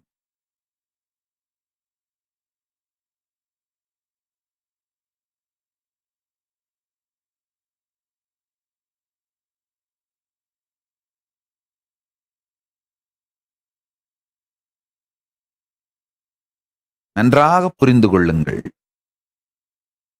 எப்பெல்லாம் நீங்க உங்களை சுத்தி இருக்கவங்களுக்கும் நீங்க இருக்கிற ஸ்பேஸுக்கும் தொடர்ந்து நீங்க ஃபீல் பண்றீங்களா, அப்பெல்லாம் உங்களுக்கு வெக்கமா இருக்கும். என்னப்பா அவங்கெல்லாம் ஒரு மாதிரி நினைக்கிறாங்க, நான் ஏதோ ஒரு மாதிரி நினைச்சிட்டு இருக்கிறேன், அவங்கெல்லாம் நான் ஒரு மூட்ல இருக்கேன். உங்களுக்கு ஏதோ ஒரு அனீசியா இருக்கும், ஷையா ஃபீல் பண்ணுவீங்க. அதே மாதிரி திருமந்திரம் மாதிரி பெரும் ஞான சத்தியங்களை சொல்லும் பொழுது என்னை ஞான வெட்கம் கவுகிறது. நீங்க ஒரு மூட்ல இருக்கீங்க, நான் ஏதோ இன்னொரு மூட்ல இருந்து பேசிட்டு இருக்கிற மாதிரி ஃபீலிங்கா இருக்கிறதுனால ஞான வெட்கம் என்னை கவ்வுவதனால்தான் இது போன்ற பெரும் சத்திய சாத்திரங்களை, அதனுள் இருக்கும் தத்துவார்த்த சத்தியங்களை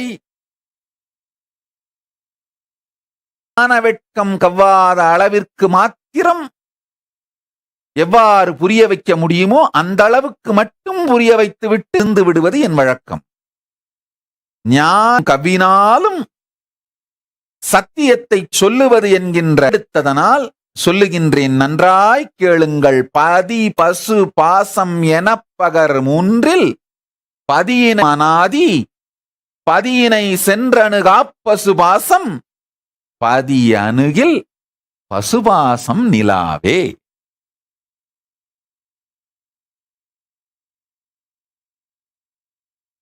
பதி பசு பாசம் மூணுமே அனாதின்னா திருமூலப் பெருமான் போல் அப்படிங்கிற வார்த்தையை சொல்ல வேண்டிய அவசியம் இல்லை. கம்பேர் பண்றாருனால என்ன சொல்ல வர்றாருன்னா, அது மாதிரி இல்ல.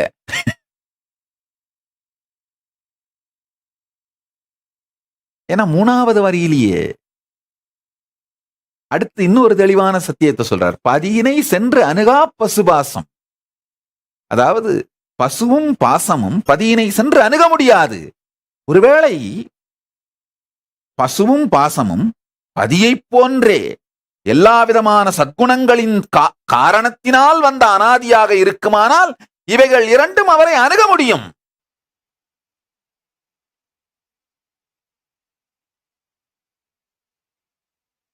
वर्णं चतुर्भुजं प्रसन्नवदनं ध्यायेत् सर्वविघ्नोपशान्तये